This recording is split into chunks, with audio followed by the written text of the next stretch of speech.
Hello, good morning. It is me. I have returned. I have the sunbird. I have received my food. I forgot butter. Oops. Um, I should probably adjust this. Actually, hang on. Hang on. Because I currently can't see anything that is useful information to me. Hello, nice and close. Hope you don't feel. There we go. So, back to making this. We are starting with the arms. You see, I've made one arm. I should probably make the other arm. And we're gonna go until I finish my lunar landing. So, hi! I can't believe you're. I'm so glad you're here. Hello, I can't believe you're here. It's very nice to see you. I genuinely do wonder how much overlap our time zones have. Assuming you're not in England, I mean, you could be, but I'm not going to assume. So it's like, is it like, I don't know, it's probably like mid-afternoon or something like that, potentially.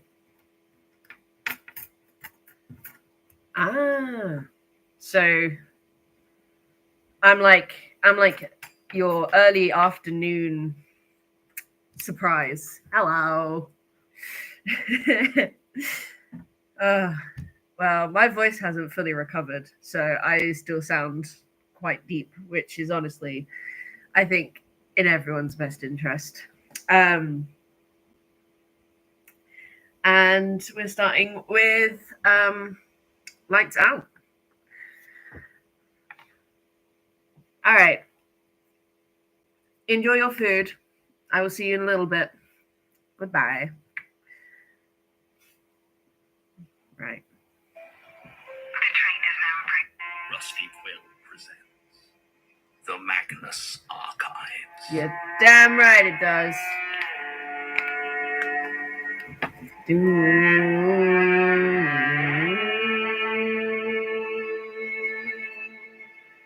Episode 98. Lights Out. Oh.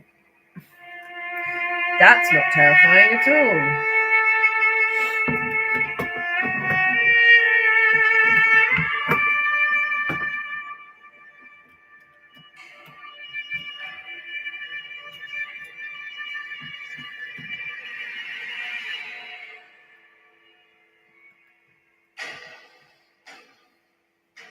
Ah, shit.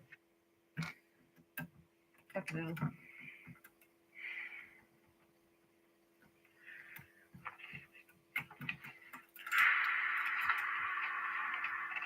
Oh, sorry. I didn't know you were here. No, it's all right. Kind of glad, to be honest. Need a distraction. Got another statement to record. Still doing those? Yeah. I did ask Elias if I could stop. And he said no for a mysterious reason? I don't know. I mean, he kind of explained, I think. John's too inconsistent at the moment. He needs to make up for the shortfall, which I guess means me. Oh, Martin. No. He did suggest that I tried to get you involved. And I suggest that he not be a scary magic psychopath. Whoops. Too late. Sorry. No, I get it. Not exactly much fun. Look, it's not that. This place is evil, Martin. And I think doing what it wants probably makes us evil. And it wants those things to be read. I mean, I'm not going to stop you, but at the same time... I get it. Look, have you talked to John about them? Not... I don't know, he always gets so weird about the statements, and I guess I didn't want to make him jealous.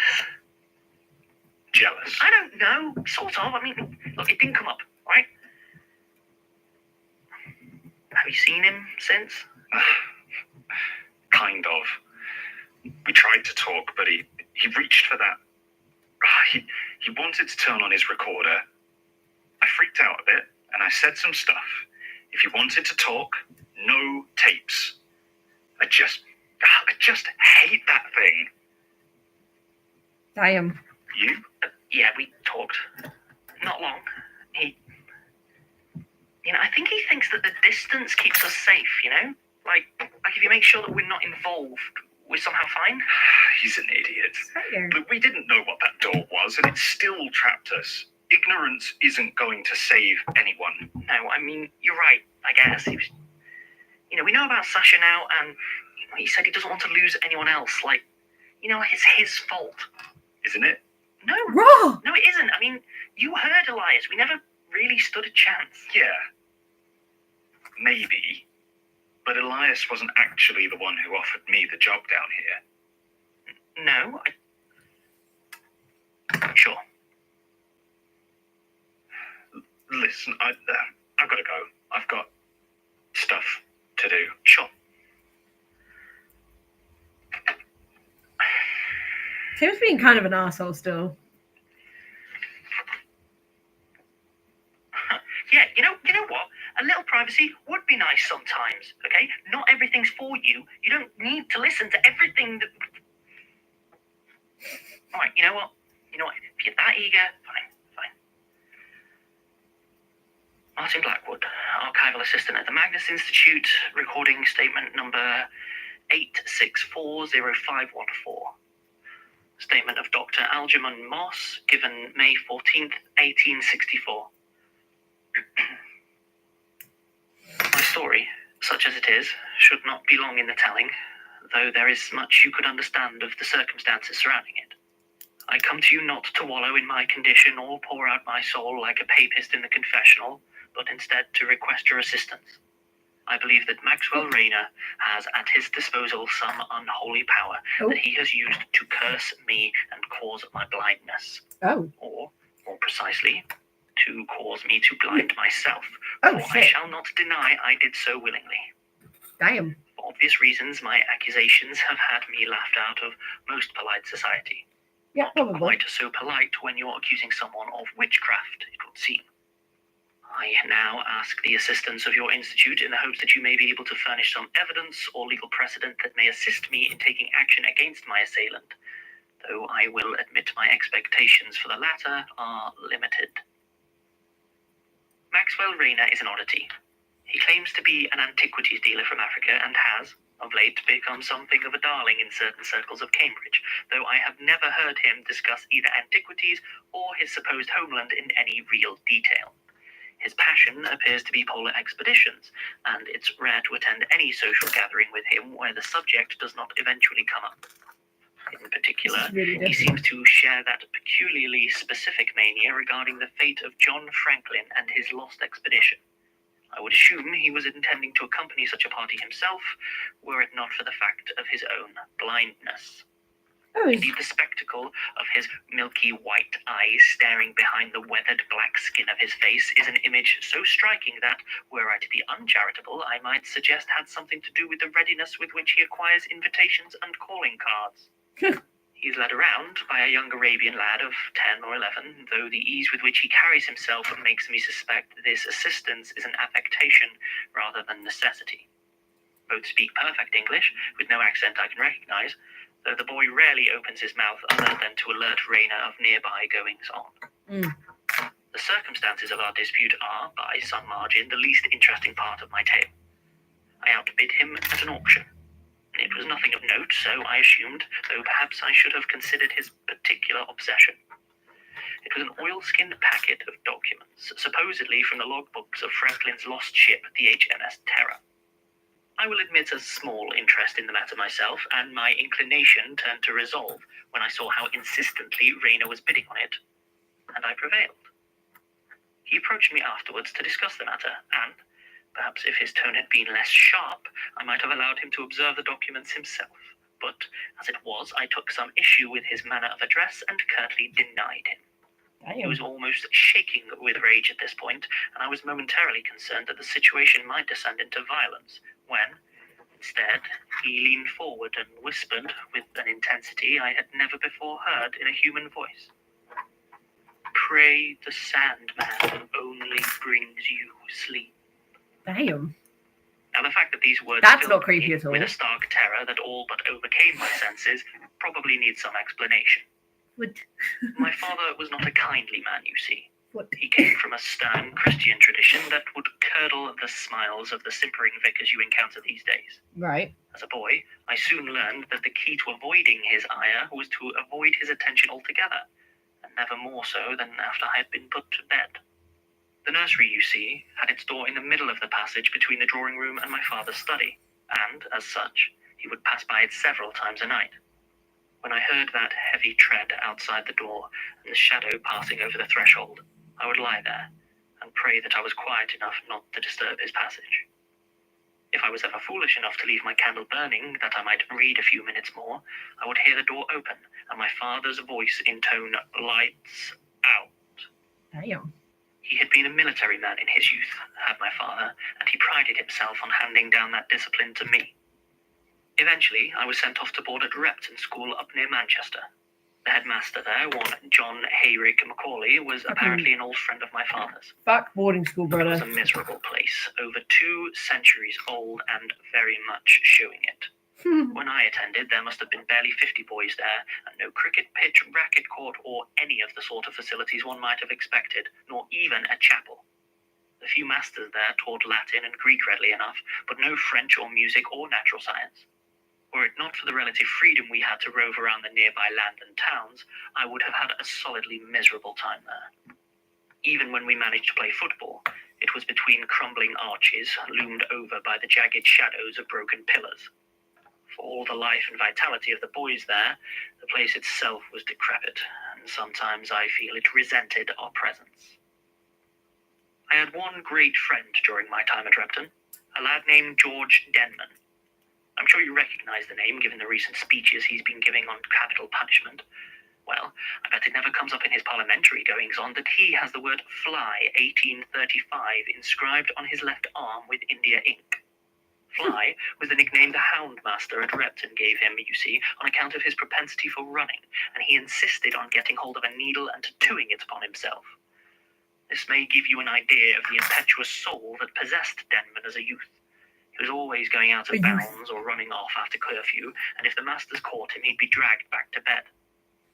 He slept in the bedroom adjoining my own, and whenever I heard the approaching footsteps of whichever master had caught him this time, I would instinctively blow out my candle, the old dread of my father returning in a rush.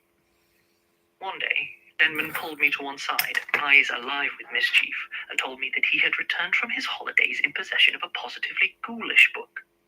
It was a German tome titled Die Nachtstücke and contained several morbid tales by a man named Hoffmann. I spoke little German, but Denman had enough of a grasp for us to puzzle through the stories together.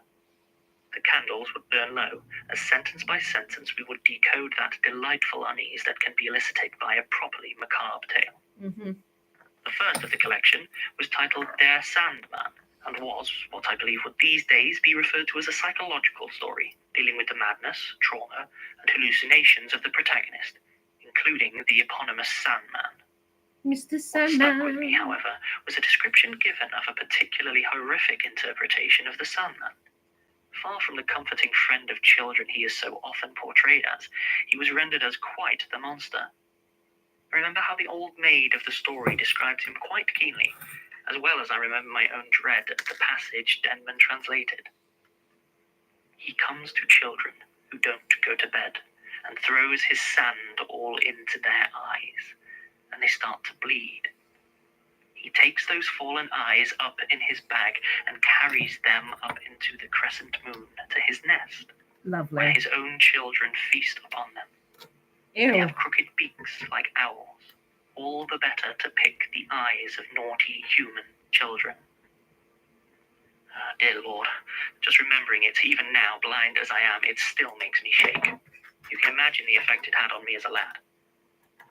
Denman read us through the rest of the stories, but I could barely pay attention, my mind fixated on that figure with its razor-sharp sand and long hooked beak. Now, when I heard my masters walk past my room at night, I had no doubt as to the terrible shape they had taken.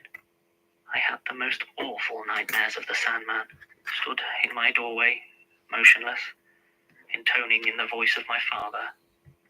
Lights out. Ooh. I had never told anyone No. of this childhood terror, not even my wife. So you may imagine the shock and confusion when I heard the words spoken by Maxwell Rayner.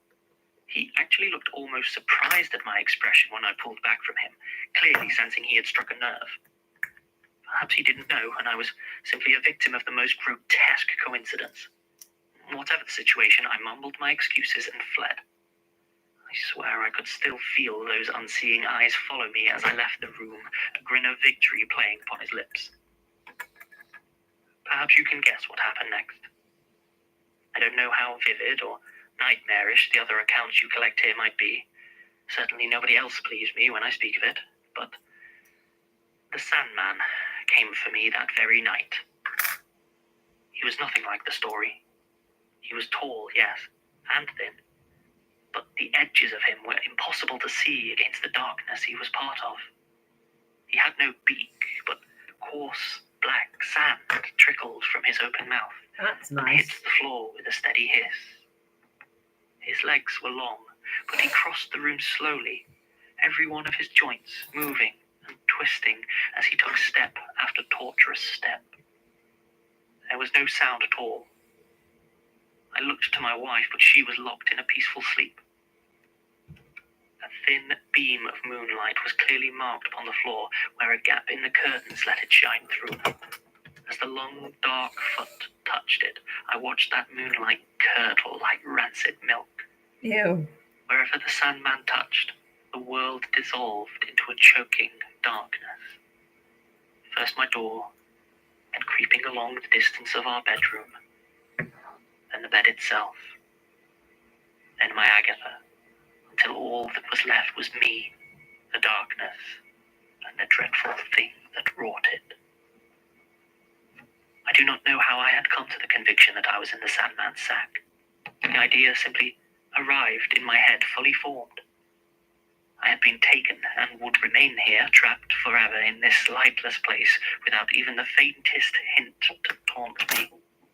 The darkness pressed in and seemed to fill my mouth, my nose, but it did not touch my eyes. And then I made a choice. I still knew where the Sandman was, though I couldn't tell you how, and I decided that sightlessness was preferable to darkness. If you had asked me before, I would have told you that there was no difference, but I know better now. Jesus Christ. There is far more to the darkness than simply being unable to see.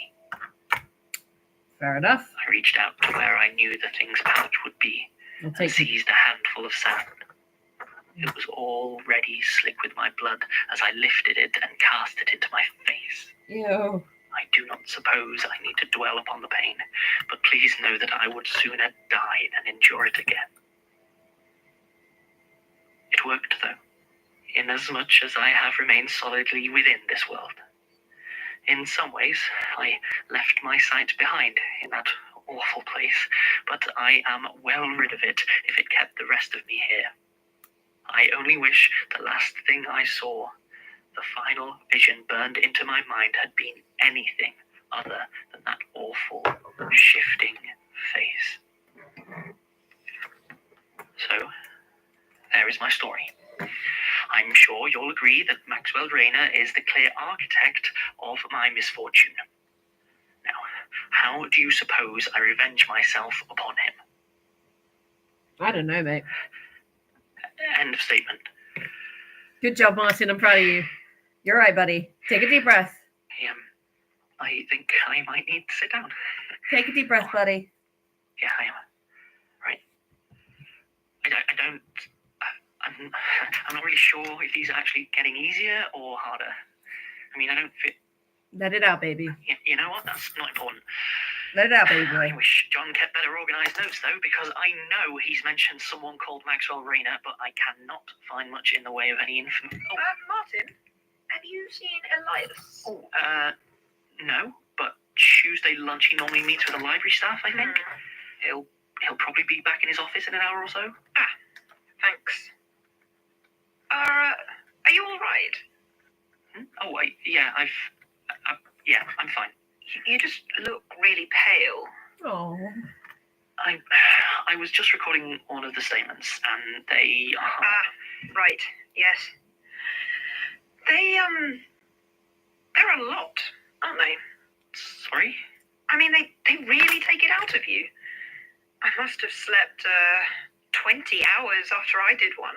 Hang on. You recorded a statement? Yes. It was about a bed, funnily enough. I don't suppose you mind doing some more. Elias wants to make up the shortfall while John's away, and... Sure, no problem. Although I was just going to have a talk with Elias, so maybe I can convince him to cut you some slack. I wouldn't hold my breath. Right. There. Listen, you really look like you could use a drink, and me and Basira were just about to pop out, so... Do you want to join us? It's Oh. like 1 in the afternoon. Are you afraid of getting fired?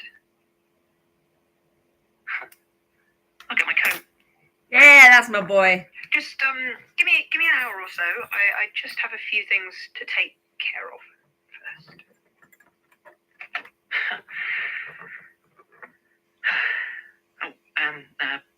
End recording. Good boy. I'm so proud of you. Knock knock. Melanie, can I help you? Oh, not really. I just went out for some coffees and thought I'd get you one. How very thoughtful. I don't know how you take it, but John likes his black, so I thought that was a fair assumption. It was. However, I think I'd rather you drink it. What? The coffee you brought me. Drink it. Oh, shit. No, you're okay. I've got my own, actually. It's a decaf I assume one. you don't believe me then. That murdering me would also kill you. Oh. I don't know Coffee what you're... is not as good for disguising tastes as you might think. It's even worse at disguising texture. Dissolved pills always leave such a chalky residue. Look, Elias, I assume this is your first time attempting to poison someone. Do you actually know how many painkillers it takes to kill someone, or were you just hoping I'd take enough to get sick and you could finish the job manually? Why bother asking then? Why bother if you know everything? I don't know everything, Melanie. Do you know how exhausting that would be? I'll tell you one thing I don't know, and that's how to convince you that I'm trying to help. Honestly, you're one of the lucky ones, but not if we're all dead thanks to an overzealous attempt at independence. I don't... Let's have you no to- more clumsy assassination attempts, all right? I'll say no more about it. Consider this your first warning. Next time I shall have to escalate matters, and that won't be a pleasant process for anybody. Jesus. Understood? Leg. Melanie? Just say yes. Just say yes. Yes. Good.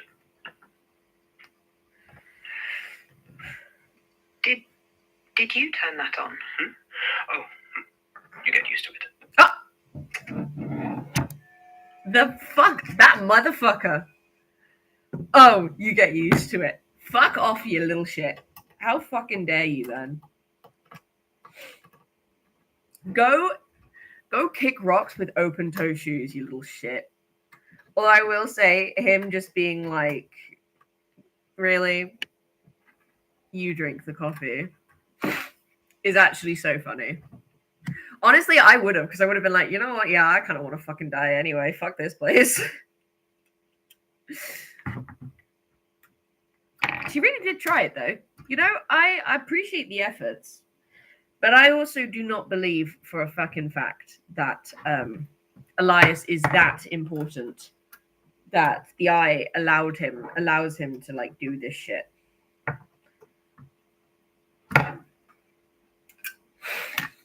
Right, we're ready to apply leg number 2, and hopefully it will hold itself up. It kind of has to. Although it will be getting 2 additional legs, so it's fine. franchise. Listen, Wi-Fi Plus. 99. Oh God, we're at. Hi. We just missed the leg number 2, yeah, and you just missed Elias almost getting assassinated, but him being. I love that he was just like, coffee's really not good at covering texture. It leaves such a chalky residue. I'm like, how many times have you been poisoned?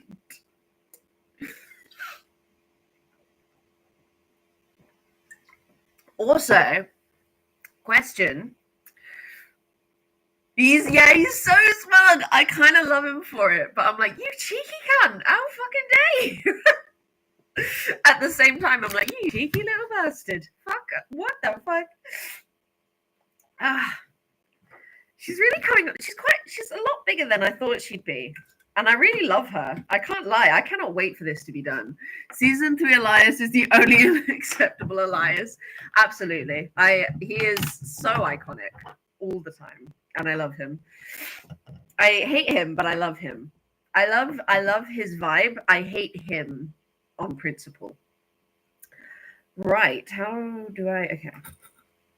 Anyway, we are on to episode 99. We're almost halfway through the episodes. That's no. I'm not ready. The first half has brought me to shreds. I'm not ready for the second half. Sweet fucking Jesus. Anyway, it's called Dust to Dust.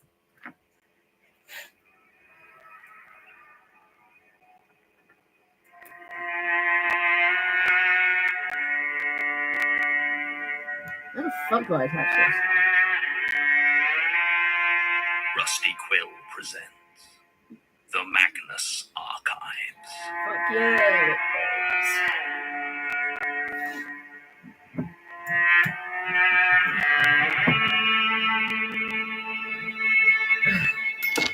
I remember being like, wait, I'm halfway through. Yeah, I know, it's weird.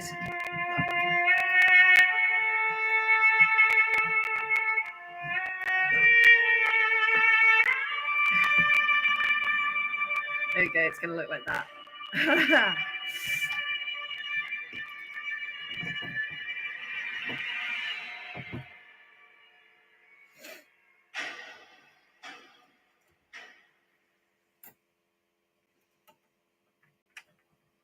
Case 9522000. My girl Gertrude, how you been, my baby? I missed you. Incident occurred in Boise City, Oklahoma, April 1935. Victim's name given as Stefan Brotchen. Statement given 20th of February 1952. Committed to tape 2nd of September 2007. Gertrude Robinson recording. Hell yeah. I read somewhere once I was the first man to use the term Dust Bowl. Now, that's not so. Maybe the first the boys in the New York office had heard, but down in Oklahoma, it wasn't too unusual a turn of phrase. Wide, flat, open spaces. That bitch Gertrude's back, exactly. Coming for miles, coming straight at you. She's serving cunt day in, day out. Anything like the end Fucking of the world. community service. Those were bad days. Worse than anyone knows. Did my best to spread the word. Let's see if I can make it Filed my easier for copy you to with see the what AP, I'm doing. but there was plenty I never did find the words for. There were things in the dust that I never told to Okay. a soul. That's why I decided to step in on you folks. I still wish there was a place like this back home, but the way things are going, they'd be up in front of Congress, likely as not, so maybe it's for the best. You know much about dust pneumonia? Don't know No. why you would do, really. There isn't much of it about these days. Wasn't back then either. The fuck At is least dust before the storms pneumonia? came. Then there was plenty. The name makes it sound more complicated than it is. You see, dust pneumonia is just a medical way of saying your lungs are full of mud. Too much goes in, you see, and it clogs up all the bits of your chest that should clear them out. There's fever, difficulty breathing, infection. The dust mixes with the moisture of your insides, and soon enough, you're drowning. Your lungs packed solid with mud and mucus. Oh, great. Awful thing to happen to anybody, but that's what the dust storms were. Great chunks of earth torn up and hurled across the open plains, desperate to find some poor, unsheltered throat and climb inside. They buried you alive, without even giving you the courtesy of getting you below the ground. I saw so many choking farmers, their dirt street faces seemed to blend together, watching as their livelihoods evaporated with the rain, as their farms, their homes, their lives collapsed into dirt. It was all a long sepia blur, weather-beaten faces caked in that same patina of misery and grit. All except for Stefan. Stefan Brotchen was, to all appearances, much the same as any other Okie farmer, strongly built with a mess of short, curly, blonde hair and a round, smiling face. But his eyes were different. There was something there. I was never quite sure what, but they had a depth, a quiet intensity to them that struck me the first time I saw him. I'd been gathering comment for an AP article on the latest dust storms to hit the area. There had been a lot of interest nationally after one dust storm made it all the way to Washington, and my editor was keen to get some comment from the people worst hit. So, naturally, I ended up in Boise City.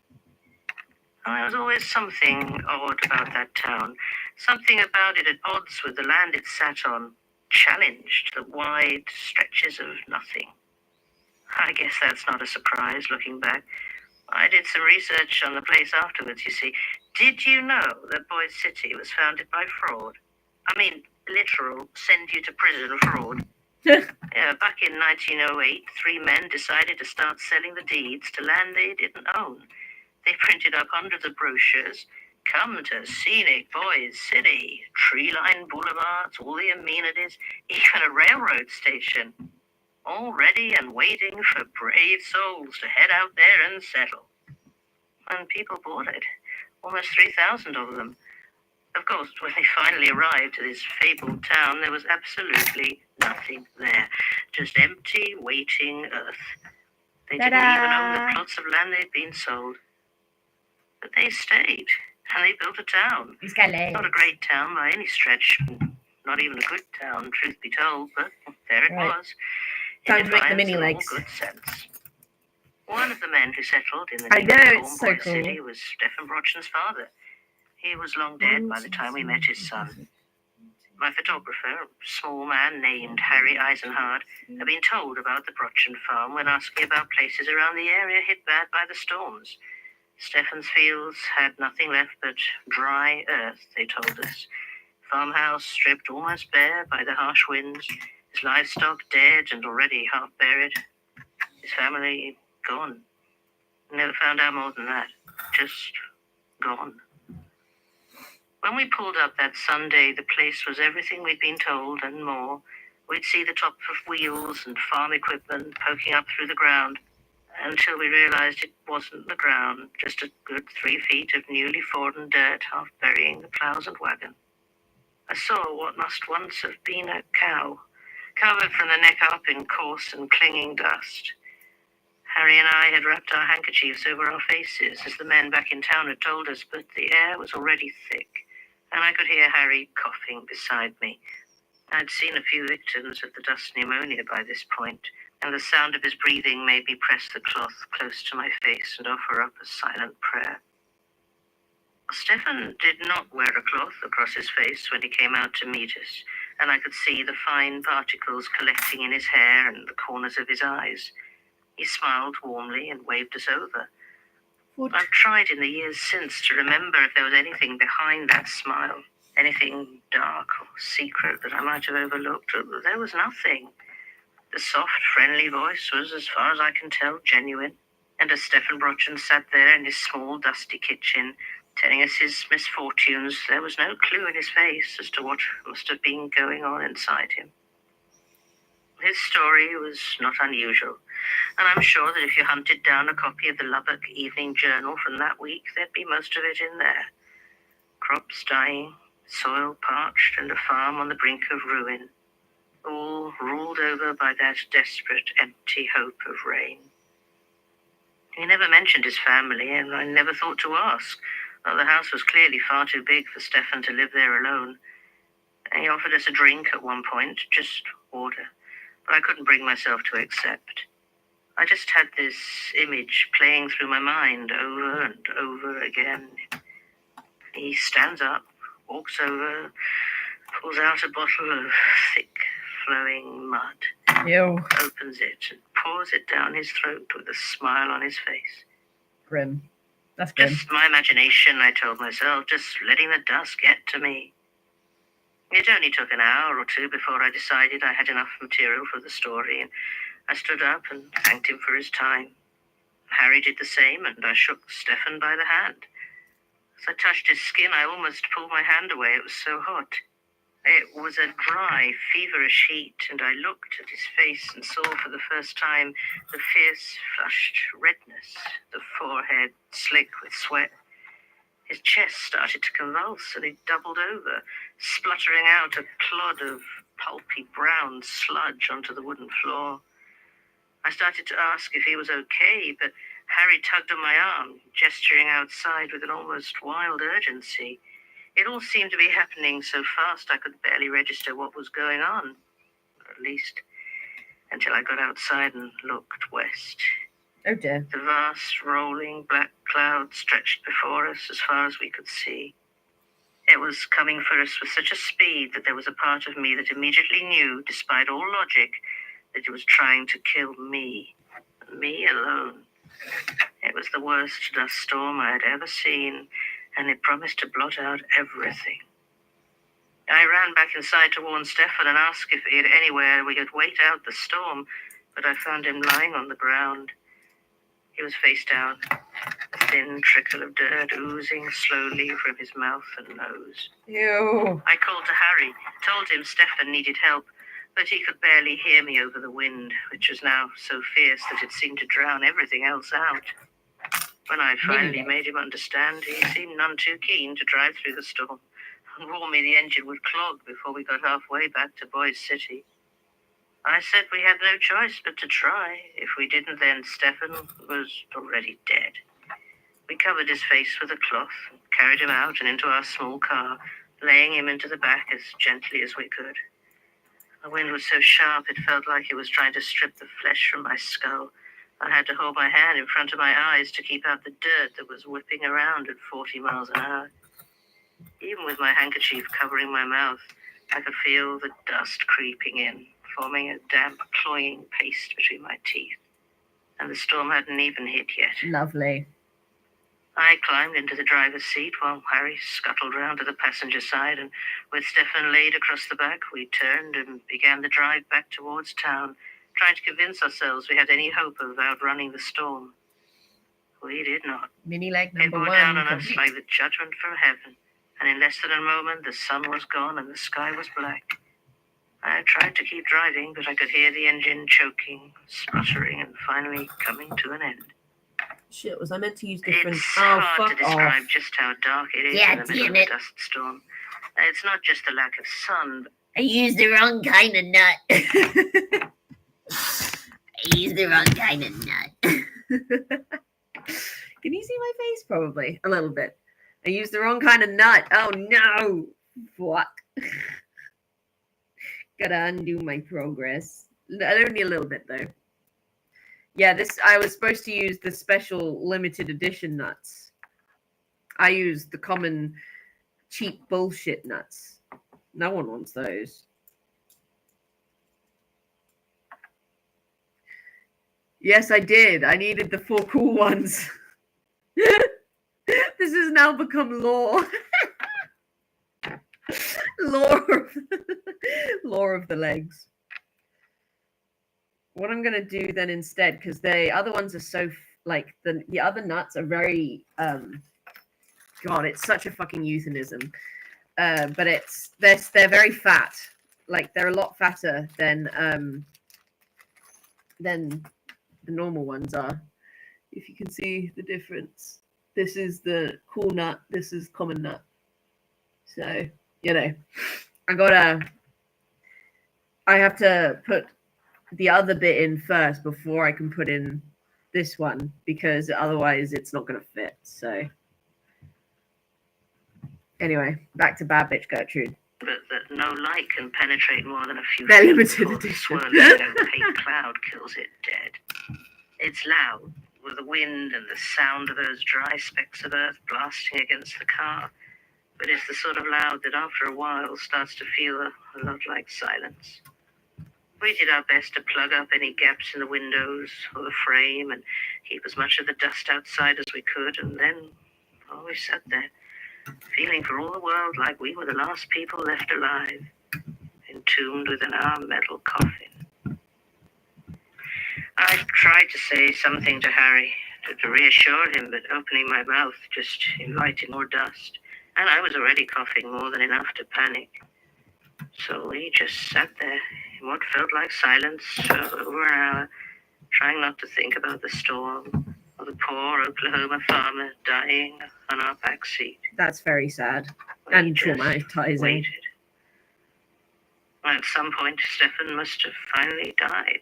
Oh. I know this because when he started talking to us again, there was no way he could have made those noises unless his lungs and throat were fully packed with sediment.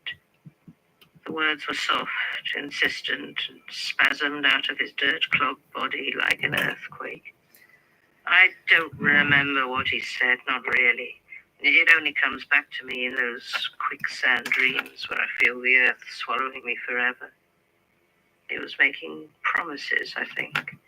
Promising us that when the sky fell and became an eternity of mud, he would carve out a place for us in the heart of the forever buried. He would show us the love of choke. I still couldn't see anything, but I felt his hand on my face, hot and dry and rough, and I tried to scream, but it just let in more dust.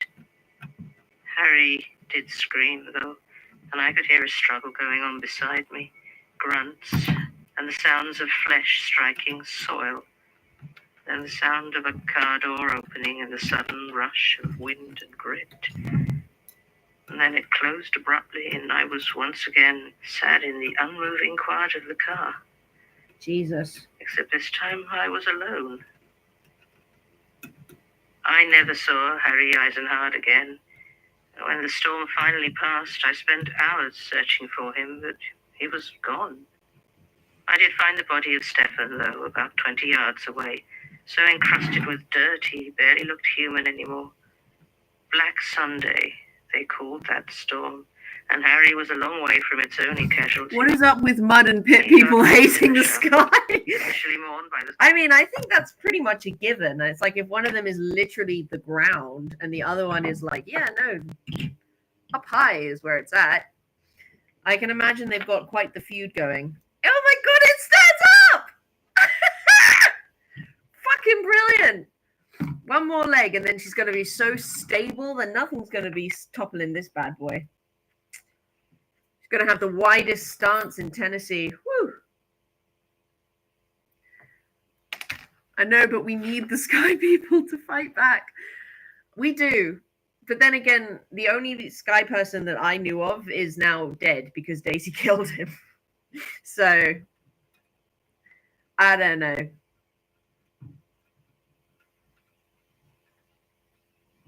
Oh, right.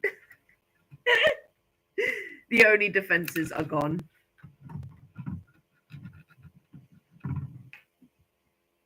The staff of the Associated Press, and then never discussed again. I wish I could say more about him, but honestly, I hadn't worked with the man very much.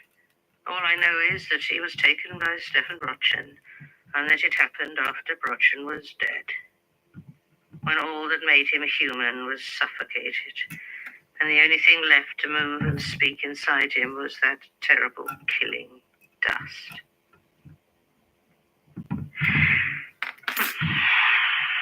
Final comments.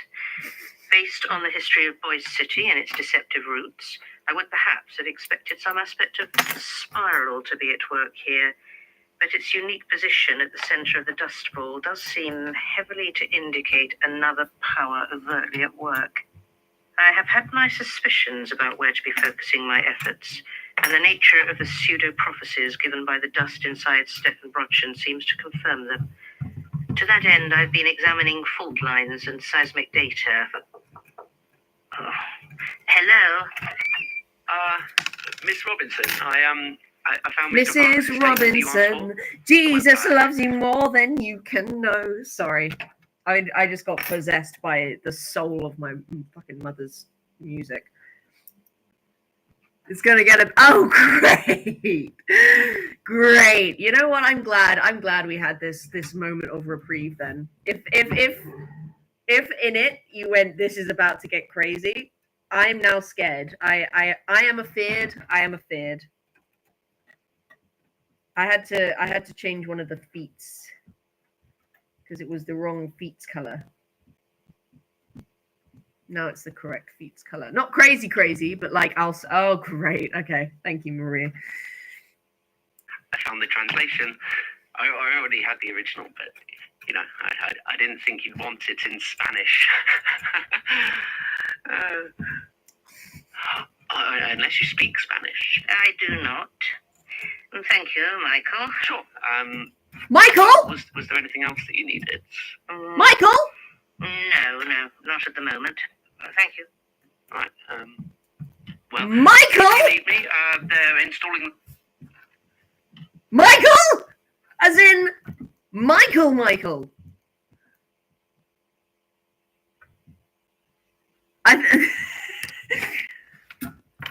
I think that's what tipped me off. But its unique position at the centre of the dust bowl does seem heavily to indicate inside Stefan Brock.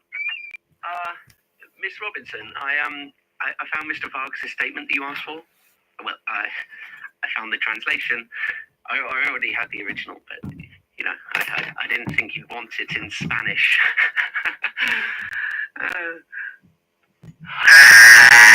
Spanish. I do not. Thank you, Michael. Sure. Michael used to be normal! What? Gertrude, what did you do to Michael? Gertrude's over here like, I created a beautiful distortion. And I'm over here going, you fucked up a perfectly good Michael. That's what you've done. Look at it. It has spirals. Fuck me, man. Oh, Jesus Christ. Also, I appear to have misplaced a little...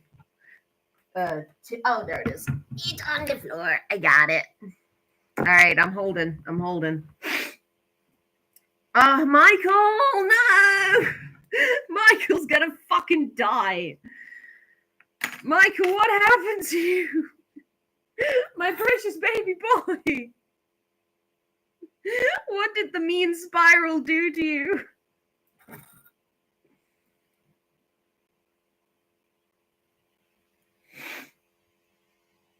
I don't know whether the hold up is hold up like don't press play again or just hold up. So I'm gonna do both. I'm just gonna hold so hard, you know.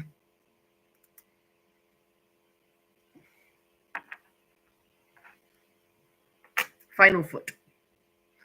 The little feet are so cute. I fucking love them. Jesus Christ. It never occurred to me that Michael could have at one point been normal. I can't believe that didn't occur to me. I was like, nah, this man is born and bred spiral. But no, he was Gertrude's assistant.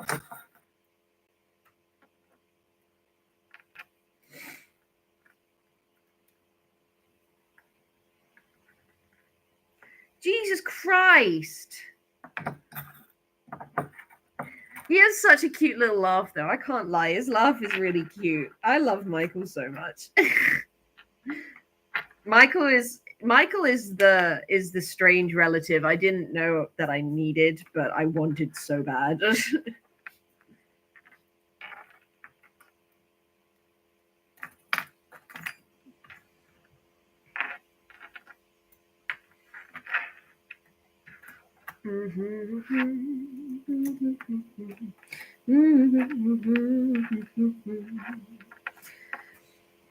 I see now what Marie meant when she said that it was about to get fucking crazy. You're goddamn right it's about to get crazy. What the fuck is this? What? Michael! Also, every time I say... The reason I say Michael like that is because of one singular TikTok, which is like, it makes me laugh that in FNAF fan fiction, they always describe Michael as having a northern accent, because all it makes me think is, Michael! Michael! Let me out, you bastard! And it made me laugh so intensely that I was like, every time I say Michael, I have to say it like this, because it's just so fucking funny to me.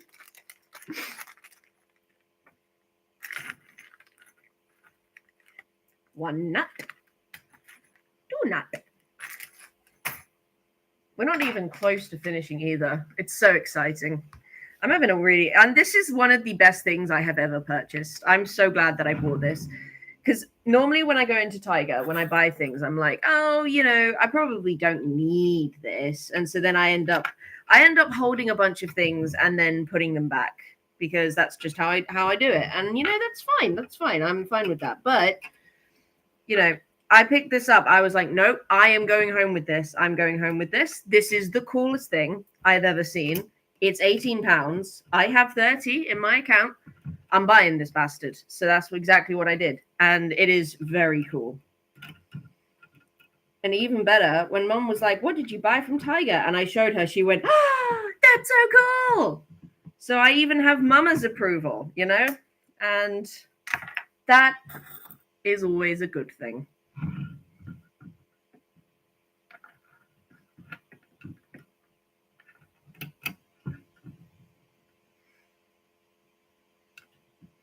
Plus, it means I get to, like, do something creative whilst we listen to these.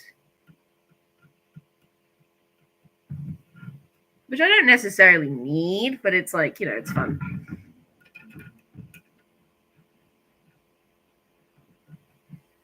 I'm starting to get the feeling that Marie wasn't intending for me to not continue listening, because they've been gone for quite a while.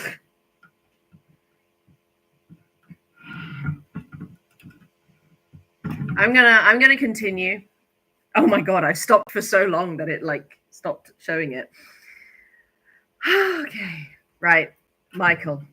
Well, was there anything else that you needed? No, not at the moment. Thank you. Right. Well, if you need me, they're installing that climate control storage, that thing, over the weekend. So I'm just getting all that. Yes. I remember. Right. Well, call me if you need anything. Thank you, Michael. I will. Right.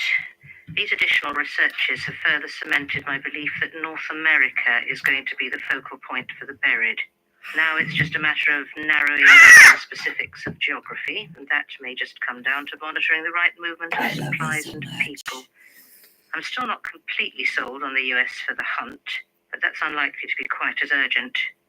For the buried, however, I do have what I believe might be quite an effective plan forming, assuming, of course, that my suspicions about Jan Kilbride are correct. And that's something that should be easy enough to determine once he's back on Earth. Fuck is Jan? Who? What? Considering what's probably happened to him up there already, I feel almost bad. But there's 10 years yet before I can afford a conscience. 10 years?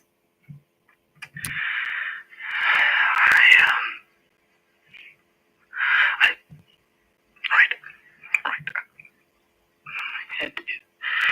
That was Michael. It was Michael. How Hello. was it Michael? It never. Gertrude knew Michael. He was one of her assistants, but that doesn't make any sense. The thing. It sure was. Michael, he doesn't seem like he was ever human. So what happened to the real Michael? I mean, that's not really a question, is it? He's dead. And it's probably because of Gertrude. Yeah, probably. I still can't figure out whose side she was actually on, or even if she was playing the same game. Doesn't matter. Onto the other side. Close to her seems like it went badly. Her her assistants, Jared, Leitner, Elias, though I don't think Gertrude has anything to do with his going rotten. But Michael... Did it take that form just to mock me? Knowing that at some point I'd look deeper into Gertrude, What the hell are you? Oh. He's so stressed. Jesus Christ. Michael. Just one door. So many of these stories. Jesus Christ. Man is so stressed. He used his big boy voice. Jeez. Okay, I didn't know Michael had you in such a fucking had your pussy in such a twist, buddy. I'm sorry. You're some mussy. Sorry. That was the worst thing I've ever said. I'm never saying that again. Good God. I've just got to make sure that she's like balanced now. She's a little wobbly, but that's okay. She's got little legs. It's like a strange spider. I love her so much. She's pretty big. Let's compare her to the star, which I still have, by the way. Here is Big Star. Here is Lunar Landing. She's quite a big boy. She's a hefty boy. Right, can I get you to balance there again? Yeah. There we go. It might fall. Oh my God, she's a big boy. It's hard to know with perspectives. Here's a Coke can. Right next, like literally touching. And that's how big she is. So she's a big boy. She's taller than a can of Coke.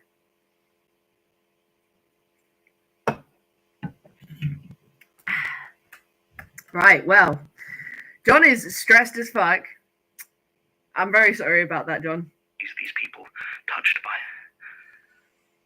Once you're on the path to becoming an avatar.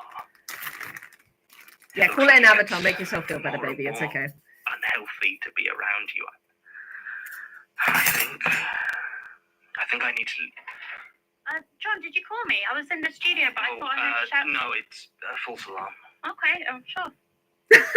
You're right. Yeah, No. Look, I've been thinking. Are you sure? You look fit. No, I'm fine. No, really, you're really. Georgie, I need to move out. Yeah, I thought you were looking for a place. You know, now you've got a salary again. No, I mean now. What? Now? It's like 5 in the afternoon. Tomorrow, then I don't like staying here. Well, thanks. You know that's not what I mean. I feel like I'm putting you in danger. Well, yeah, you are. A horrible mannequin thing turned up. Oh shit, she knows about that. This is my point. I said I'm fine with it, at least until you're properly back on your feet. You're not doing well. 1, 2, 3, 4, 5. You keep apologizing and saying you're changing, but it's all just the same. If you leave, I think it's just going to get worse, and I don't want that. I do appreciate. I mean, I don't. Georgie is such a Georgie, fucking. You literally can't feel fear. Are you sure that that's Just, not okay? Bring up the trauma, why don't you? What a cunt. Don, come on, man. You're better than this. Also, I really love that Georgie's just like, Georgie doesn't give a fuck. Georgie does not give a fuck. She's like, come at me, you ratty old looking ass mannequin motherfucker, okay? Come at me, you fucking monster looking bitch. I don't give a shit. I don't give a fuck. I didn't realize that he had told her about the mannequin. Girls, when the most unhinged, pathetic man. That's the one. That's me. It's me and Martin Blackwood. We are girls. So true. I would kill for Jonathan Sims. And honestly, I think he needs that because, like, this man gets into so much trouble all the fucking time. He needs a bodyguard. He needs Daisy all the time. 1, 2, 3, 4, 5, 6. 1, 2, 3, 4, 5, 6. I've got my common bolts and nuts in shot glasses. Well, I call them shot glasses. They're actually old candle things that I cleaned out, so they're more like double shots. But you know what?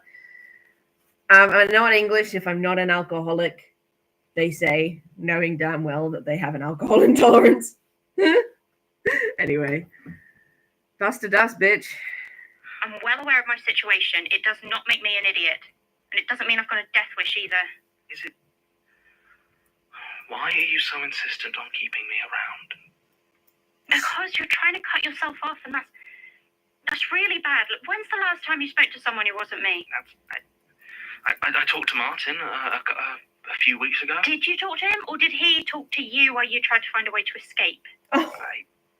Look, you're worried, I get it, but She if you really really is. think you're turning into something inhuman, you need people around you. You need anchors, All my anchors are just as deep in this as me. but you still need them. Speak your truth, Georgie. Hell yeah. I'll talk to the others, check in properly, see if I can help with the new management style. Attaboy. But I won't stay here. If something happened to you, or God forbid the Admiral, because I was here. All right, God forbid the Admiral! You're a grown-ass man, if you want to leave, find a hotel. I can't stop you. Just keep in touch, all right? God forbid the Admiral. I love that. Oh, come on, now. He was like, I mean, I hope you don't get hurt, but fuck, if the Admiral gets hurt, I'm gonna kill myself. He's like, nah, that's where I draw the line. I fucking love that. Priorities, you know? And I honestly respect that, because fuck humans.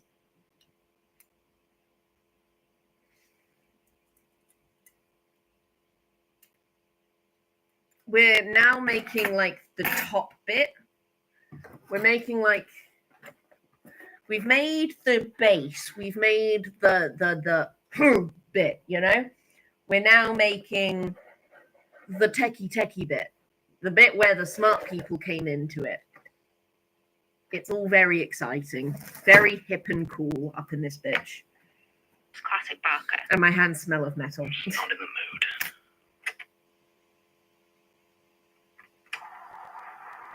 Oh no. Excuse us. Are you Jonathan Sims?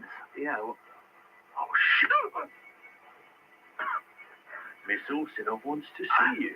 She says she changed her mind. Oh shit.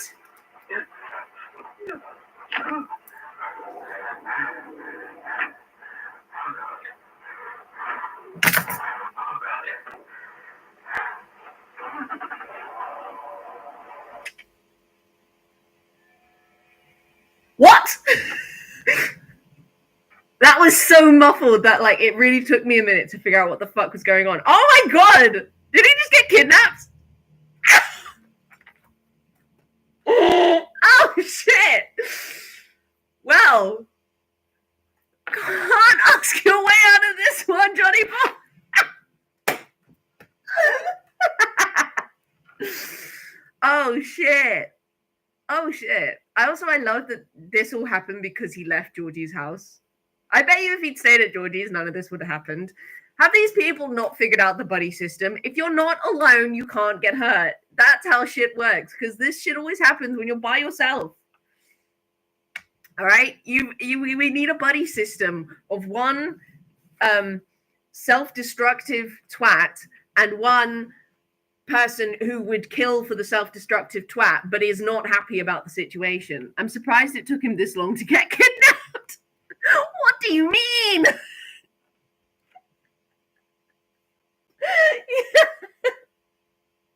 I mean, season 3 is just John has the worst month ever. It's beginning to sound like that. Damn. Well, I'm sorry, bud. That's rough, buddy. Whew.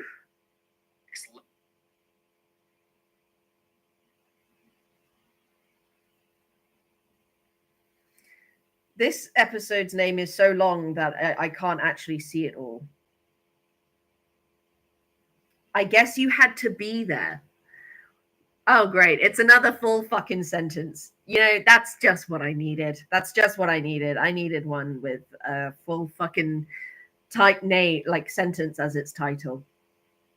Episode 100. I guess you had to be there. No! That's no. Do you see what I mean? It's fucking terrifying. You will get whiplash from the end. Oh, sweet Jesus Christ. Okay. I'm not sure I'm ready. Oh, sweet Jesus. What's gonna fucking happen? I'm not.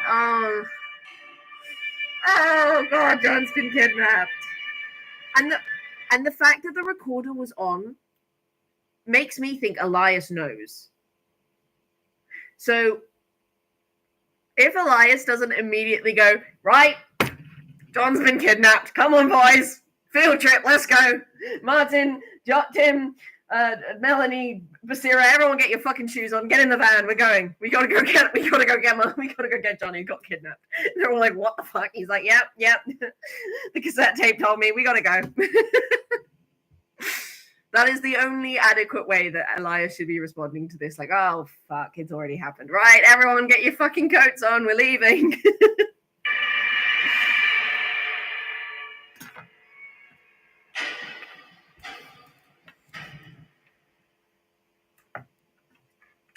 Sorry again that the Archivist isn't actually in today, but I should be absolutely fine to take your statement. What? I mean, if that's okay with you. Yeah? Okay. Are you comfortable?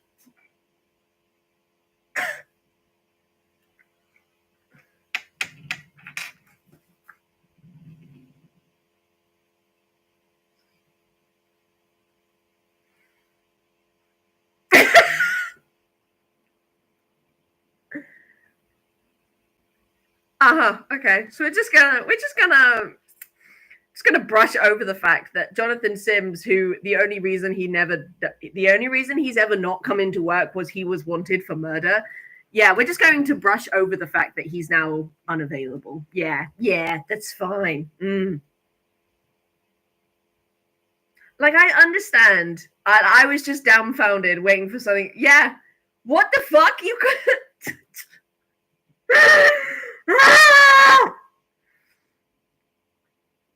Jesus Christ. I'm in literal pain. Martin, please. Your baby is in trouble. Go find him. Yeah, right. Statement of Lynn Hammond, recorded 2nd of May 2017 regarding... what's this one about? I saw a ghost. Okay. Okay. A ghost. Statement begins. Sorry, what happens now? Well, I mean, you tell us what happened? Well, yeah, I did. I saw a ghost. I mean, you sort of tell the story of... Yeah, the story is I saw a ghost. Okay, but what was it like? You know, how did it make you feel? It was scary, and it made me feel scared. I'm sorry, am I doing this wrong? No, it's okay.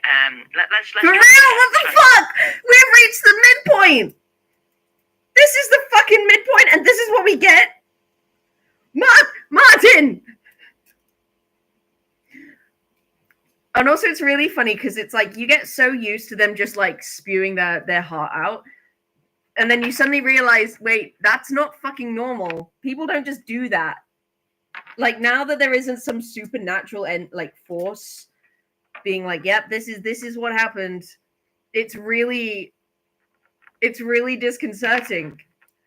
Because it's like we're so used to it being like, yeah, John says, oh yeah, what's the statement about? All right, statement begins. And then they just go into monologue, you know? That's just, we're so used to that happening that when it doesn't happen, even Martin's like, no, fucking tell the damn story, goes missing, and all the narrative. For real, he is the narrative art of this. Good God.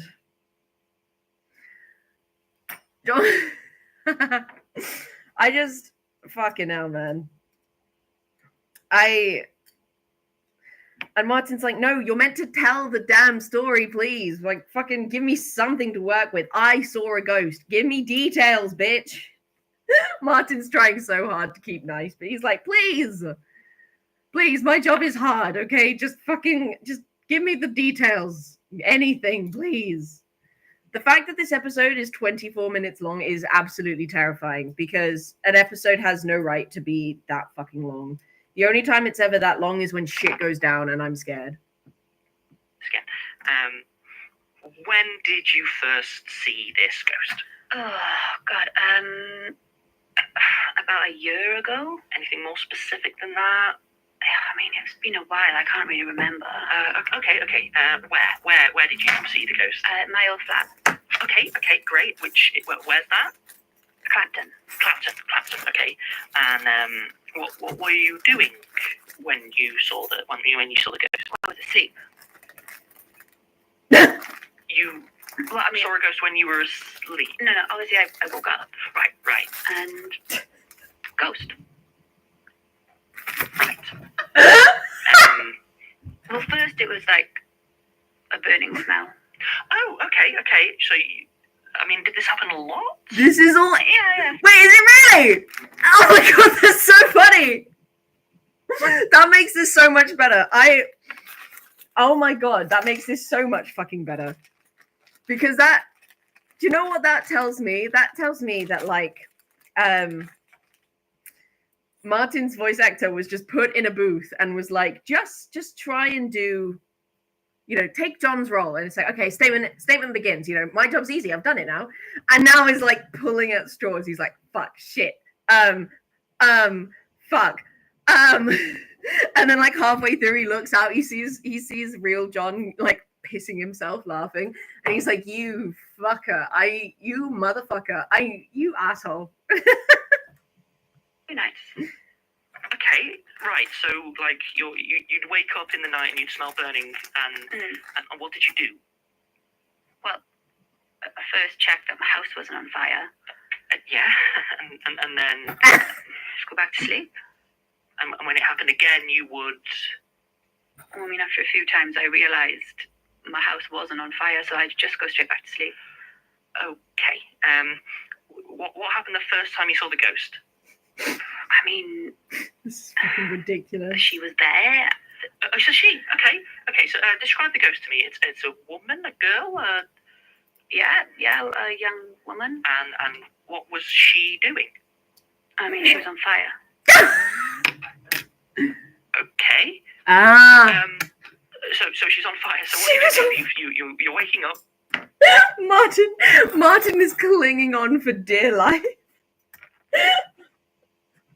Martin, I understand that this is not going how you wanted it to, but just remember, at least not having to remember Italian war trauma, okay? It could be worse. So enjoy this reprieve while you have it, Martin. I promise you, this is probably as good as it gets. In the night, and you're seeing a woman is on fire in your flat, so you... I mean, what can you do? Like, she wouldn't be there for long. Okay. So you didn't call the police or... No. I mean, it sounds a bit crazy, doesn't it? Okay, so what is it that sort of made you... why are you here? My friend told me that, this is where you report stuff like that, so... Okay.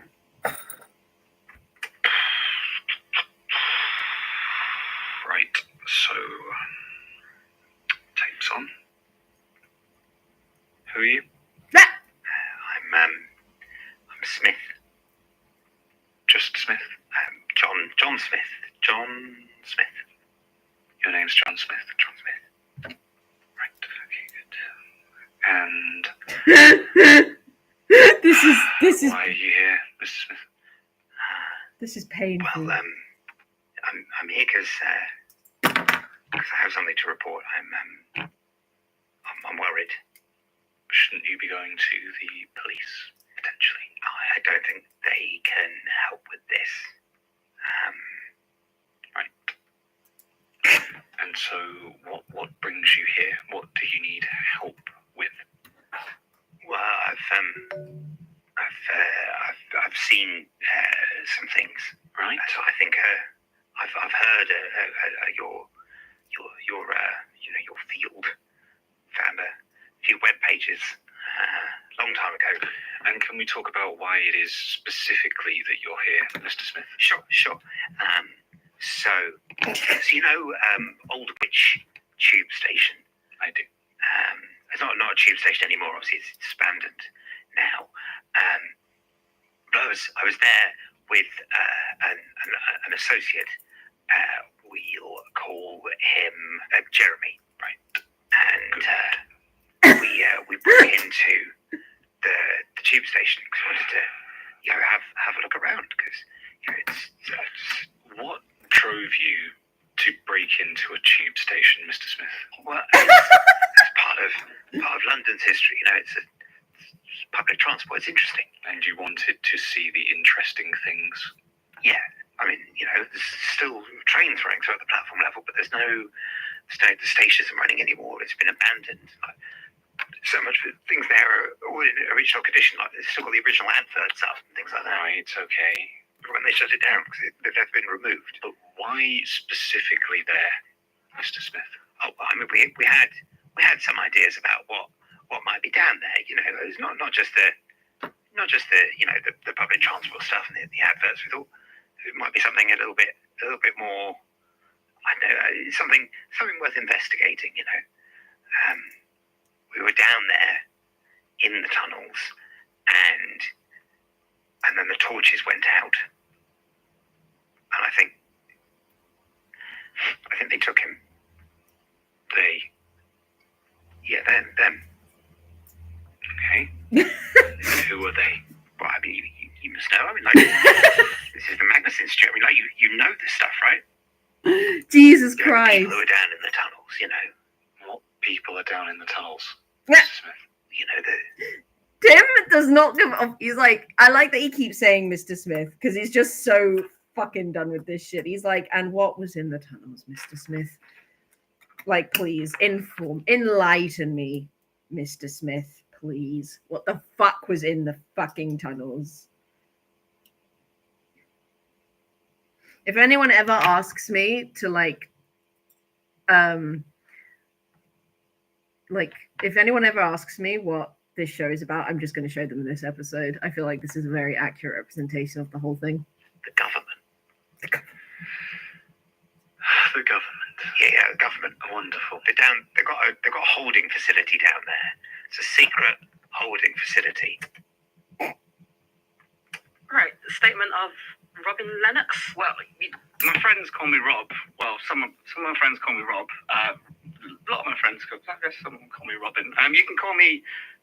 If it makes it easier for you, then yeah, that's May 20th, 2017. Yes, you don't give a fuck. That's what you said. So it started on a day when me and Jackie we were walking. Jackie's my dog. Okay. Jackie's We my were dog. walking down the South Downs, which is what we normally do before we go visit my mother for a roast. We were walking down, and are you much of a dog person? What day was it? So when would this have been now? Now this was about 2 weeks ago. So where are we now? That would put it at maybe the 6th, I think. Okay. Perhaps. So me and Jackie were walking down our usual trail down the South Downs, and in Loo, which like I said, is where my mother lives. So we were walking along. Just Jackie loves to run off the leash and just run. Scour You were around. walking. We get it. So Come you were on. walking a couple of weeks ago. It was about yes. noon. In the South Downs, yes. Yes, in the South Downs. And off in the distance, something just caught my eye, and I have pretty good eyesight. I had them had an eye test a few days ago. One of those free ones that you get. So- You just sort of go along just for the sake of it. What did you see? Okay, right. So I thought to myself that stone circle that wasn't there before. At least I thought it was a stone circle. But so me and Jackie went off to investigate. Jackie's quite a curious dog. It's quite a normal thing for Jack Russell Terriers to be sort of curious animals. So you went to investigate. Right, This is so really we funny. were walking towards this what I thought was a stone circle. So I was sort of walking towards it, and I really noticed it got quite a lot chillier. So it was quite a sunny day. Okay. I hadn't taken a jacket. You know when you sort of look out the window and you're like, today's a jacket day. So you saw this stone circle. Oh yes, yeah, You started walking towards it. that's right. Okay, And then- so yes, like I said, it was definitely a bit chillier. I don't think there was any wind or anything that day, but yeah, just sort of as I was walking towards it, felt the chill, and I felt Jackie sort of start to walk closer to me. She started to run off a lot less. If she sort of, I don't know, maybe I just sort of noticed that, you know, when you sort of get a feeling for what mood a dog's in, when you sort of spend a lot of time around them. What about this stone circle? Oh, the stone circle. So I got closer, and I realised that although I hadn't seen the stone circle before, but the sort of texture of the rocks and maybe a bit of I don't know. They look quite old. They definitely look like they had been there for a long time, but I recall them definitely not being there because, you know, I've taken that route maybe 5 or 6 or a few times now. When was the first time I took that route? So you don't remember seeing this before, but the rocks looked old. Let me start again. All right then. Statement of Brian Fentonson. Oh, it's Finlandson. Oh, right, sorry. That's the handwriting here. So, statement regarding... Spiders. I mean, a lot of spiders. Ah, good. A spider one. What? Date, May 26th. What? And, go on. Let's get this over with. Is everything okay? Yes, it's fine. Sorry, I just don't hold out a lot of hope for coherence. What? Our archivist is on leave. I don't really like staying in one place too long. Fine. Statement begins. That means get started. So the spiders, I mean, they're all over my flat. There's like hundreds of spiders, and it's freaky. Like, they just don't act like spiders, and they're leaving like web all over my stuff, like on the sofa and on like the microwave. Like, that's weird, right? That's not how spiders normally are. So let's take this from it earlier. When did this start? When was the first weird spider? That's not how Maybe a bit spiders longer. are. It started gradually, I guess. Like, you know, I don't like spiders, and sometimes sure there's one in the bathroom and a little web or something, but that's normal. And I just, you know, I asked a friend to deal with it or something, and then suddenly there were more spiders, like the corner of every room, and it's freaky because there's like different types of spider, and they don't normally like gather in groups of different species. It's a different species of spider, isn't it? I'm not familiar. But I feel like they're watching me. What do you mean? Are they looking at They sort of you? move when I move, and like, when I go into This different is a room, I feel nightmare. like there's a flow of spiders to the same room, but they don't let me touch them, or if I try and whack them with a newspaper, like, they don't let me get near. And then, and the weirdest thing was when I asked an exterminator to come and look at the problem, they all disappeared. It's like the first time there's been no spiders in weeks, and then suddenly, as soon as he leaves, they all come back, and it's like suddenly they're there again. Was that maybe the first time there had been another person looking at your flat? Well, I mean, I guess so, but no, because like, Trying to pick this I apart. haven't invited someone to come over because there's spiders and webs everywhere. But I mean, And the just webbing. the other day they webbed my bedroom door shut. I mean, that's Right. weird, right? Like, enough spiders leave enough webs to seal the door. They trap me in there with all those spiders. Like, that's not normal, right? That's freaky. That's supernatural.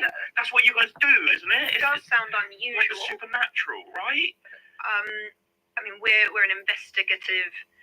I just wanted unit, some but help. Like, I heard you guys, like, I thought if you know about the supernatural, maybe you could help me deal with this. I really wish that was the case. God. Yeah, and then Yeah, John is still.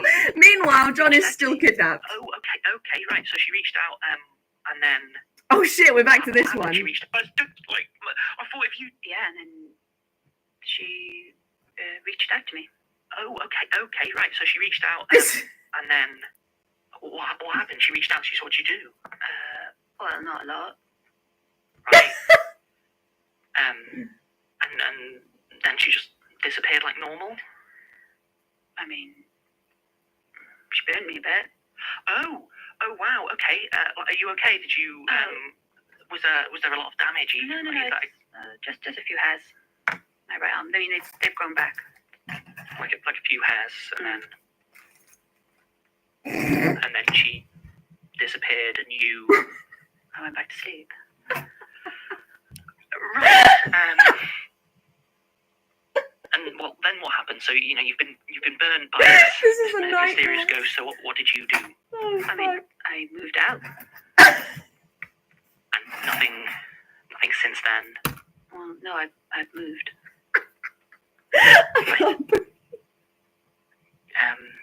I don't suppose you've looked into like the history of the building or anything. Why? Okay.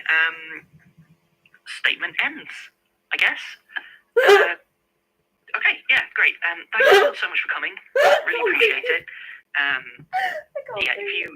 If you head out by the way that you came in, there's a woman at the front desk. She'll take your details down, and then we might be in contact about it in the future if we do any follow up and need to talk to you about any specifics again. But that's really probably fun. won't. You got everything then, yeah? Yeah. You know what? Yeah, I think that's basically it. Thanks so much for coming in. We do appreciate it.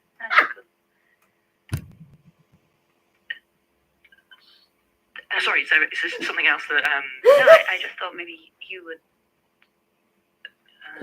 I mean, do I get a piece of paper or something to no, say that I've done it? It's fine. Well, I mean, we keep an internal. I mean, is there like an invoice or something? An invoice? I mean, just my friend Gav said that you guys.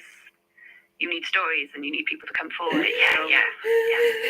And you kind of you pay people for their ghost stories. So. I think there might be a bit of a miscommunication. Oh, right. Okay. Yeah, we don't actually we don't pay for. All right. Statements. This is more a documenting process than we don't use these for. Fuck, that's so funny. Outside of records. I'm really sorry. I mean that's why no, okay, but that's fine. But, I'm really sorry. Martin. Sorry. Let's see. I mean, I've got. I get coffee. You know what? You're all right. No, please. Oh my god, Martin. Like a macchiato or. I mean, maybe not that much. Okay, so just the way I. Oh my god,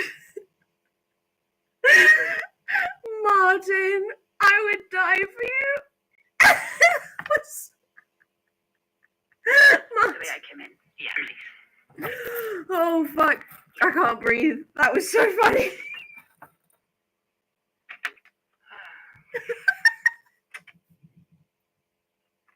Mr. Smith. Look, Jeremy is somewhere under London right now having bioweapons tested. And I know that 100% certain because it's a fact. I think you might possibly be looking for a different agent. Well, I think so.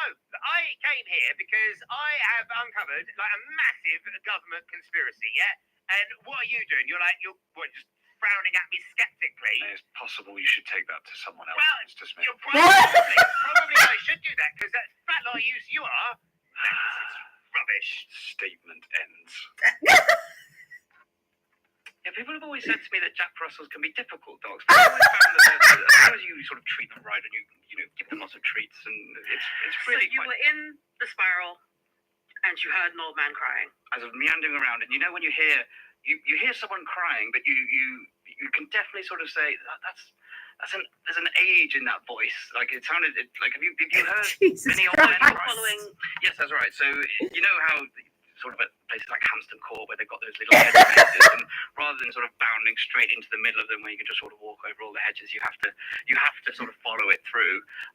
It sort of put me in mind of that. I sort of imagined myself in So exploring. you followed the maze. I followed the spiral route. This man needs some Ritalin right I fucking now. definitely- this Jesus old man Christ. crying. I was definitely an old man because it really reminded me of this old chap I met once on a train going to Liverpool. So what happened? So as I was going round and hearing this old man, I suddenly realised that I was going to be late for my mum's dinner that she had planned. But didn't you say it was about noon? Well, that was the funny thing. So you see, I looked at my watch and I realised that 6 hours had gone by. 6 hours. Yes, that's right. So at that I'm point, not I fucking left. surprised. I'm sorry. Yes, so I would have been late for dinner. So you left. So I got out of the spiral and went to dinner.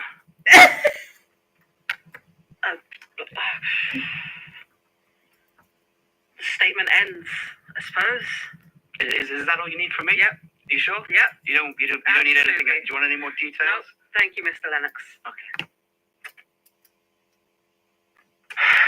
And I don't know what to do anymore. I think they were following me. I think they followed me here. I saw a spider in the basement outside, and the webbing, it just heavy There's webbing, tea there. the sticky kind. Okay. And I Right. don't know how I can Yes. keep. I just need. Okay, This is breathe. the first time I've been in a room where I haven't seen a spider, and maybe this is safe. But maybe Jesus. they're outside. I just No. don't know. It's really, I don't know how I it's can really not safe. carry on. I'll get you some biscuits. I'll get you something. Just breathe for me. Okay, yes. Good.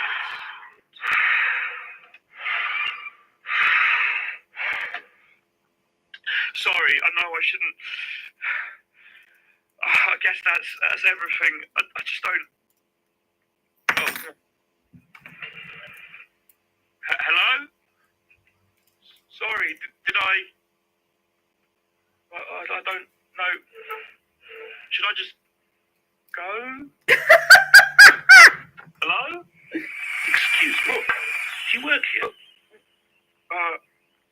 No, Hi. I'm looking for Elias Bouchard. He runs this institute. I do have an appointment. I don't, I'm sorry, I was just, but everyone went, sorry, Brian Finlinson. Peter Lucas. Oh! Lovely to meet you, Brian.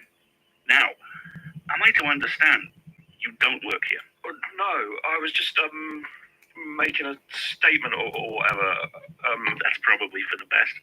Elias can be quite protective of his people. Never really understood why. I mean, in the end, the only person you really have is yourself. Jesus You Christ. agree, Brian? I don't, what? Well, plenty of time to make your mind up, I'm sure. Now, if you'll excuse me, like I said, I have an appointment to get to. You are sure you don't know where Elias Bouchard's office is? No. I'm sorry. Not to worry. I'm sure I can find it. And I'm sure you need some time to get used to your new situation. What? Good luck, Brian. Yeah. Jesus Christ. Hello? Hello?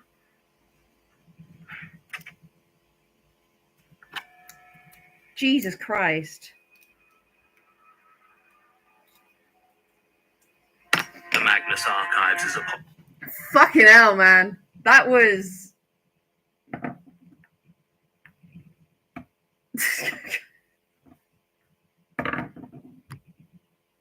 What? I don't know what to do with that.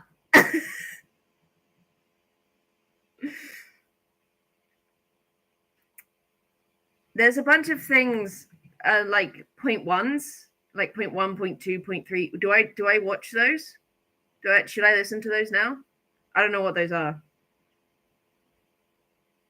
It's like mag 100.1 Deadland special and like 100.2 Deadland special something else. And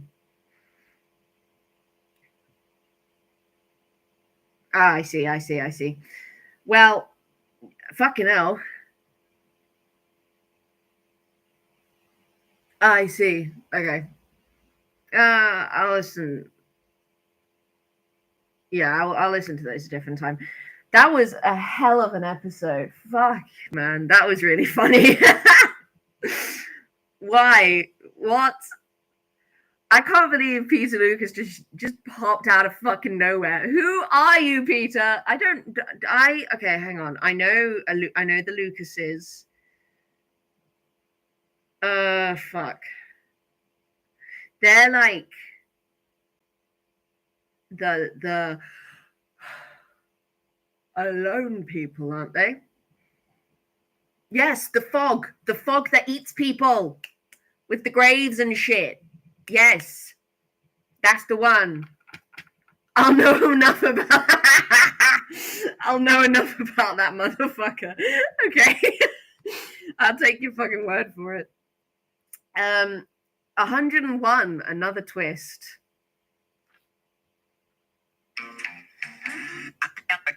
Arcana is odds. Canada. The Mag locals. Someone put some of up. This one doesn't have a transcript, so we're gonna have to do the fun thing. And card you dot. Rusty quill. Have I? No, not yet. But you're getting there. I think. I'm starting to understand the sheer volume of this detestment you have for this man.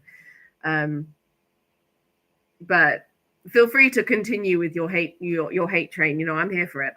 Whatever you need, my guy.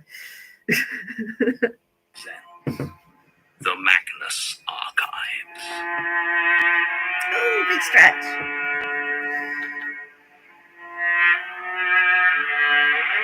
I think this is as tight as I can get this one.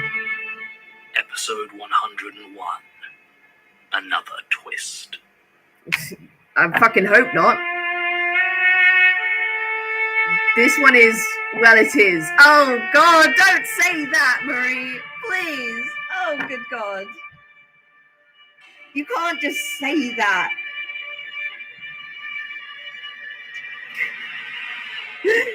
Shit.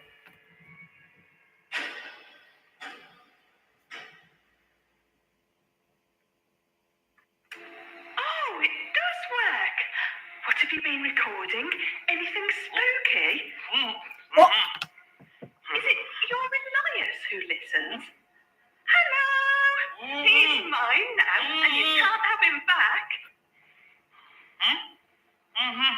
Oh, don't worry. It's not for you. You won't even need a coffin. We're going to use every piece of you. Now, could you two please move that thing somewhere far, far away? Not really. It needs to be near us. Well, just move yourselves away and take it with you. Gotcha. Right you are.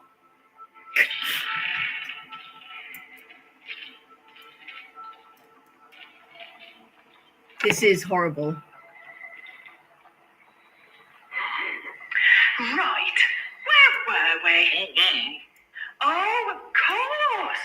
So, Elias, can I call you Elias? Let me set the scene. As I know you can't actually see this, he's tied to a chair.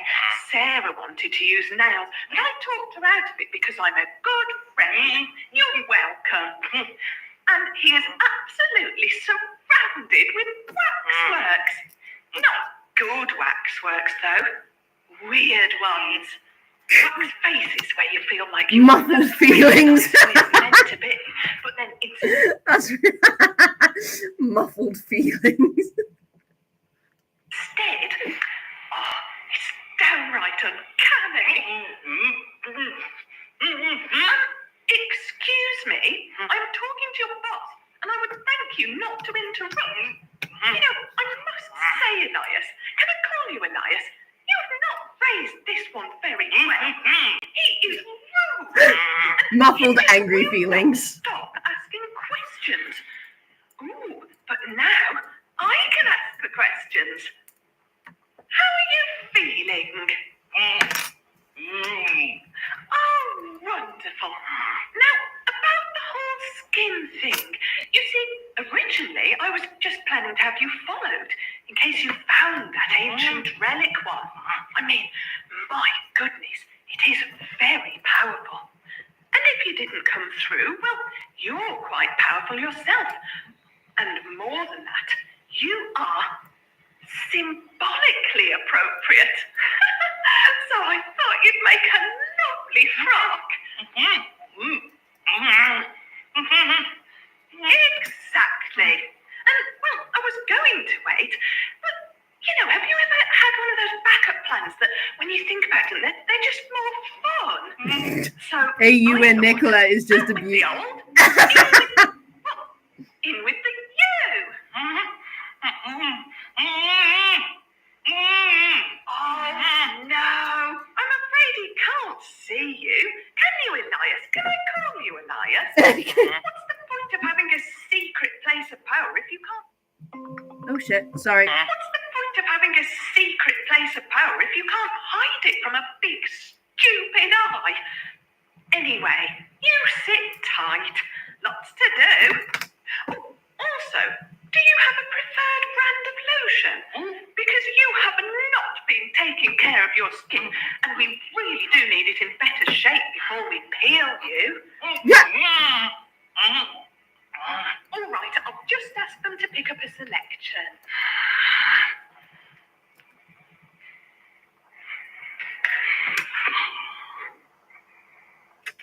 John is not happy.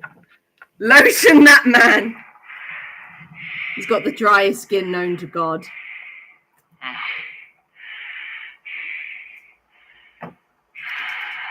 You'll be all right, buddy. Michael! When your crusty skin saves you from being skinned by a clown. That's a really good point. I'm going to stop moisturizing. Fuck that shit. Michael!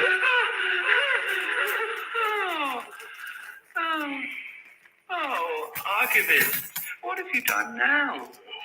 It's almost sad to see you like this. Almost. Oh, I've come to a decision, Archivist. I'm going to kill you. It's earlier than I had hoped, but that's life, I suppose. Your life. Sandman's gay cousin. Before I do, however, I want you to understand, even if it does go against my nature. So, ask your questions. What? Ask me. How did you find me? The eye watches, and the stranger conceals. But me, I lie, Archivist. I am the throat of delusion incarnate. Jesus. They can't hide Damn you free from me. Q&A. What do you have to do with the unknowing? Nothing. Nothing whatsoever. Except perhaps that I would like it to fail. Why are you here? I already said to kill you. But why? Because I don't want the circus to win, and I don't want the archives to either. Ah. Killing you myself is the best of both. And of course, there's revenge. Revenge? I still don't even know who you are. I am Michael. Yeah, we know. I was not always Michael. I do not want to be Michael. Being Michael stole the only purpose I have ever known. You were Gertrude's assistant, weren't you? No. But the tape, I heard you. You heard Michael. What the hell are you? Quiet, Archivist. The cramped casket sings loud, but not loud enough to drown out screaming. The Michael on that tape was not me.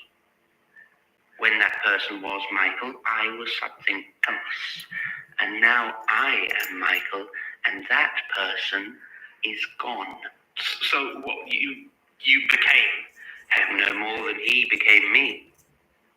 It is rare that someone I take finds their way into being me, but it does happen. And Michael had help. What happened?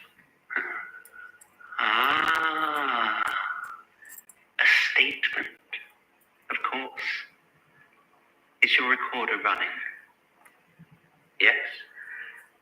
Yeah, he's not Michael, but he is Michael. Archivist. Statement of Michael. Taken from subject. Date. The last day of the archivist's life. Statement begins. How far back should it go? To the beginning of me? Centuries? Millennia? How do you define the start of your being when in some ways you have always been? Time is difficult to form. Michael Shelley, he is easier to keep track of. He was born, he was pointless, and he should have died. Oh. But before that could happen, he went to work for the Magnus Institute, that ivory tower keeping its prisoners ignorant in pursuit of... I don't really know what to make of that, but I do like it. It's a good name. A dungeon full of idiot watchers. And Michael Shelley was no exception. When he was in school, he lost a friend to something like me. His friend was named Ryan, but those in power simply called him schizophrenic. I don't know if he was, but it doesn't matter. He was so dreadfully afraid his world wasn't real that to make it so was almost nothing. Michael was there when he was taken. He never got over what he saw or didn't see. After much searching and despair, it drove him into the waiting arms of the institute where he met Gertrude I like that. Robinson, the archivist. Even being what I am, I have rarely seen anyone so adept at distorting the truth as Gertrude Robinson. Michael was protective of the frail old woman he believed her to be. So delicate, so forgetful, yet gently wise. He cared for her. He trusted her, and she fed him to me. She made him me to destroy our transcendence, and she did not hesitate. What an asshole. Poor Michael. He had been on trips for the Institute before, conferences, investigations. Gertrude had made sure that all her assistants were ready, but none of them would be suspicious if they were told they were going That bitch Gertrude was said no survivors. abroad for work. So there was no doubt in his mind, no concern, when she told him that they were traveling to Russia. Oh dear. Perhaps if he'd have stopped to look up their destination, he might have discovered that there was no such place as Zemlya Sanikova. But he did not. He trusted her. Even when they arrived in Dixon, at the edge of the Kara Sea, and they were picked up by a quiet sea captain called Peter Lucas. Oh. Even then, he trusted her. They travelled north, through cold far more bitter than any Michael had even conceived possible. And you know what he worried about? He worried about Gertrude Robinson, about how this poor old woman might cope with the chill. Oh. But now she was like iron and walked with a purpose that Michael had never before seen in her. The water turned to ice as the Arctic approached, and Gertrude's eyes turned cold. Oh, shit. Then, at last, he began to be afraid.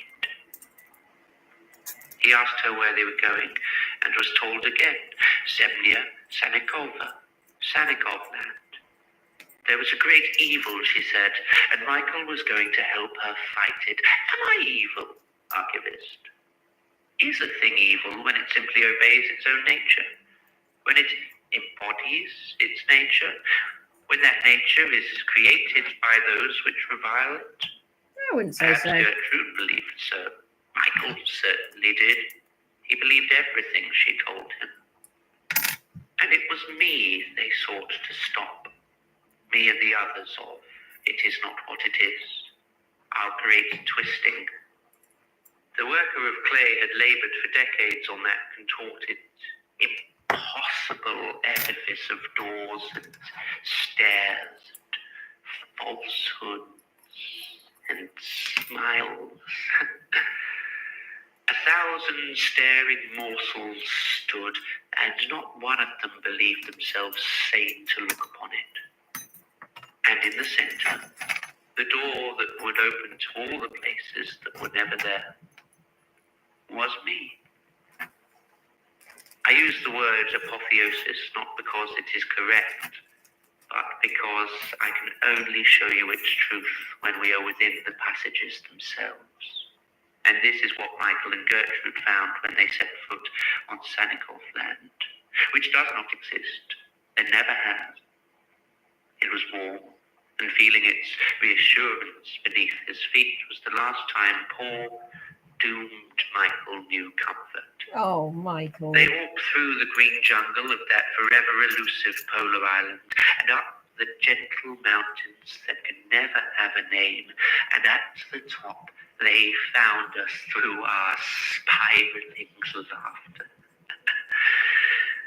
And they saw us in all of our glory. Michael did not go mad, though no words you could have said would have convinced him otherwise. The mind does not shatter, archivist. It is soft and malleable. It bends and twists and returns to what it was, though what you see and feel may leave their mark upon it. If Michael thought he had lost his mind, it was only because what he saw with crystal clarity was simply not something that could be real. But Gertrude Robinson did not waver. She did not hesitate. She gave no indication that she saw anything more or less than what was expected. Hers was not a mind that left room for doubt. She stared into us carefully, her eyes scanning for something that was my heart, looking for my door. And she found it. Perhaps I should have realized what was happening, seen those two lonely figures approaching me.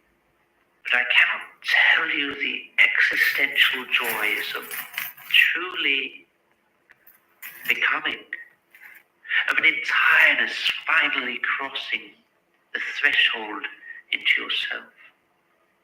So ecstatic was my completeness, I did not even hear my own door creak open, because Gertrude had told Michael how he could stop us.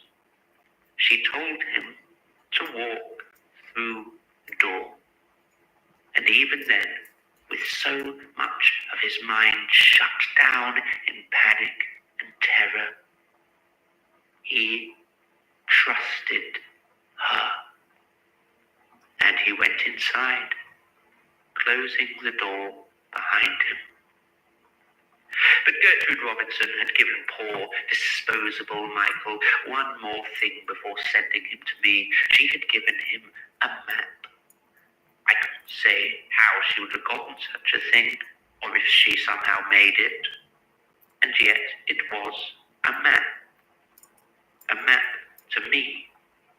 It made no sense, lines overlapping and inverting, but once within, I don't trust doors now. You know what? That's fair. make, which doors to open, which mirrors to shatter, until he became me. Damn. Even sharper than the joy of becoming is the agony of being opened and remade. To have your who torn bloody from your what and another crudely lashed into its place. To become Michael. And to do so at such a crucial point in our twisting, in our becoming. Well, of course, it destroyed it. The impossible altar collapsed. The worker of clay tore out his veins to dissolve himself in crimson mud. The others of us were cast to all the places that aren't. Some have still not found their way out again. And somehow Gertrude Robinson was back on that boat before Sanikoff land, once again never existed. And all that was left was me, Michael.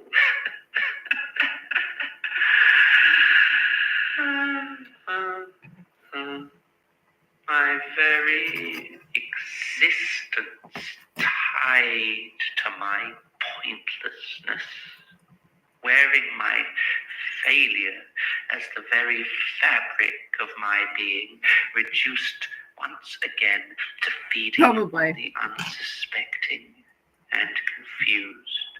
With her map, she would have been absolutely fucking fine. She'd been, I'm the map, I'm the map, I'm the map. Here we are. She would have created a new direction. Like, we've got forwards, backwards, left, and right. She would have made, like, west or some shit. And it would have been like, see, we're fine.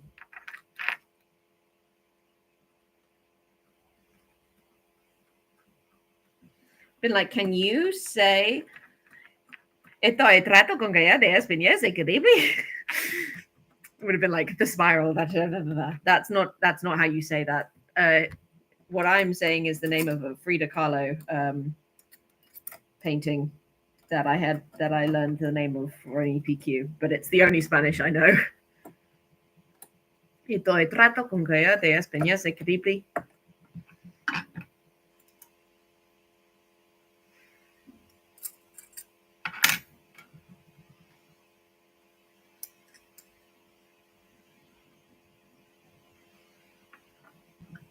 I don't want to study Spanish. I don't know anything. That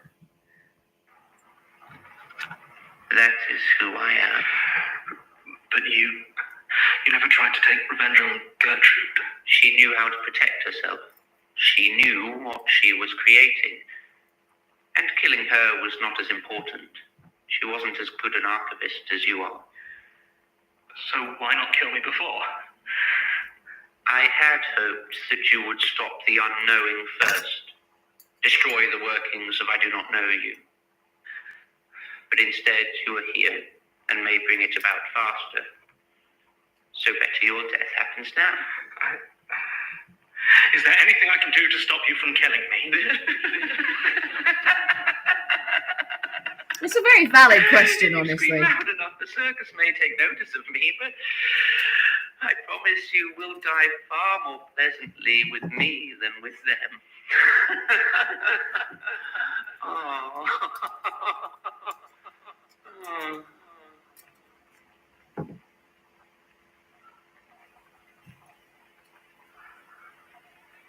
Okay.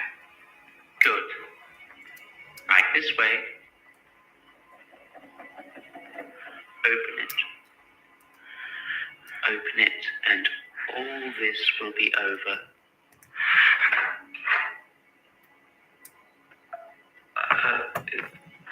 What? It's locked. It's not. Why is it locked? It can't be. Well, you try it.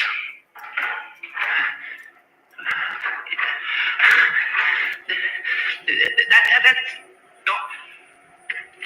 Oh. Oh no. Oh no. Michael!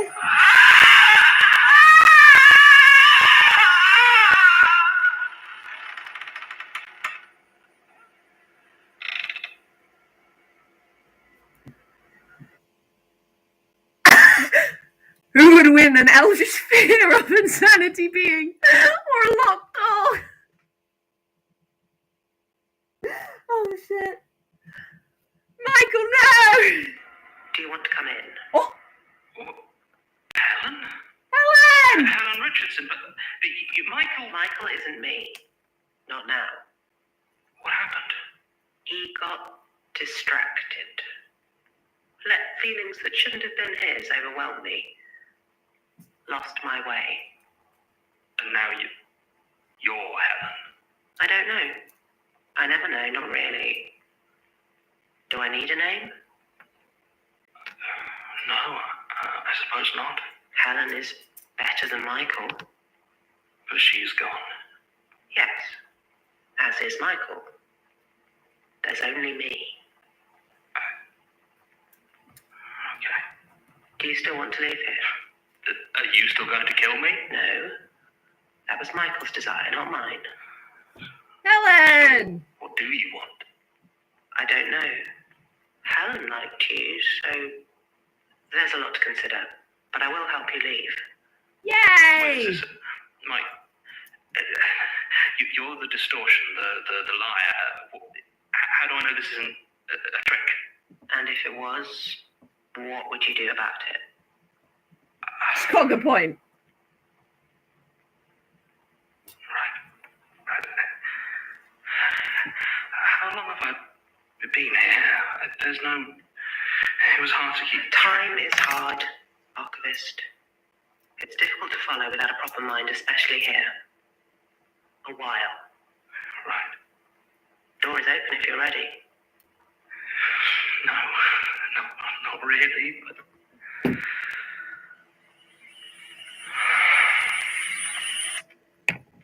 Damn.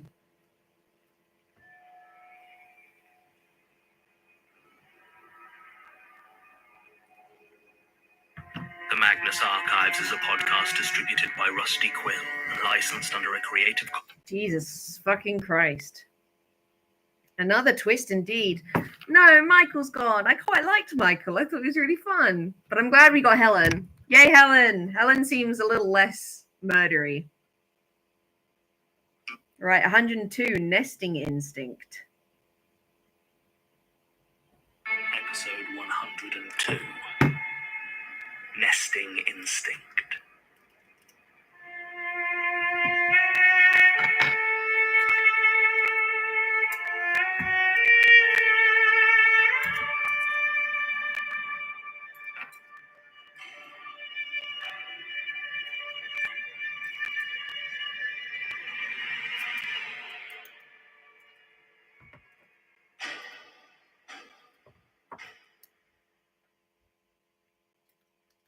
Look, John, I understand you're upset. A month, Elias. And you did, what, nothing?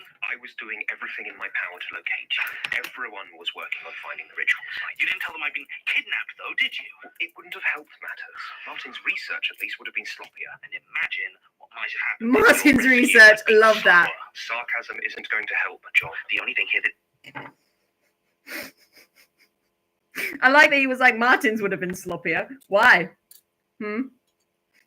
Why do you say that? Do you know something, Elias? This is a fan favorite. All right, I'll keep that in mind.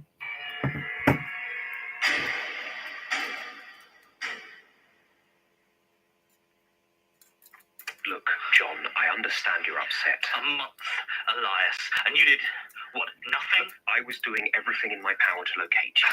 Everyone was working on finding the ritual site. You didn't tell them I'd been kidnapped, though, did you? It wouldn't have helped matters. Martin's research, at least... Oh, Jesus. From TikTok, Bear posted a video. You both follow two of the same accounts. Sorry. Did you? It wouldn't have helped matters. Martin's research, at least, would have been sloppier. And imagine what might have happened if your rescue had been slower. Sarcasm isn't going to help, John. The only thing here that isn't going to help is you. I am sick of relying on the kindness of things whose stated intention is to kill me.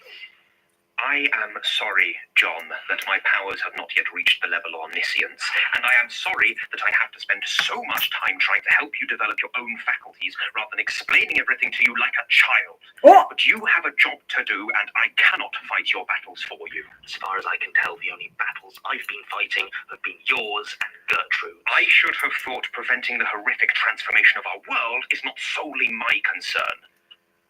Fine. At least we now know you're of zero practical use here.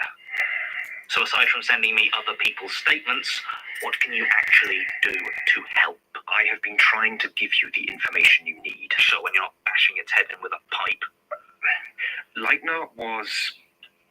I will admit I possibly overreacted to his sudden re-emergence. He could have helped. You? No.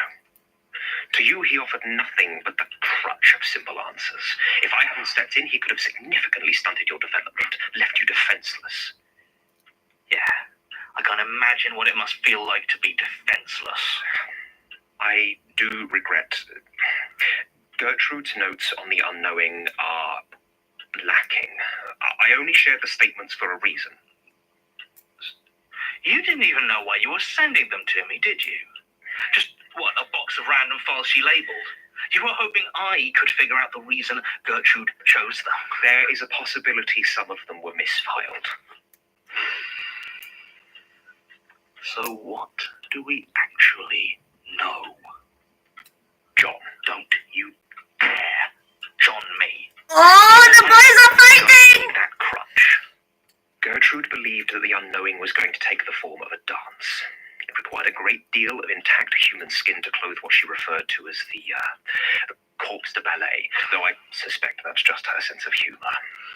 There is also one, the danseuse étoile, that requires a costume of special power or distinction. Gertrude believed that Orsanov and his circus created a dancer specifically for this role. I've met it.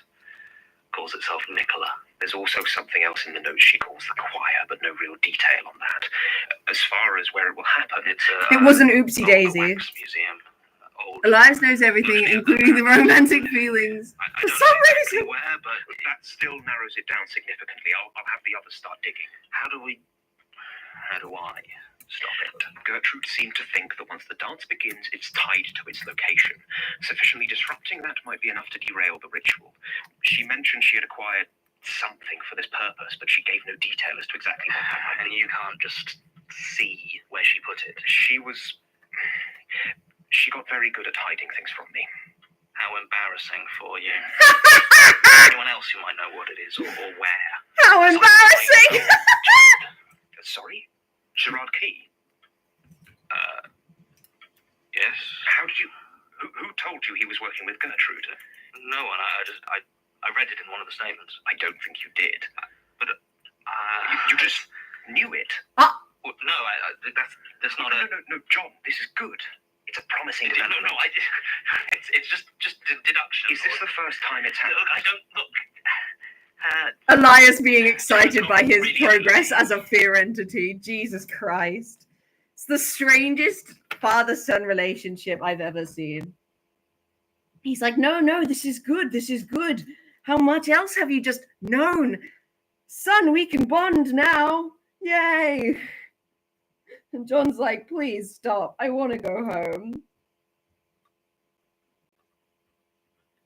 Hang on, this is a tricky one. Give me a minute, and then I'll press play. Sweet Jesus.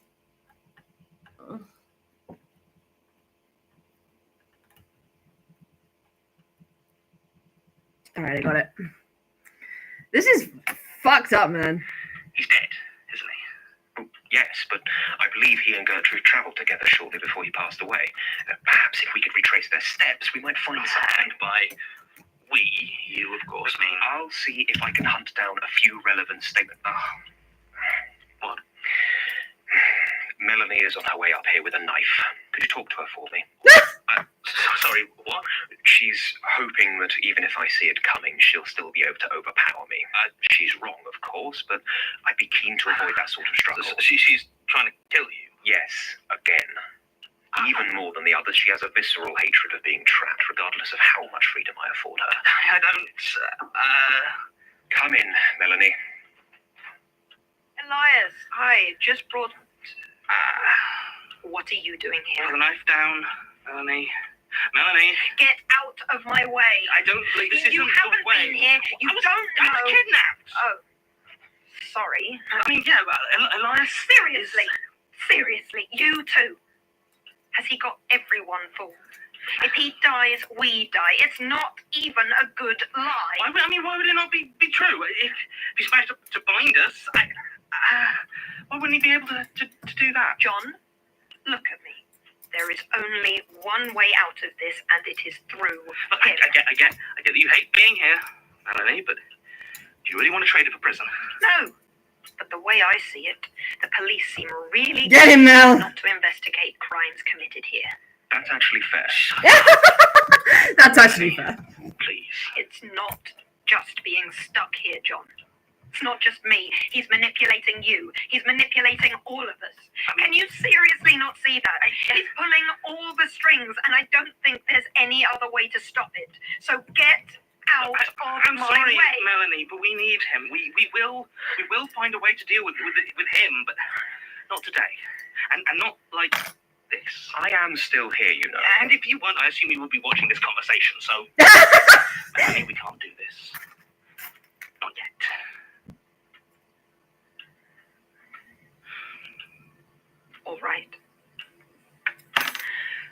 it your way. But whatever your way actually is, you'd better figure it out fast. Because it is your fault that I'm here. Fix it, or get out of the way. How the fuck is it his fault? He wasn't even there, bro. Thank you, John. Shut up. Statement of Francois Deschamps regarding the family and presumed marriage of Benoit Masson. Statement given June 4th, 2014. Audio recording by Jonathan Sims. Head Archivist of the Magnus Institute, London. Statement begins. Why do you need me to live it over again? To recount a story you know well enough already? You were there, at least for the parts worth discussing. You want me to tell you what happened before then? How I met Benoit, his character? How he became my friend? Truth be told, he was not my friend. I'm just trying to... a colleague, someone I might describe myself as well disposed to, but probably not even that. It may seem dismissive to you, but in my experience there are two situations where one finds themselves working behind a bar when over the age of 40. The first is that you own the establishment yourself, or the English call a publican, and see no reason to hire others to perform duties you are quite capable of yourself. The second is when a profound failure has brought you to the middle of your life with no wealth, no prospects, and no skills that could be applied in more lucrative avenues. Suffice it to say that Benoit Masson did not own Le Papillon Blanc. It was not one of the most fashionable spots in Toulouse, sitting just on the edge of where the tourist-facing centre meets the firmly residential, and never quite settling on either side. It billed itself as a cafe in the day, but most of its business was after dark, when all pretense was dropped and it became simply a comparatively cheap place to drink. I worked the bar there with Benoit and a few others, and had done for a couple of years since I left school. Of all the others who worked Le Papillon alongside me, I would probably have said that Benoit was the one who interested me the least. There was an air of sadness about him, a melancholy that I found unsurprising, given the position he had found himself in, but distasteful nonetheless. Damn. My own life has certainly had its hardships, and I cannot help but detest those who indulge in self-pity. That's fair. Though, having seen his fate, perhaps some pity was earned. Benoit was, as far as I could tell, all alone in the world, and rather unhappy about the fact. It was rare that the topic of parents or family would be raised or discussed without his appearing, as if from nowhere, to quietly volunteer the fact that his parents were dead, or his lack of siblings, or whatever it might have been. Whatever familial bond was the topic of conversation, Benoit Masson did not have it, and expected, no, demanded, that you pity him for the fact. It will not surprise you to learn that he wore no wedding ring, that when a young couple would enter the cafe to pass their time in wine and affection, he would simply stare at them, his face a mask of ill-concealed envy. I am deeply grateful it was rare that we had children in Le Papillon, as the one time they came in while he was on shift, he vanished for almost 20 minutes, and when he returned, it was clear he'd been crying. All told, he was a pathetic, lonely man, desperate for any human connection. A connection I had no intention of offering him.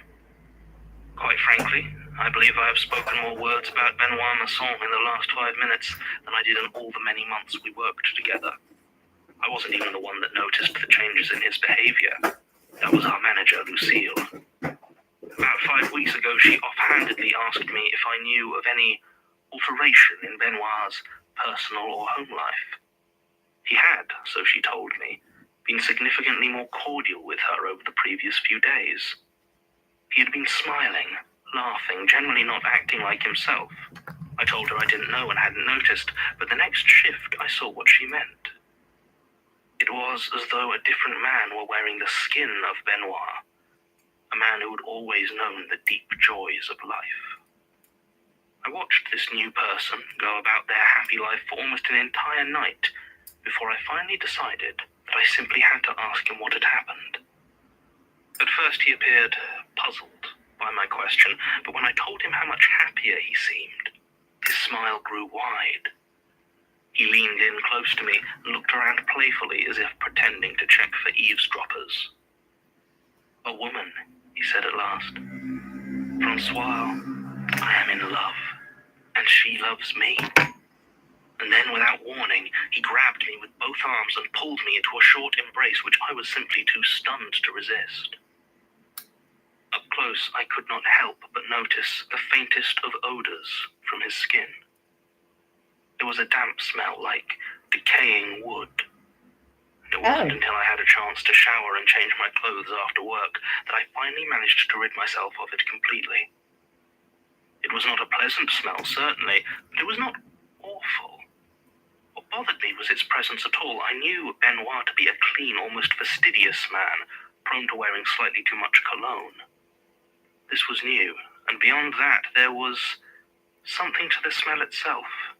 Some memory of a childhood spent in the country around Lyon, of wandering out into the damp heat after a summer rain, of turning over logs slick with moisture to reveal the crawling underbelly beneath them. But for the most part, I ignored it. After all, if I could remain unconcerned about Benoit when he was miserable, doing so when he was happy hardly seemed like a challenge. And indeed, he continued to be happy, almost to the point of bliss, for almost the entire month following. The smell was growing ever so gradually stronger, to the point where I would occasionally see my colleagues wrinkle their noses when he went to talk to them. But it never quite reached the stage where it felt worth bringing up with Lucille. Benoit's hygiene more generally also started to noticeably decline. At first, his shirts would be wrinkled when he arrived for work, when before I had only ever seen him wear them crisply ironed. Then there were small stains or tears that could be spotted, as his clothes seemed to be washed less and less regularly. Again, none of this was glaringly obvious, and if his behavior hadn't drawn my attention, it's likely I never would have noticed it at all. Certainly, none of the patrons of Le Papillon Blanc ever seemed bothered by his appearance or cleanliness. Through it all, he would talk incessantly to anyone who would listen about this woman who had apparently changed his life. Mon petit scarabée, his little beetle. I was never able to get her actual name from Benoit, as he only seemed to refer to her by that weird nickname. Clear details were also difficult to establish. He could talk for an hour over what his little beetle had told him over breakfast, but when asked about what she did, where she was from, what she looked like, he would always find a way to talk around it and shift the conversation in a new direction. Beetle X-Man. He managed to establish that she had children, as Benoit would often make reference to the little ones, his eyes lighting up with parental pride. Oh, they couldn't have been his, obviously, but that didn't seem to matter to him. But as with their mother, solid details about these children were almost impossible to establish. I would have suspected this new family of his wasn't even real, were it not for the fact that he was clearly not faking his joy or contentment. Either his petit scarabée was real, or Benoit was suffering from a very complex delusion indeed. It never occurred to me it might have been both. It was 2 days ago that it happened. I was thinking earlier how unlikely it was to have been looking so precisely at such a specific spot at such a specific time as to make me absolutely sure of what I witnessed. If I had glanced over a second later, or only caught it from the corner of my eye, I could have easily dismissed it. After all, the simple presence of insects is not in and of itself remarkable. It was where this particular insect came from, however, that shook me so deeply. Benoit was leaning over the bar, listening to a young man who, I believe, was ordering for quite a large group. As this customer listed off his drinks, Benoit's hand rested lightly upon the countertop, and I found, for no reason I could readily provide, my gaze was resting upon the fingers of his hand. Without any warning or reaction from Benoit himself, there seemed to be movement from the ring finger of his right hand.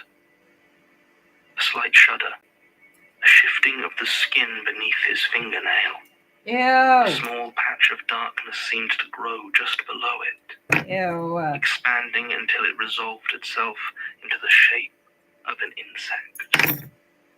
It pushed itself smoothly and quickly out from below his fingernail and dropped down onto the bar, scuttling away and out of sight so quickly I lost it almost immediately. It had all happened in a matter of moments, and there was no blood, no reaction from Benoit, no evidence that it had truly happened at all, apart from my shaking legs and the feeling I was going to collapse. And it was in that state that your associate found me. At the time, I thought he was your son. His French was significantly better than yours, and it took some time and some difficulty translating before I could fully explain to you what had happened. You rebuffed all my questions about your interest in Benoit and his situation, as you resolutely have since. I am telling you my story since you have asked so nicely, but I will never truly forgive either of you for what you have shown me. I should have been more suspicious of this man, too old for his poorly dyed hair, leading me to an old woman who promised me answers in exchange for an address. I should have walked away. I shouldn't have offered to go with you. Oh dear. But I was in shock from what I had seen, and I believe you could have told me to do almost anything, and I would have been unlikely to argue. You tried to cross-examine me about things I didn't understand. Étranger ou le saleté. I honestly had no idea what you were talking about. But I didn't put up a fight when you told me to get Benoit's address. I don't know why you agreed when I asked to come with you. I wish you hadn't. Do you really need me to describe it? You saw it for yourselves. The flowing tide that swarmed and scuttled as soon as the door opened. The smell that rolled out of that apartment like a choking wall. The thing that embraced Benoit. Mon petit scarabée. The only thing I don't know is if you saw in as much detail as I did the look of sheer contentment and joy on poor Benoit's face as his family crawled all over him. Ew. I don't care about what the police might have done. Your young colleague was right. You should have burnt the place to the ground. There's a story from this guy who read Metamorphosis by Kafka one time and started imagining having sex with a big roach to the point where he named the imaginary roach Olga or something. So this story isn't unlikely. Yeah, man just Jesus. Man fucked the beetle. I have nothing more. There's no other way to say it. He fucked the beetle. Statement ends.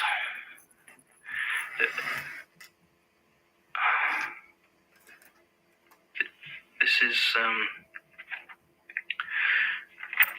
is written in French. Oh! All of it. I don't speak French. I don't read. I've never. I wish I could find it in myself to be surprised. Jesus. A statement, it seems, given directly to Gertrude, though not apparently recorded. Did she perhaps leave her tape recorder at home when she took this little field trip with Gerard? Jesus. June 2014. Barely a year before her murder. Less than half that before Jared Key's brain tumor would lead to his own death. Did he know already that his life was ending? Was he trying to accomplish one last good deed before the end? Were they both? Étranger ou la saleté. Foreigner or dirt. Stranger or filth. I can see why, with limited information, Mr. Deschamps' account could lend itself to either interpretation. Sudden appearance of a vague and previously unknown figure inserting itself into someone's life, on the one hand, and on the other, bugs and bad smells. Let it never be said the hive and its ilk are subtle. Still, closer examination points pretty conclusively in that direction. It must have been a disappointment, especially if, as I suspect, Gertrude and Jared were searching for information on the unknowing. Becerra did some cursory follow-up on the statement itself. Benoit Masson definitely died in late June 2014, but the Toulouse police records regarding the matter are firmly sealed. Francois Deschamps has refused our request for a follow-up interview. He did forward us one item, however. I can't read the French on this one, but it appears to be a crudely printed wedding invitation. Benoit Masson is the only name legible on it, as most of the details are obscured by a wide variety of dried stains. Ew! Most helpful of all, though, is the simple fact that Gertrude was in Toulouse in June 2014. The information I found from her laptop doesn't give a complete picture of her travels, but now I know when to look. And it appears that when she left Toulouse, she did not return to London. Instead, it looks like she took several connecting flights, eventually ending up in Wellington International Airport in New Zealand. I can't find any other details on the computer, but I'm going to ask the others to see if they can hunt down any statements referencing New Zealand in or around mid-2014. It might be a wild goose chase, but it's the best lead I have. In the meantime, I have a new flat. Yay! I should try to get comfortable, change the locks, even if I might need to be leaving it for a while. Oh, and I suppose I did tell Georgie I'd try to talk to Martin. Yeah, you did. You're sure you don't mind? No, it's fine. I've kind of stopped noticing, if I'm honest. They just sort of turn themselves on these days. Oh, Martin and Martin! I'm so excited for this. Love how we're like, is that Eldritch Fear or that other one? Like, we're guessing what letter comes next to Hangman. The guys, my boys, my babies. I love them so much.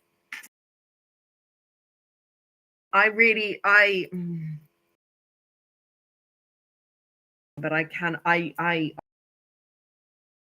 clear that Martin to be with John. Come on, John, get your head together. Let me have this. Please.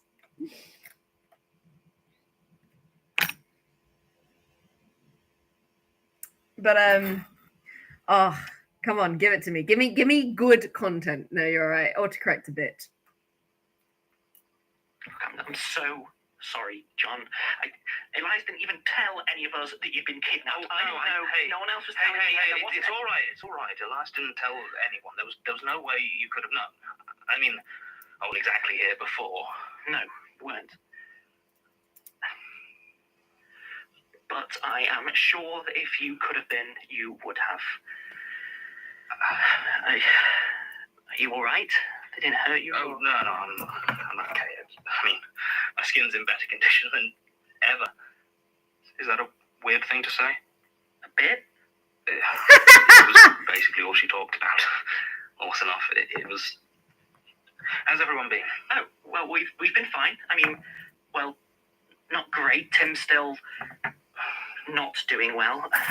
Melanie seems okay, but I get the feeling she's, I don't know, planning something. I got that feeling too. Sarah's the only one doing... Well, she seems weirdly calm about the whole thing, like she's on a vacation or something. Maybe she just suits the academic life. What about Daisy? Don't see her much, which is fine by me. Does the rest of the Institute know what's going on down here? I mean, I never really paid attention, but...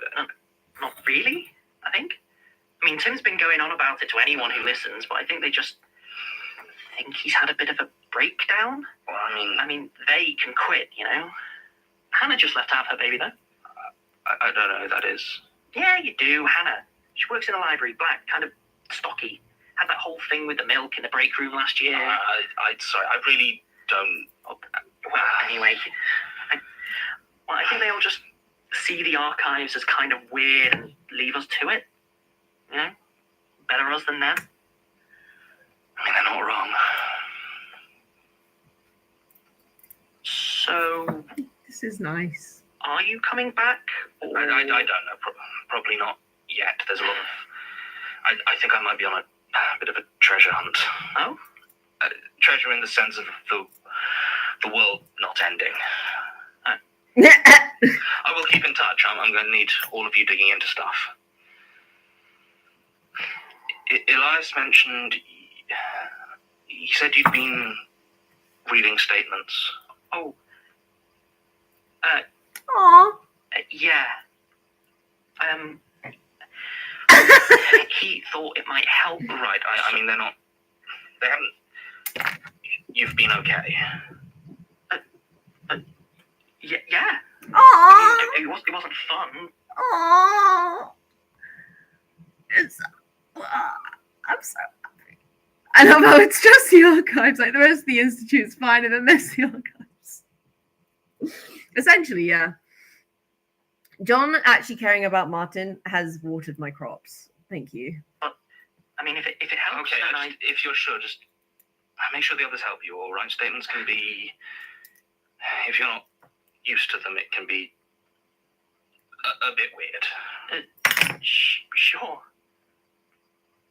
Anyway, I should go. I've got a few leads to follow up. Right. I'm sorry, Mom. I know we haven't talked much since Sasha and everything. Well, I mean, it's not too late. You know, unless the world ends. Yeah. Jesus. Oh my god. I need them to be together, please. I don't know how I can survive. Martin, don't say that. Oh. I'm in Spain without the S. Next one's called Cruelty Free, and somehow I sincerely doubt that. Introducing the Galaxy Book 4 Edge. Rusty Quill presents the Magnus Archives.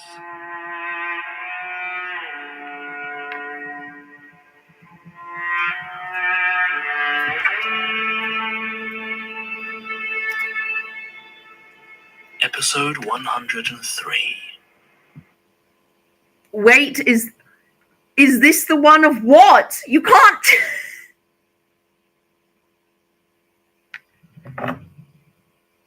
You can't just say shit like that, Marie. You're going to give me a stroke. I need a fucking drink.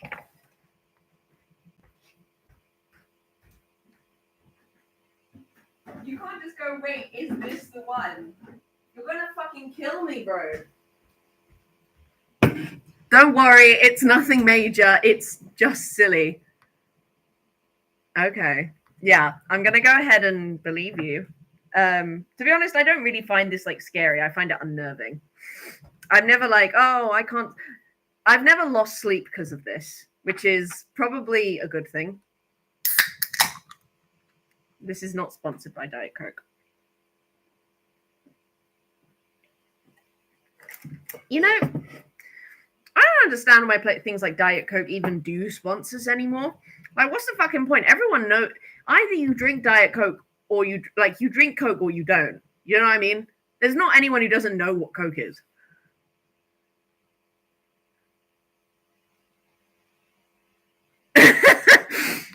Man marries beetle, and then this one, if it's okay. Fair enough. Well, we'll find out. Cruelty free.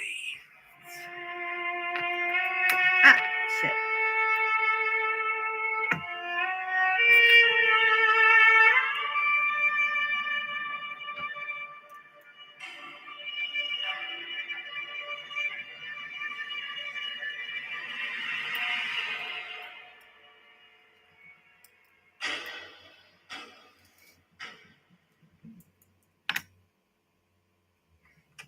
Statement of Dylan Anderson regarding an unusual pig he acquired on his farm near the Marlborough Forest, New Zealand. Original statement given July 2nd. What the fuck? A mysterious pig.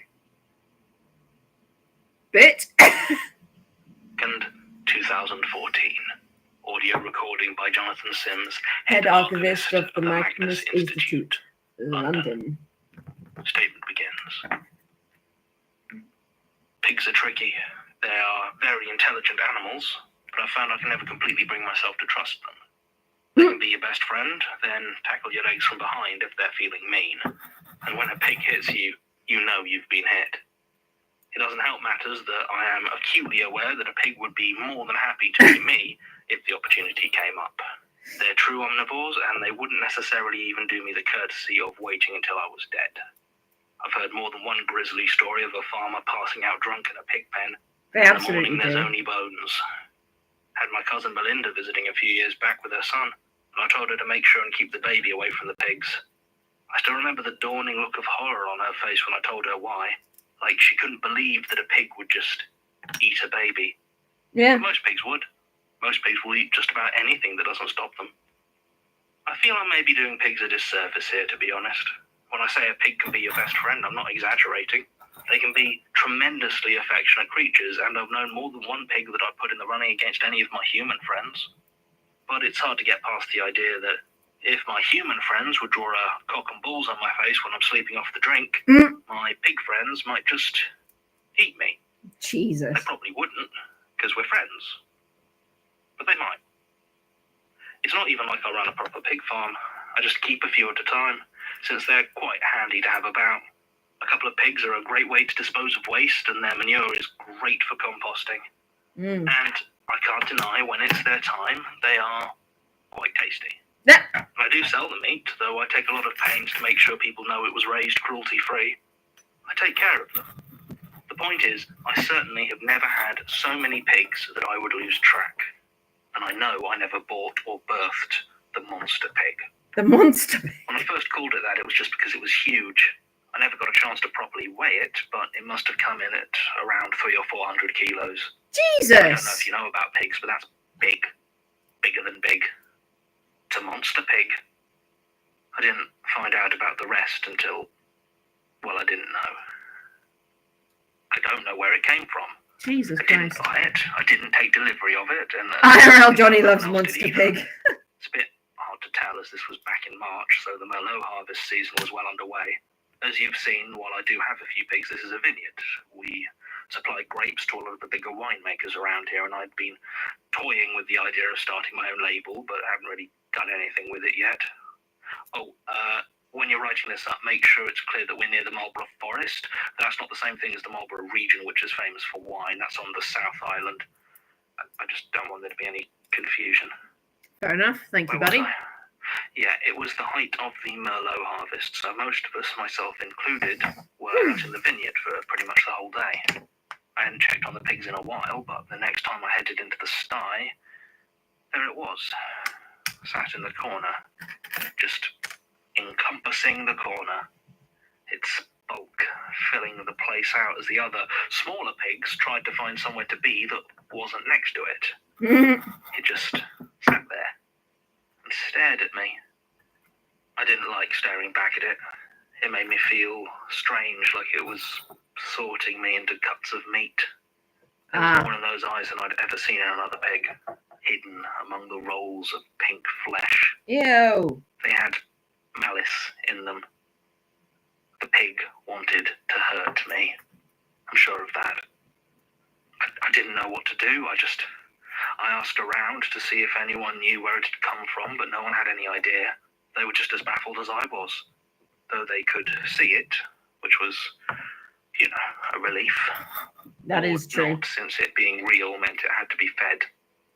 Part of me did consider immediately trying to send it for slaughter, but something about the way it looked at me, almost daring me to try it. A thin trickle of pink saliva glistening around its mouth. Why was this Absolutely like? sure if I'd asked Manawa or any of the others to bring it out for that, they would be dead. In fact, the more I think about the whole situation, the more certain I am that the monster pig wanted nothing more than to kill and eat me. Ew. It just didn't want the hassle hassle of breaking out of the sty, though I'm sure it could have if it really wanted to. I tried to feed it, but it was so huge, it ate so much, and there wasn't enough for all the others as well. It wouldn't need to be violent, it would just shift its mass towards the trough, and the other pigs would just be moved aside. When it ate, I got a closer look at that mottled body. It was covered in small lumps and marks that at first I thought might have been ticks or some other sort of parasite. But as I got closer, I saw that they were scars. Shot scars, most of them, with some that looked like they might have been from spikes or axes. Oh. One of them looked like finger marks. Monster Pig is just built As I different. stared at it, still stood in the pen. My eyes darted again to the gate and the lock that was now looking far too flimsy. It could just leave and attack. There was nothing I could do to stop it.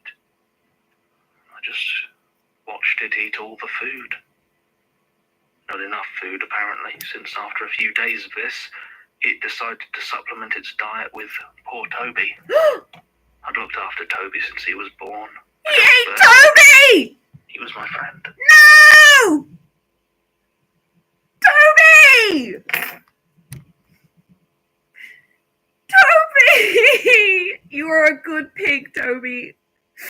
I will remember you fondly. So when I saw what was left of him lying in the pig pen on that damp Tuesday morning, I'm not ashamed to say that I cried. You cry, my boy. He was the first of my pigs to go, but I was sure he wouldn't be the last. I tried to get the other pigs out a couple of times, move them to another pen, but the monster would start to shift its weight towards me with alarming speed, and I would always run away like a coward.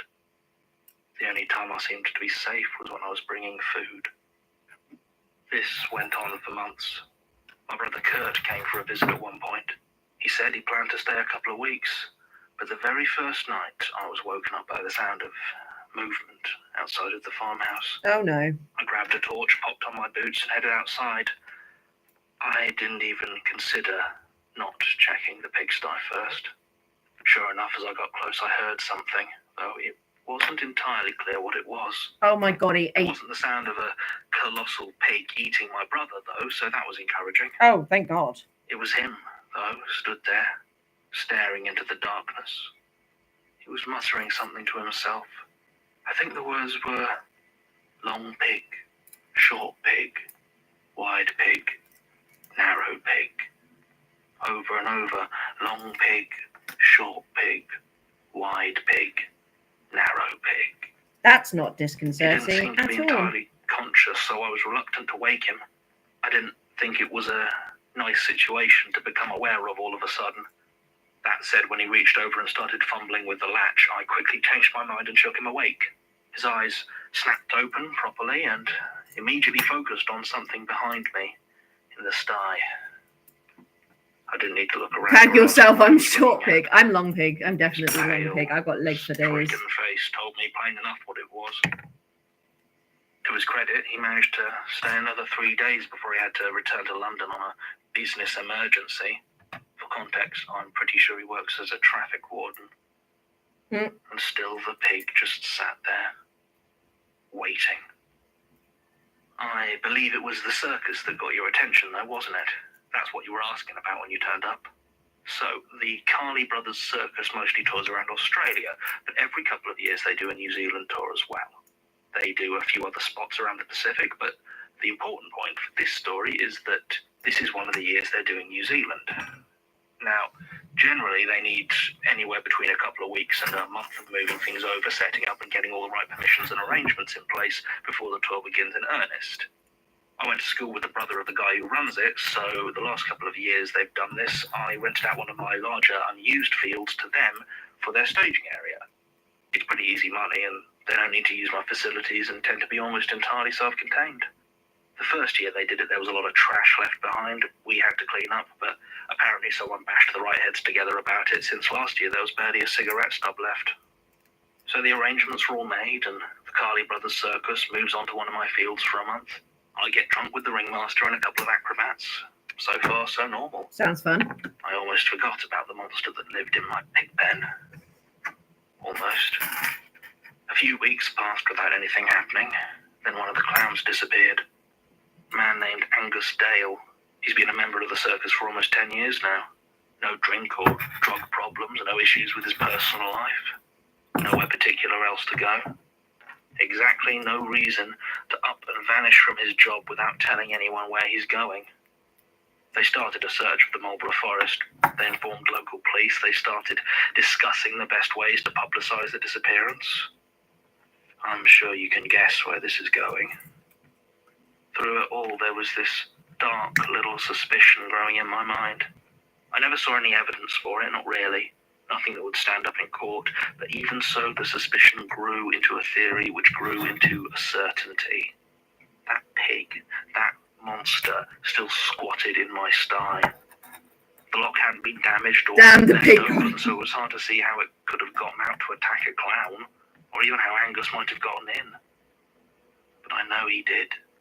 I know that thing killed and ate him. Ew. I keep having this dream. I used to watch the rehearsals for the Carley Brothers performances, and I can clearly remember Angus Dale's voice, or at least his clowning voice. I was watching him perform, but instead of a comedy skit or a bit of slapstick, he would sink his teeth into his limbs with this crunching, cracking sound, gradually Ew. eating himself. But even with a mouthful of meat, his laugh was still clear as a bell, his jokes and pleas for mercy clearly articulated. This reminds me of that He one never gave episode any in sign he was Hannibal. in pain, but every few seconds he would stop laughing or chewing and just repeat the words. Long pig, short pig, wide pig, narrow pig, before starting up again. When I finally managed to drag myself out of bed the next morning, there was a bright, white, human femur on the ground in the pigsty, Yeah. lying in front of the enormous fleshy form that just gazed at me in horrid triumph. Ew. Not Hannibal. I didn't want to tell anyone. That would have brought investigation, the police, efforts to exterminate the man-eating thing that looked so much like a pig. It wouldn't go how they expected, I was sure of that. Mm. I didn't know what to do. Would it kill more people if I just left it alone, or Probably. if they tried to kill it? Probably. I never had much call for ethics before, really. It was just grapes and pigs. When faced with that choice, I found myself completely paralyzed. After about 10 minutes, standing there in silence, staring at that bone, I walked into the pen, and I lay down motionless in front of the monster pig. Thinking now, that decision seems alien to me, but I think I just couldn't stand the thought of going any further in the story that was playing out in front of me. It smelt awful on the floor, and as the pink form began to move towards me, my resolve started to waver. It was far too heavy to be supported by its skinny, twig-like legs, Ew. but something still propelled it slowly forward, inch by inch. That familiar pink drool leaving a thin path for the enormous body to follow, until it was right on top of me. I closed my eyes and gritted my teeth, waiting to feel the pain of it starting to tear into my flesh. But instead, I felt it settle next to me, the meat of it sinking into the spaces left by my position. It was pressing up against me and let out the most contented sound I have ever heard from a pig. The message could not have been clearer. Friend. I don't know how long I lay there in that stinking pigsty, listening to the calm, relaxed breathing of the murderous thing that had chosen to spare me. Eventually it retreated to its corner, and I stood and walked back into the house. If you hadn't turned up that evening, I don't know what I'd have done. I know a monster pig wasn't what you were looking for, but I do appreciate your advice. When you explained the situation, I hoped you'd have some special trick for dealing with it, but I suppose welding scrap metal around the pen and filling it with cement just about works, even if I do owe Mason a favour for borrowing his mixer. I'd have thought the thing would at least try to break free while I did it, but thank heaven for small mercies, I suppose. At least it A huge didn't block kill of me. solid concrete. I Jesus. don't know what to do with it. Some sort of engraving, maybe. In memory of Toby. Oh, Toby! In memory of Angus. That's what really gets me, to be honest. Those pigs didn't deserve what that thing did to them. Tearing them apart and eating them. Neither did Angus, of course. The circus is still around if you want to talk to them, but the search for Angus Dale is still going on, so I'd appreciate it if you didn't bring my name up. Oh, and if you're hungry, I've got some bacon in the freezer I'm going to cook up. What? Statement ends. I like the what? Another dead end for Gertrude, it seems. Assuming it was Gertrude Mr. Anderson was talking to. But I feel that's a safe assumption, as the tickets to Wellington were only for one. Perhaps Jared joined her later. I can only imagine her frustration upon chasing down a mysterious disappearance with a circus connection, only to find herself instead trying to help contain an evil pig. Too much meat. The disappearance of Angus Dale is still an open case, though no leads have been found since a possible reported sighting in 2016 that didn't amount to anything. Martin attempted to make contact with Mr. Anderson himself, but after a few unanswered emails and calls ringing out, I think we can safely abandon that hope. There is one loose end I'm hoping might amount to something, though. Mr. Anderson mentioned his brother Kurt emigrated to the UK and works as a traffic warden, at least as of 2014. Melanie's seeing if she can hunt him down. If he's still around, there's a possibility he might be able to fill in a few of the missing pieces. I currently have nothing to indicate where Gertrude might have travelled next, but I have a hunch Kurt Anderson might be able to help.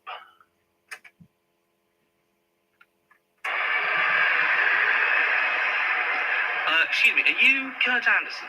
Yeah, why? Dylan Anderson is your brother? Yeah. Why? Is he in some kind of trouble? Oh, no, I just have a couple of questions. Look, buddy, I'm not It's sure about a pig he owned back in 2014. No, I don't know anything about that. No, look, I know we haven't met. I don't know what you're talking about. Fine. What do you know about the pig? I only met it once, and it freaked me right out.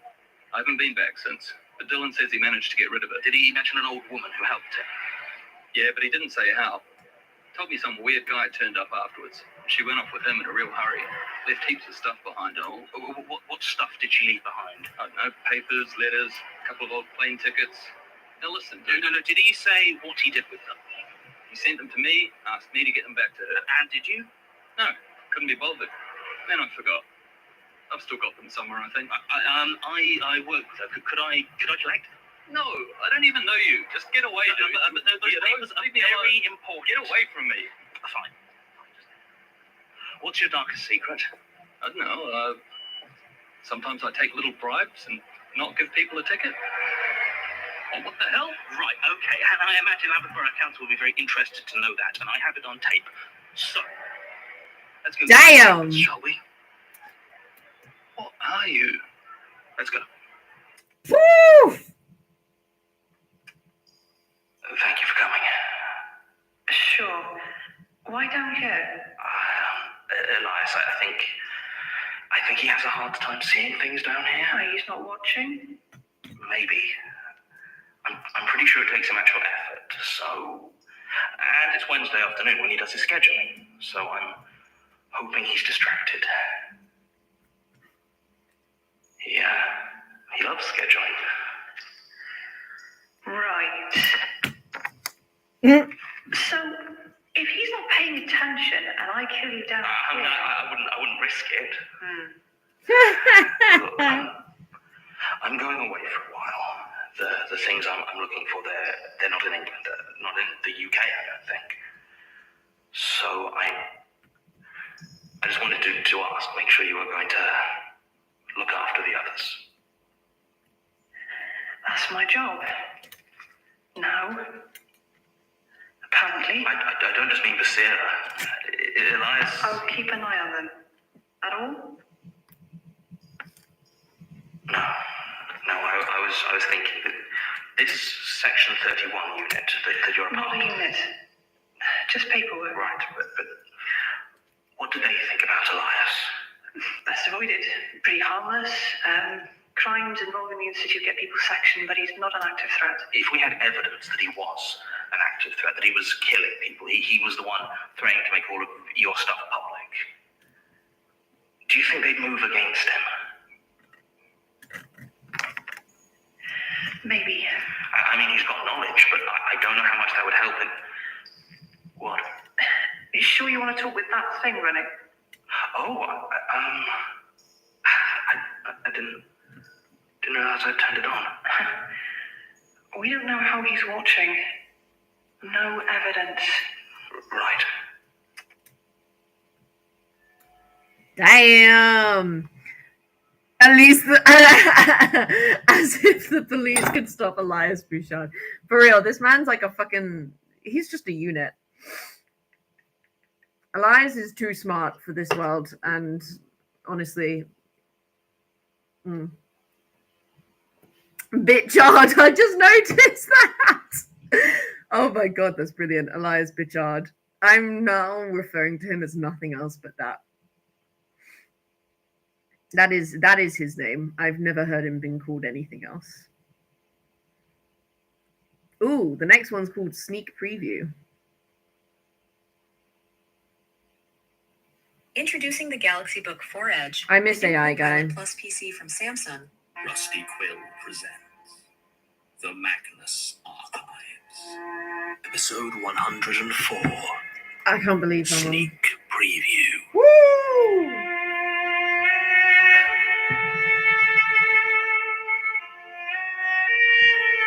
They're making like some weird stare thingy right now. Imagine if AI go only. I'm gonna be so upset because I really miss him. I want him back, please.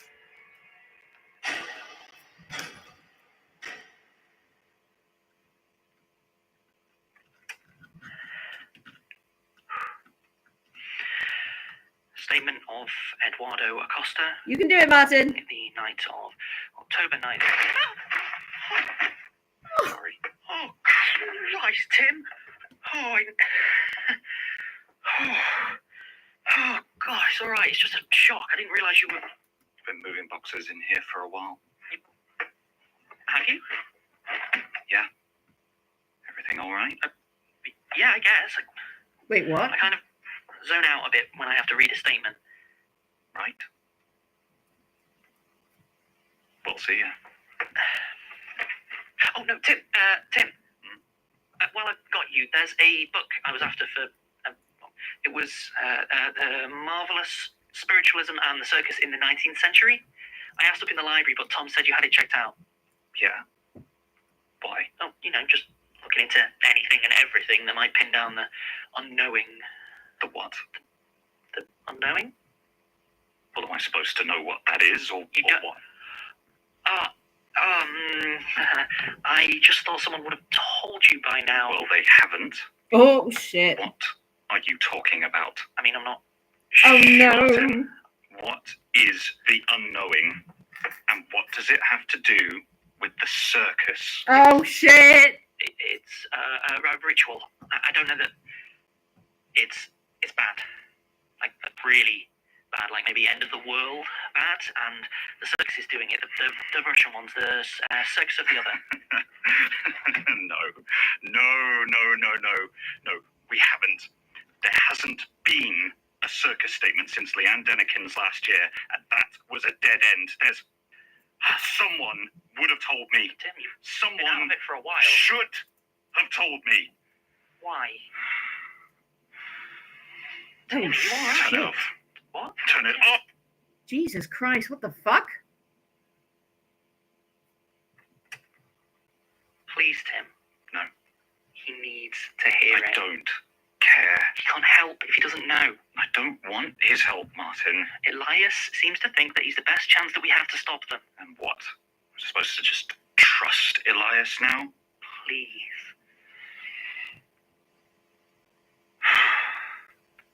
Fine. I'll tell him in person when he gets back from wherever it is that he's vanished to. China. And if you try to tell him in person, you'll just end up at each other's throats. You know you will. Damn. Yeah, you tell him, Martin. You tell him, Martin. Statement of Timothy Stoker on the disappearance of my brother Danny 4 years ago, June 14th, 2017. Oh. Statement begins. Oh. No! Wait. I may... Oh, no, I'm crying. Oh, fuck. Tim! No! Oh, Tim, I'm so sorry, baby. Oh, God. This is gonna hurt. I know it's gonna hurt. Tim's been, like, in a proper rut. I don't like that he's being mean to Martin, though. Because Martin is, like, the only person that doesn't deserve his meanness. You know what I mean? Like, Martin's just trying his fucking best, you know? He doesn't deserve to be shouted at all the time and shit. Oh, fuck. My little brother Danny. Oh. He was always better than me. He was a couple of years younger, but by the time he hit 21, he was already taller, fitter, better looking. Oh, no. I mean, he didn't have my winning sense of humor, but he didn't need it. Charisma, it wasn't a problem for him. I think a lot of people in my situation would have been jealous, but not me. I was just proud of him. Aww. I was always doing some charity race or endurance course, getting modeling gigs while I worked quietly away in publishing. It made me smile. I remember he actually got a job doing some publicity shots for the company that owned my local gym. There was a good 5 months where whenever I walked down to my offices, there he'd be, twice as large as life, smiling down from a poster and challenging me to take them up on their joining fee, or lack thereof. Mm-hmm. I never did, but it always brought a smile to my face when I saw it. We didn't really talk much, me and Danny. We were still pretty close. He'd usually keep me updated on whatever his latest obsession was. He tended to throw himself into a thing completely for about 6 months, and well, then he'd get bored, and something new would catch his eye. Like, back in 2013, it was urban exploration. Ooh. He'd come down to London, stay with me for a couple of days, and we'd end up having drinks with Abigail Ellison, who's a mutual friend of ours from back home. Abby had been doing the urban exploration thing on and off for a few years, and was telling us a few of her close calls in some of the sites down near the old Docklands. As she talked, I was just watching Danny's eyes light up, and I knew exactly what was happening. His passion for sailing was starting to wane after almost a year, and I was sure I was watching him discover his next project. When Abby mentioned she had a trip lined up for the old Millennium Mills in Newham, well, it was pretty much a done deal. At the time, I quite liked the idea. It wasn't the weirdest thing to ever catch Danny's attention, not by a long shot. And secretly, I thought he and Abigail would maybe make kind of a cute couple. So I was quite encouraging. Not that he needed it. Aww. It's weird, isn't it? The things that can change your life. You can plan for all the devastating, terrible possibilities you can imagine. And it will always be those tiny, unexpected things that get you. You know, the things that you never even noticed as they were happening, just nudging everything into motion. But even if there was a way I could have known, I really don't think I'd be able to have stopped him. So, for the next few months, that was it. My cool little brother was an urban explorer. Nice. It suited him. I got used to my phone buzzing at my office desk as he filled it with pictures of his smiling face in front of some rusted machine or hidden tunnel. That's pretty cool. He never did get together with Abby, but it only took a couple of trips with her and he learned what he needed. He talked a few of his friends into it, like always. Started going on trips further afield. I thought he'd be down in London more than he was, but it turns out there are even more interesting abandoned places up north. They tend to be less guarded than they are down here, so that was where he spent most of his time. There was one thing that did draw him down to London, though. What he referred to as ghost buildings. There might have been some official name in the urban exploration community, I don't know. He stopped using the jargon around me after I joked that Urbex sounded like a brand of drain cleaner. It does, What actually. he was talking about was the places where I miss newer season 1 Tim too. He was so funny and I loved him and he was just such a fucking hoot and I miss him. Oh, Tim, I'm sorry that your life has gone to shit, buddy. I really am. I'm sorry, okay?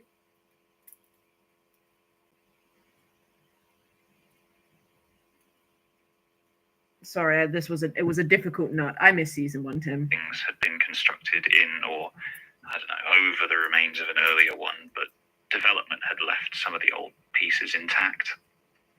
Sometimes it was just a wall or two, made out of a different material, but occasionally there'd be an entire hidden basement or bricked up room. I don't know why, but Danny loved them. He talked for hours about crumbling pieces of history desperately clinging on to existence, but to be honest, I never really got it. I guess I didn't have to. Anyway, according to him, London had more of these ghost buildings than anywhere else in the country. He'd been exploring for a few months when he first mentioned Covent Garden Theatre. It'd been destroyed by fire twice since it was first built in 1732, and he was convinced that the current building stood on top of floors and floors of hidden and abandoned ruins. The discarded cocoons of its previous life, as he once put it. He showed me maps and measurements, a few photo sets from others who'd apparently been there before. I never asked him to, but when he was excited, he just wanted everyone else to share it. Aww. That was Danny. He was just like that. That's so cute. While he was talking about the second Theatre Royal in Covent Garden, the one that lasted less than 50 years before it burnt down, that was when I first heard the name Robert Smirk. All through this, I was trying to talk him out of going, because, well, what had once been the Covent Garden Theatre is nowadays known as the Royal Opera House, which is about as far from an abandoned building as you can get. I really didn't think that trespassing there would be a good idea. Yeah, very good point. Danny didn't want to hear it. Of course he didn't. He wasn't going into the main building, he told me, and had figured out a route he claimed would lead him into the abandoned levels below without crossing anywhere that might actually attract security. And he was going alone. So he didn't need to worry about attracting too much attention. I told him it was a bad idea, but I'd never been able to stand in the way of his confidence. So late on Wednesday night in August 2013, my little brother went to break into the ruins hidden under the Royal Opera House in Covent Garden. It sounds so ridiculous to say it out loud, but there it is. I don't know how long he was gone. I went to bed around 1 a.m. and he hadn't gone back. It was a hot night, and I woke up a few hours later needing a glass of water. There were the first hints of dawn filtering in through my living room windows, giving it this quiet, otherworldly feeling. Danny was sat in my big armchair, completely still. I smiled, feeling suddenly a little bit unsettled and trying my best to hide it. I'd asked how it had been, but he didn't answer. I asked him if he'd found anything, and he nodded slowly. I saw as he tilted his head that his cheeks were just wet with tears. He mumbled something then, very quietly. I couldn't really make it out, but it sounded like the name Joey. It was all kind of surreal, strange. I started to think I might be dreaming, but I'd never seen him cry before. I tried to talk to him, find out what was wrong, but he just kept shaking his head. We sat there in silence for a long time. I didn't know what to do. The whole situation was so alien. I thought maybe I could try and get him some rest, let him collect himself. So After some coaxing, I got him onto the couch. As he laid down, I heard him say something else. I thought it sounded like, the show must go on. And at that moment, I actually thought that was a good sign. I watched for a few more minutes until he was asleep, and then I went back to bed. Though it was a while before I fell back to sleep. The static that shows up That when night was almost the like last time I ever saw Danny. it's like a sleeper agent code. It's like the show must go on. It's like, yeah, that's the stranger. Or if it's like long pig short, like the sleeper agent codes are both incredibly like the static around them is really cool to me, because I'm like, damn, there's power in that sentence, I think it's a nice little detail. And I only notice it every now and then, or like point it out every now and then, but every time it's there, I notice, and I'm like, damn, oh no, they just triggered something. When I woke up a few hours later, We got he was these gone. spaces He now. left no note, no hint of where he may have gone, and the It's only very thing fun. that showed he'd been back at all were a small pile of sketches he'd drawn on some scrap paper from my printer. On each there was a clown, the same clown, a shock of dark hair, vertical on the top of his head, porcelain white face, bright red lips painted in a wide, pointed smile, and That's a nice. I crimson like diamond that. running down each cheek from just below his eyes. I do look forward to Protocol, and I appreciate you not spoiling it for me. I haven't got there yet, but I'm sure that when it comes to me watching it, you will know, because I will probably be streaming it too. Because I can't imagine listening to this by myself now and not doing it on the stream, which is odd, but it's just the habit I've created. The lips may have been smiling, but the mouth my brother had drawn was dark, an empty circle that made me feel cold. I should have called the police. Well, maybe not now I've met some of the ones who've dealt with these cases, but I shouldn't have followed him. I shouldn't have checked the notes Danny left about where to get in and what to watch out for en route. There's never really any hope for me, though, was there? This was how it was always going to go. Oh no. Danny's notes were very comprehensive. Finding the entrance to the old, disused part under the Royal Opera House wasn't nearly as difficult as I thought it might be. He hadn't reattached the chain he'd broken to get in, and it didn't look like anyone had noticed to replace it. The entrance stood open, and even though it was the middle of the day, it became almost completely dark as soon as it crossed the threshold. I think he must have done some work on the hinges too, because even though I could see the rust eating through them, the door opened in complete silence. I stepped inside. Back then, I didn't know enough about Robert Smirk's architecture to recognize his work. I just thought it was a really well-preserved sublevel. The corridors were wide and solid, and my torch showed columns that were that regular geometry that I've come to recognize. Compared to the summer heat outside, the air was cold. I found myself shivering in just my t-shirt and shorts. The whole place looked spotless, a lot cleaner than any pictures I've ever seen of urban exploration or abandoned sites. I couldn't really see why the Royal Opera House above wouldn't use this space. Ta-da! Why they just let it sit here untouched and hidden behind a locked and I've got to make a unmarked square steel now. door just off of James Street.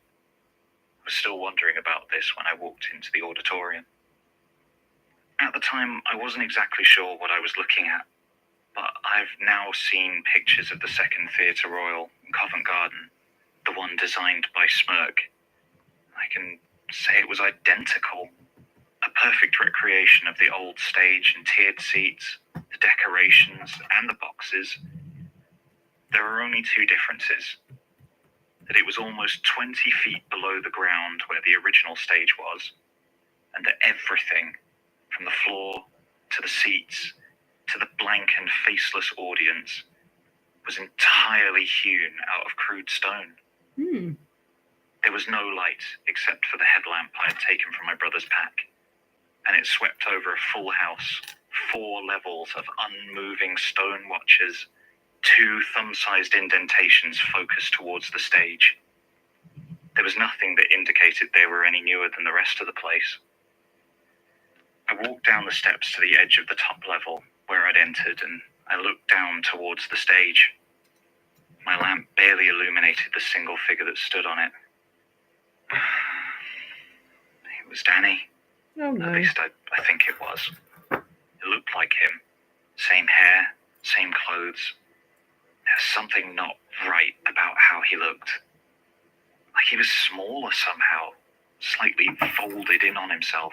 Oh no. It didn't matter. I shouted down to him to let him know I was there. He didn't look up, but when my voice echoed around the stone theatre, I knew I'd made a horrible mistake. Oh no. From somewhere above me, a spotlight suddenly turned on, shining down onto the stage, painfully bright against the white stone. The air became uncomfortably hot, and there was some sort of music. The spotlight wasn't on Danny. Instead, it picked out a figure crouched in the corner. Not the fucking Ruffles. Not the fucking clown music in the background. Can you hear that? That fucking damn calliope. Jesus. Dots and tights. That is horrible. Clown. That's horrific. Crouched and contorted in the corner, hands backwards over its face, but not so much that I couldn't see the dark red patterns that seemed to flow down its eyes. I couldn't move. Slowly, so slowly, its right arm reached out towards Danny. It placed its hand on the floor with a long, low groan, then pulled itself along the floor. Ew. The fabric of its colourful dress scraping the rough stone of the stage, and its cheek rubbing against the ground, leaving a trail of red behind it. Then it was still for a second, before a leg reached out in front, and it began to drag the rest of the clown behind it. Ew. I always tell myself there was some force there, something that held me in place and meant that all I could do was watch.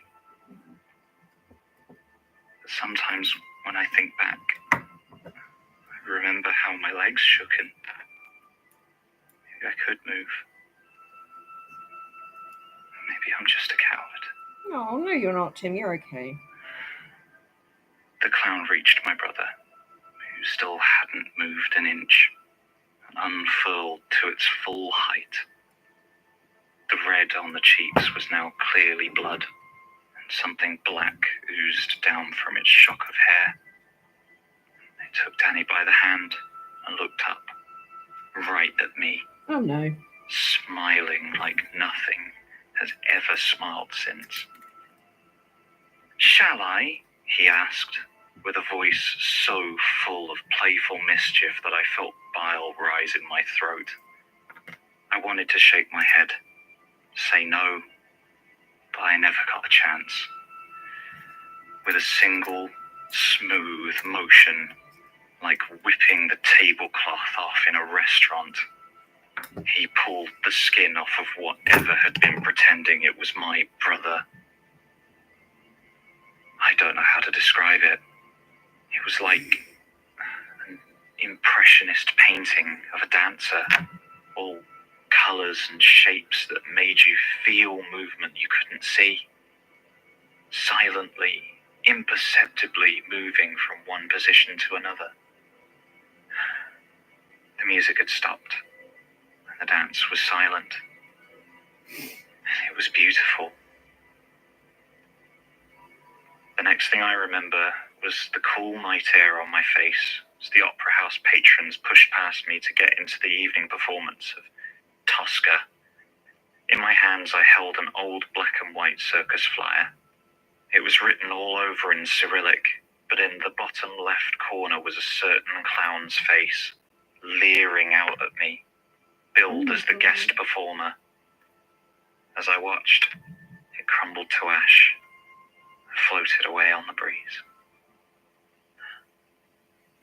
That was the last time you ever saw your brother? Yeah.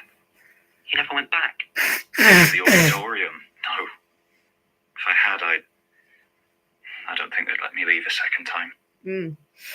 That's why you joined the Institute, isn't it? I thought I might be able to find something about what happened, but I guess at some point I stopped seriously looking and started to just get comfortable. Until John... Until the archives. Yeah. Jesus. Tim, the clown that you described I know. It didn't take too much looking around to match the description of Victorian London's most famous clown, Joseph Grimaldi. Covent Garden Theatre regular. I mean, 200 years is a long time, but... Yeah. It's him, though. Or it looks like him, or his ghost, or something. I don't know why, but I think he's with the Russian circus. Yeah. You reckon they're trying to, what, end the world? I mean, maybe it's not... Yeah, I think so. And no one told me. You were never here to tell, Tim. I am now. I don't care about the rest of it. If anyone's going to find that circus, I'm coming too. You're not going to stop me. I mean, sure. I think that's actually a good idea. Not. Great. Oh. Martin, would you give us a moment? Please. Right. Sorry, Tim.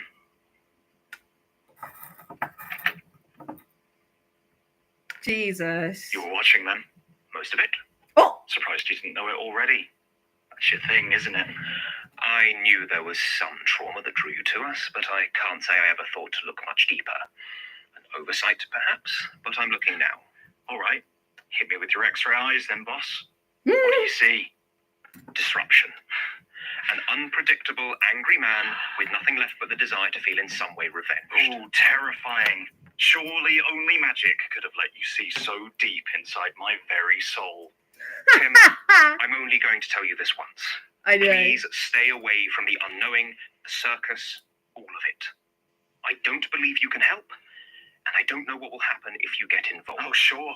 I'll just forget about it. Go back to sulking in a corner. Tim, don't worry about me, boss.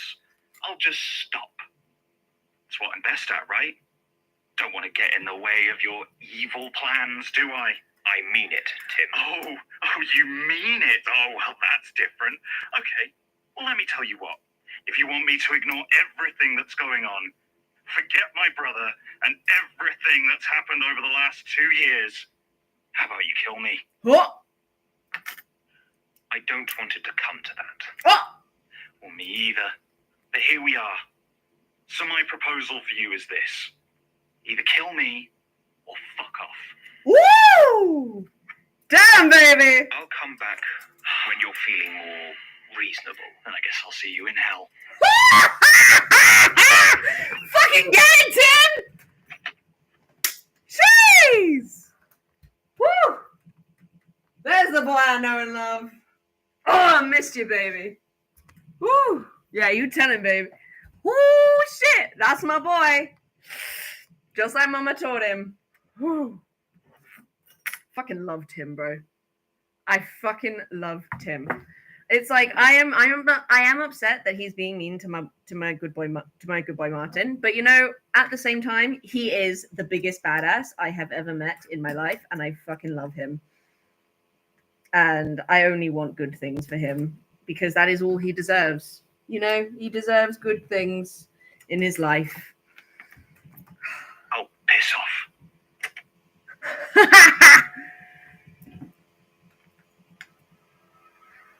The oh piss off to the cassette tape, that got me. That was good. Oh god. The next one is Total War. These streams are getting longer and longer, but honestly it's because this is taking a really long time to build. And you know what? I've earned it. It's been like 3 weeks. So this is just like some mega streams. Plus it's good because I've managed to lose the strange, like the random people that seem to just find me because I was doing streams all the time. I seem to have popped up on people's feeds, and I was like, at one point I think I had like 6 people watching me, and I was like, that's too many people. I'm gonna need some of y'all to fucking leave, So I was like, I do miss Justin. I hope he comes back.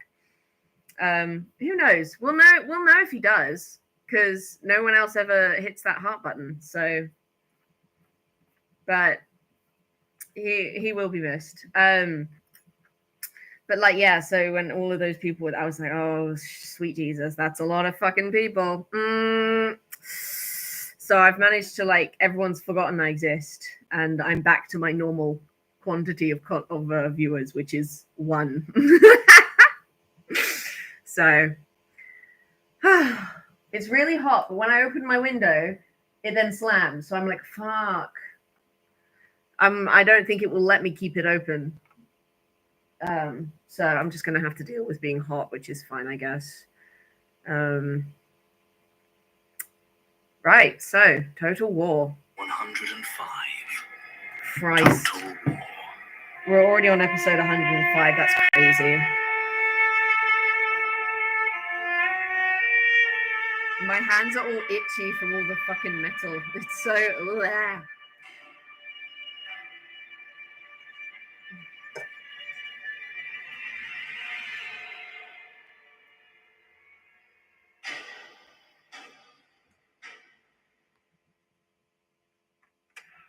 You're sure you don't mind? Of course not. Recording is what we are here for. And this is the same statement that Gertrude checked out. I will check again with my assistant, but it's the only one we have from typing 天国运动written in English. Only 15? Christ, I've steamrolled my way through season 3. What the fuck? That's Jesus. Okay, well, that's not disconcerting at all. The Typing Rebellion? I assumed it would be about a circus or... I have not read it, but I would be surprised. I seriously doubt there were any circuses at the time. I believe it was like a... 见鬼. Isn't all war like a nightmare? Oh, 你说中文? I don't. Why? How long did you say you have been an archivist? About 2 years now. It's quite amusing, the fact that it's fine, I finished season 4 in a week. Jesus. It's quite funny that it's like he can understand every language, but he can't speak every language. So he can only deal with like half of it. Although I personally think that he could get around that by simply writing his responses and translating it in real time in his head. Like if he said like, I want to say this, like he wrote down the sentence he wanted, translated it in his head, and then wrote down the translation. That's how he could get around it. So you should just do that. All right, we've made a square. This is looking so cool. Look at this. This is sick. Look. This is so cool. I do not regret this at all. This is the best purchase I have ever made. Lies made a good choice.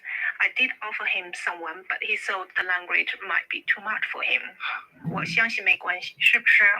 I suppose not. Anyway, I will leave you to your work. Let me know if you need anything. I will, thank you. 没关系. The details I got from Gertrude's documents lead me to believe that before she made her way to New Zealand, she paid a visit here, to the Pusongling Research Center, Beijing. The center is something of a sister organization to the Institute, and while that means I have some reservations about their motives, it does mean gaining access to their collection is relatively simple. According to Zhang Zhaoling, the librarian here, this statement was the one that Gertrude checked out during her last visit. God. So, statement of Second Lieutenant Charles Fleming regarding experiences during the Taiping Rebellion. As someone who's been to fucking China, I know for a damn fact that he did not just get on a plane. Okay, he had to go to the Chinese. I mean, wait, Beijing isn't in Hong Kong, is it? Beijing's in mainland China, right? I'm not being stupid, am I? Give me a minute. I need to clarify this. Is Beijing in mainland China.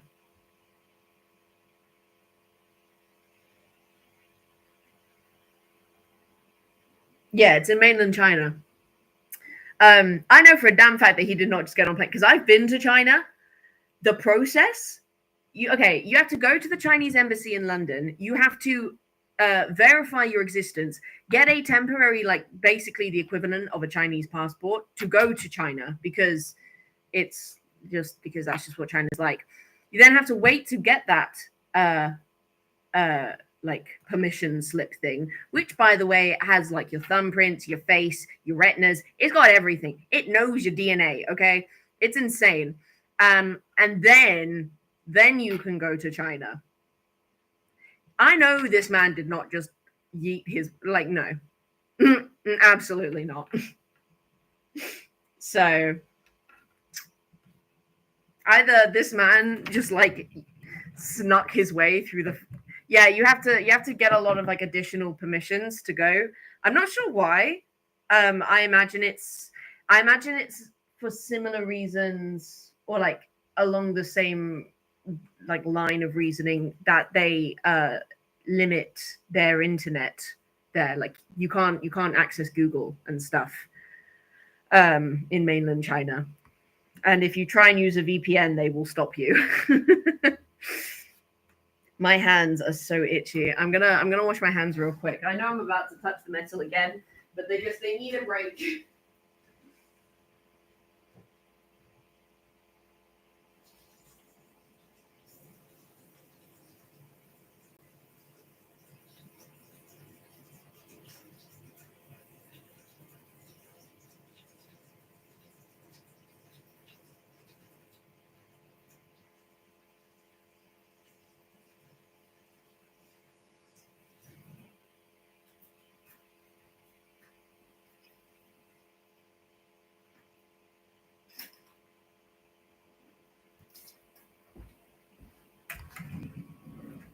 John's built like a twig. The wind took him to China.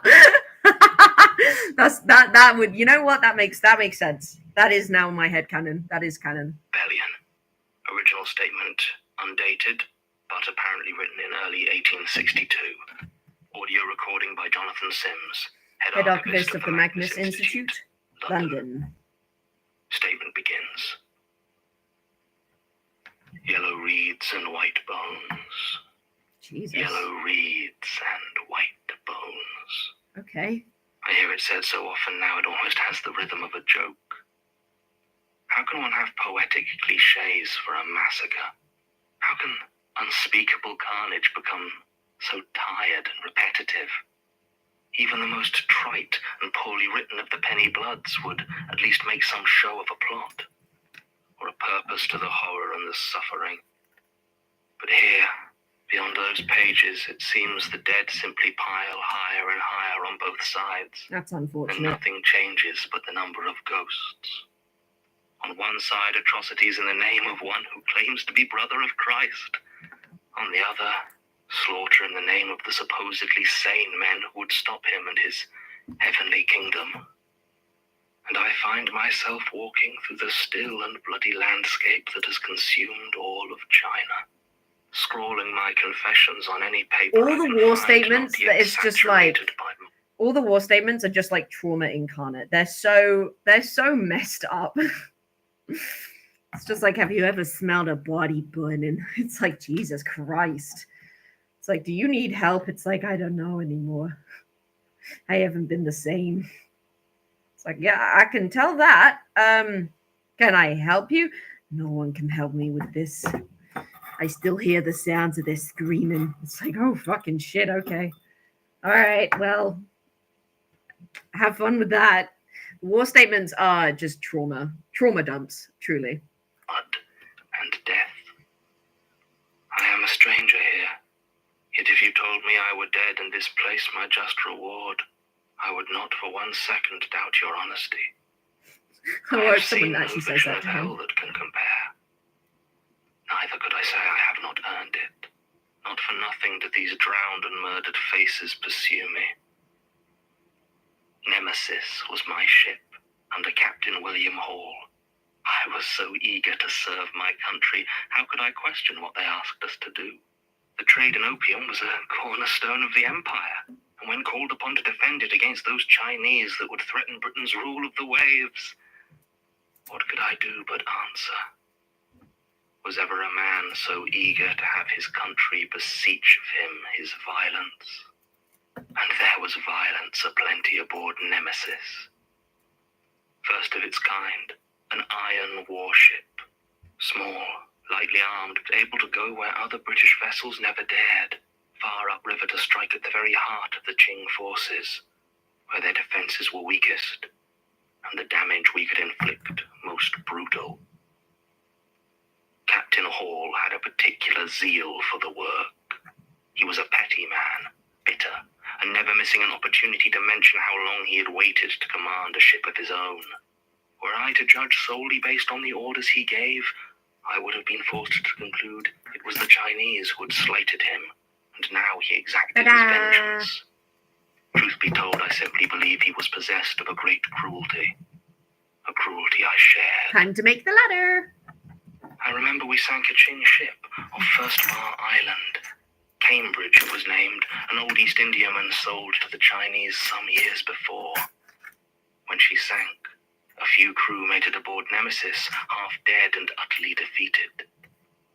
I cannot honestly recall whether Captain Hall ordered them drowned, or whether I took it upon myself, confident in the captain's approval. Either way, it was certainly forthcoming. Theirs were the first faces that began to follow me.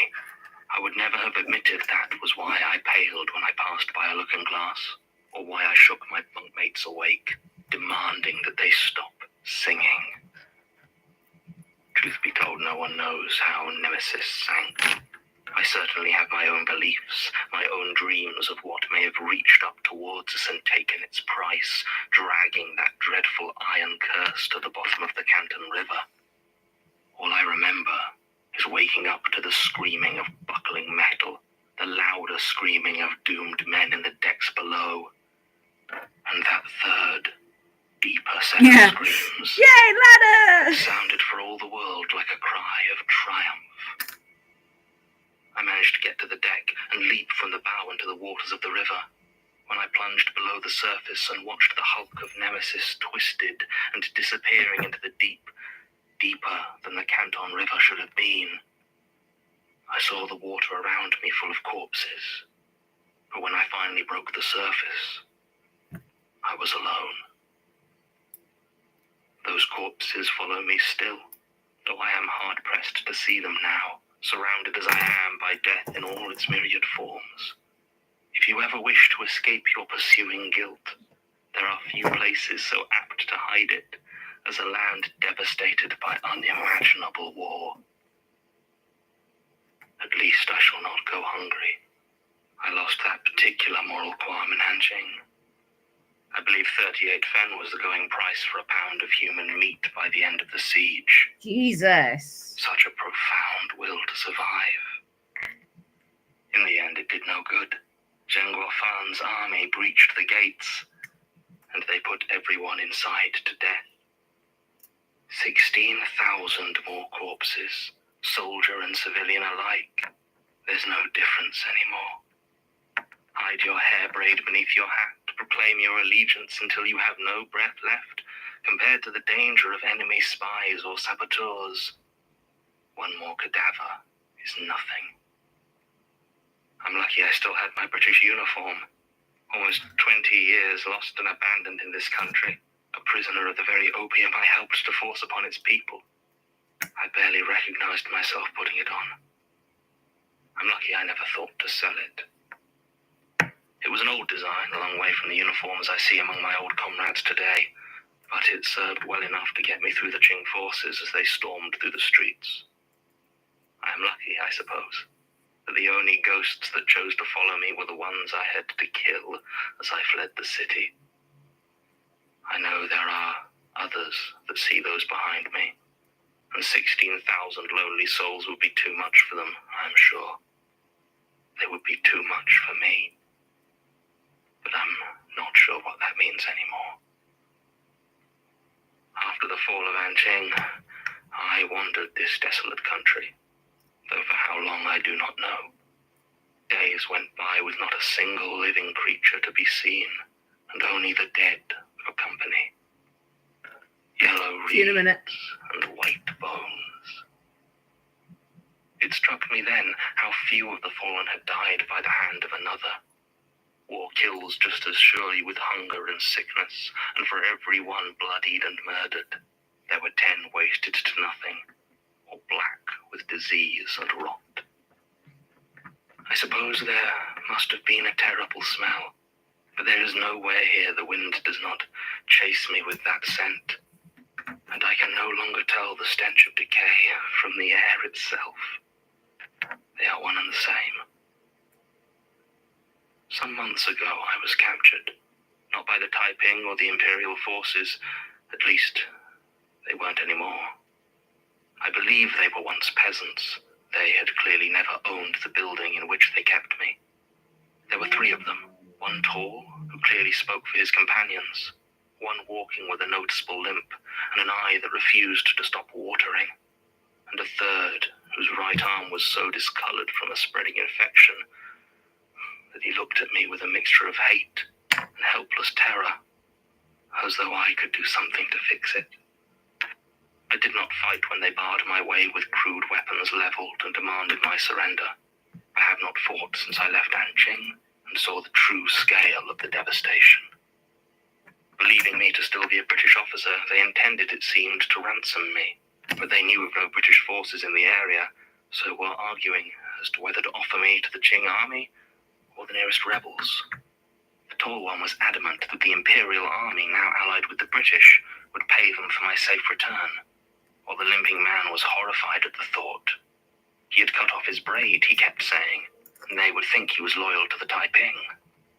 The third man just watched me, listening to his companions arguing, and laughing softly whenever they mentioned money. I believe that he was the only one who truly understood. When the dead that followed caught up with me, they broke those poor fools apart like twigs, and dragged all 3 of them below the ground. Oh no. And they were gone. I found water among their possessions, and a small bag of rotten rice, and relishing the chance to wash the taste of blood from my mouth, I ate. I could still hear my would-be captors' voices, and I wondered how long it would be that I still had to wait for death. Some choose not to wait, of course. I passed by the city of Hangzhou after it had fallen to the Taiping. The gate still stood open, as they were unable to close it for the dead. When the city was taken, the people had rushed out and thrown themselves bodily into the West Lake. It was solid with them. For 300 yards you could have walked along their still bodies into the middle of the waters. I did, hoping against all hope that an arm might reach out and finally pull me down into that great mass of quiet death. But the waters of the lake were still and dark, and as I left, some who lay upon it rose to join me. I have no idea where to go now. I have walked so long my feet are bleeding, and I see nothing upon the horizon but more slaughter, more days without the living. So I write this, that some small record of what I have done and what I have seen may continue on. I sit here upon the steps of a manifest loyalty shrine, a small provincial one erected by a local governor who wished to cement his power. Now the more central shrines can no longer keep up with the number of the dead. But this one is mine. I look at the names of the fallen engraved on the walls, the long and storied lists, and I know that each name is borne by one of those that follow me.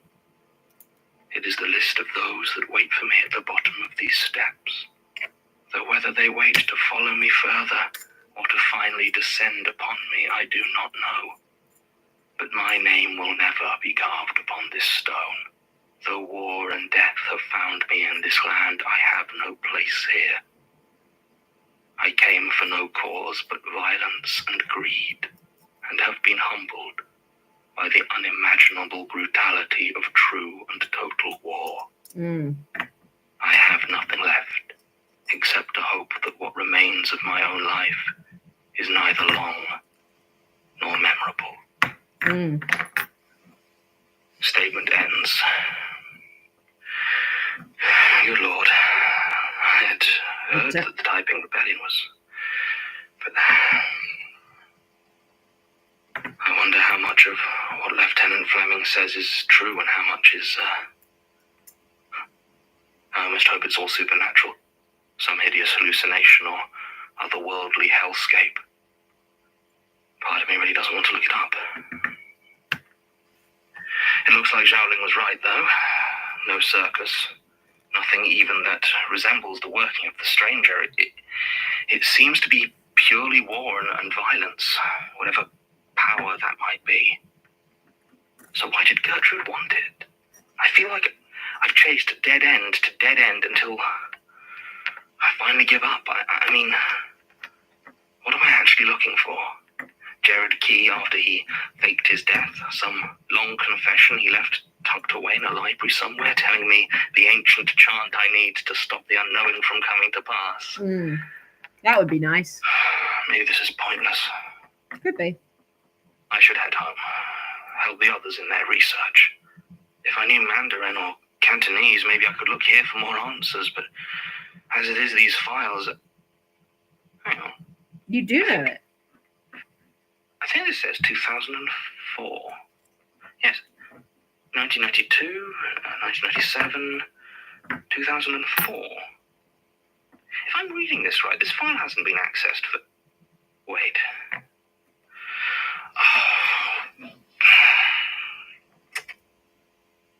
What?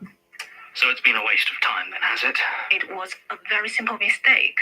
She did read that statement. I mean, in 2004, yes, but I need information about her visit 3 years ago. Did your assistant find anything about that? Yes, there were 2 accounts Gertrude took out in 2014. And can I read them? According to our records, we don't have them anymore.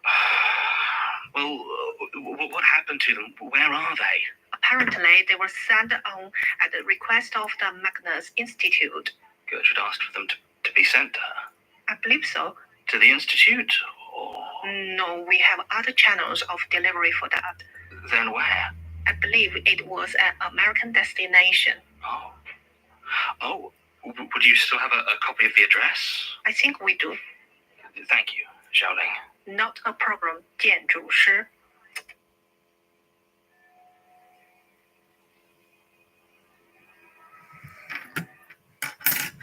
Look at him going on his little adventures. You fucking go, boy. Love you. Oh, God. The next one's a matter of perspective.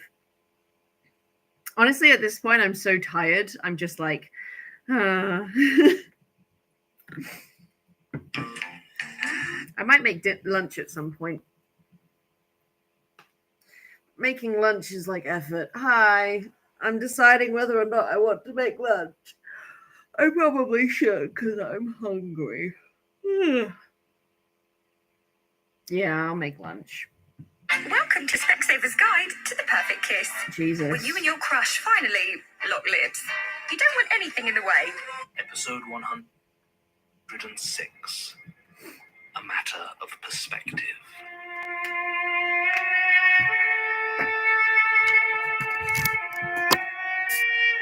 I don't know. It's a Specsavers thing. Specsavers, they make glasses. I don't know. They're just fucking weird. But they make my glasses, and they do it pretty well, so... No.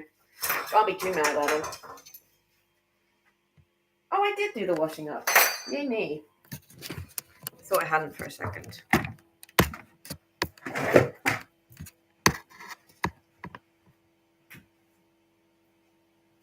All right. I'm going to make cheesy pasta because pasta makes everything better. Actually, I might make pesto pasta. Wait, I don't have any more cheese, do I? Oh yeah, I do. I've got a little bit. I forgot to buy cheese. Same. And it's like really good quality pesto, which I got because it was on offer. So it's a good day to be me. Hopefully you can still hear things. Can you still hear that?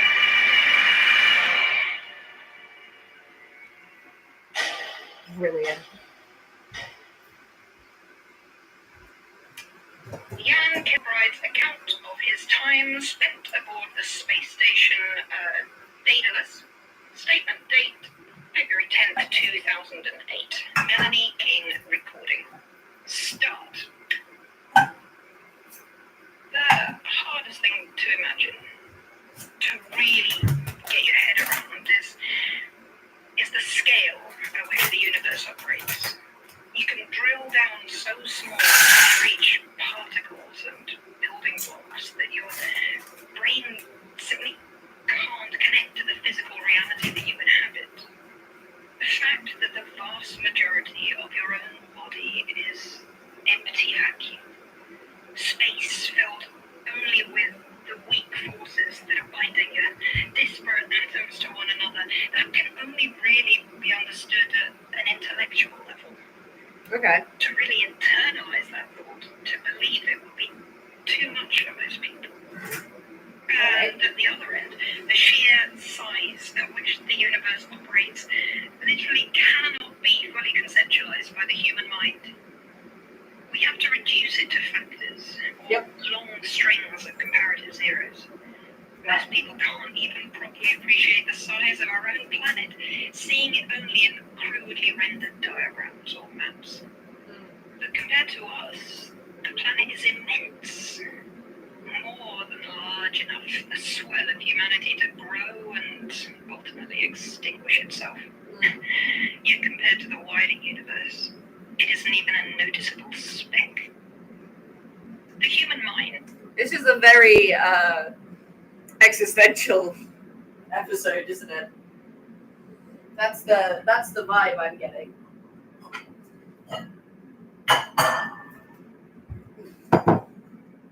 Would reflexively want to place us at the midway point, a perfect center, balanced between the incredible size of the universe and the unthinkable smallness of the Perfectly balanced, as all things should be.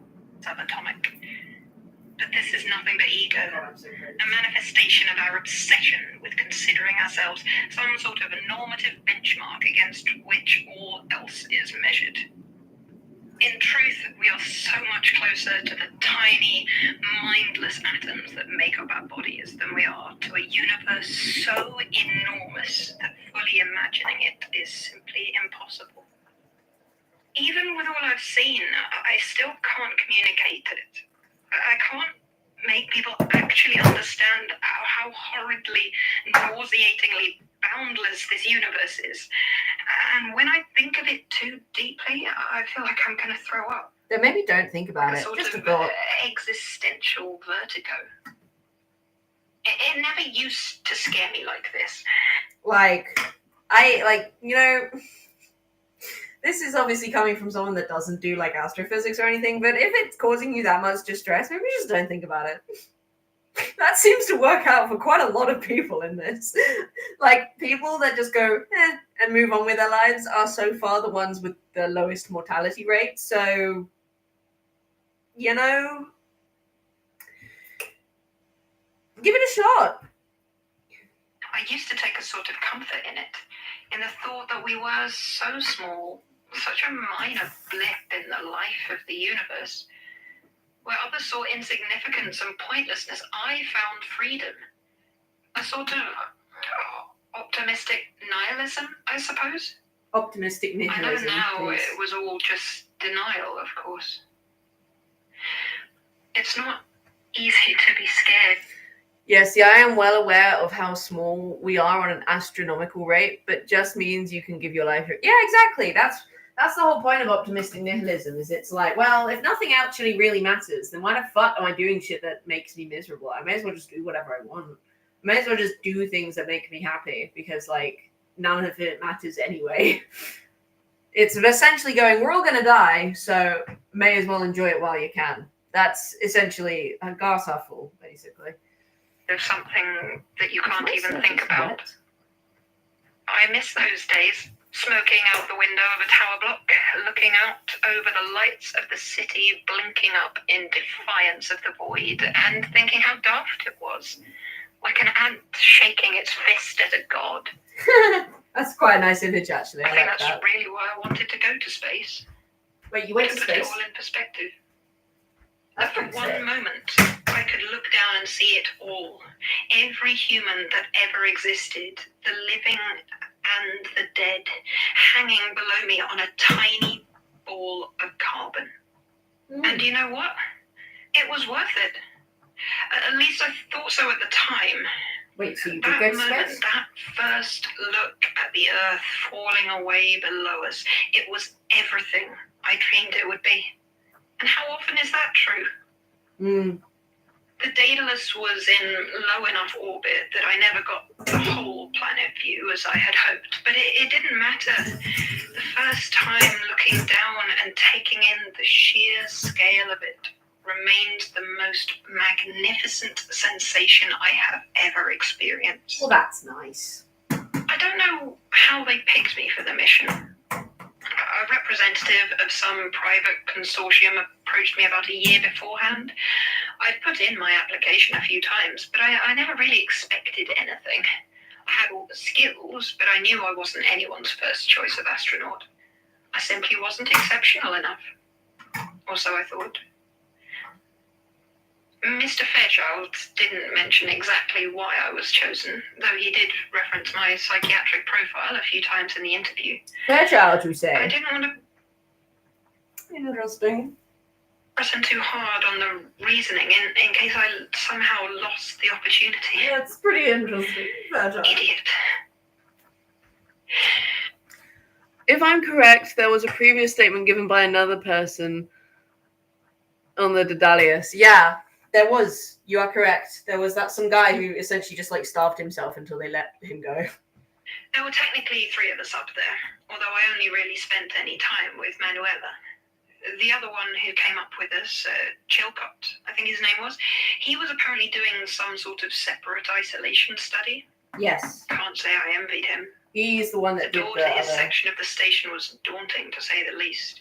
I mean, I'm an engineer, and honestly, it looked like it was sturdier than the actual hull. Manuela and I were instructed not to attempt any communication with him, and to be honest, that was fine by me. On those occasions, we had to call into his little chamber through the intercom, usually as part of maintenance or a systems check. He always sounded so distant. This flat, tinny monotone that set my teeth on edge like a subtle vibration. Eesh. So we left him to it. Interesting We how had they... plenty of our own work to do anyway. Yeah, it is. Manuela Dominguez was Probably so quite it's a harder big to name put in it all certain together. areas of the physics community. Or at least she had been. I hadn't heard of any work she'd done for a good few years, and as I say, I'm more on the engineering side of things, so it wasn't really something I kept up with in detail. While she was happy to talk, Manuela apparently didn't like to discuss her professional life on Earth, or the specifics of the research she was doing on the Daedalus. Like Chilcott, her research was kept entirely separate from mine, and while we spent plenty of time together, I never did figure out exactly what it was. Something to do with lasers, I think. As for my job, to be honest, it felt disappointingly like busy work. Stress testing, zero gravity effects, material evaluations. For every test I was told to do, I could have listed a half-dozen studies citing similar research from the ISS, most of which had had pretty conclusive results. If you had told me I was just being instructed to do the same things they did over there, but 2 years later, I'd have been hard-pressed to argue. But there was something else. A different sort of worry that was building up inside me. Oh dear. It was like a gradual increase of air pressure. You never notice it happening until your ears pop. Oh. Didn't realize how intense the sensation had gotten until all at once I knew what it was. What I was feeling. It was the sense of a presence. Oh, great. Of there being something out there. Something that wasn't the Earth. Oh, dear. And it was getting closer. Mm. When it started, I tried to talk to Manuela about it.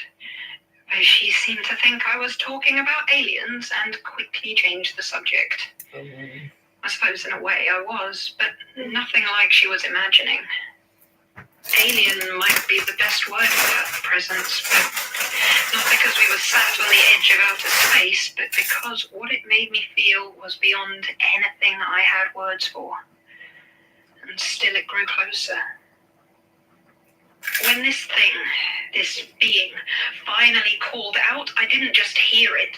I felt it vibrating through me with such a shuddering intensity that I was sure my bones would break into powder inside my skin. Jesus. The whole station shook violently, rattling and pitching. My first instinct was to check that the Earth was still below us and not the victim of some dreadful cosmic disaster. But when I reached the window, it still hung there, serene, below us. As I looked, I saw drops of red floating through the air in front of me. I reached up to my ears and my hand came away wet. Oh, dear. Don't try to tell me sound can't travel in a vacuum. I know. I pushed off towards my quarters and the medical kit. But as I began to move through the station, I stopped. I didn't grab or hit anything. I did nothing to slow my momentum. I just stopped. Oh. Floating there, motionless, feeling like the whole of existence was frozen in place.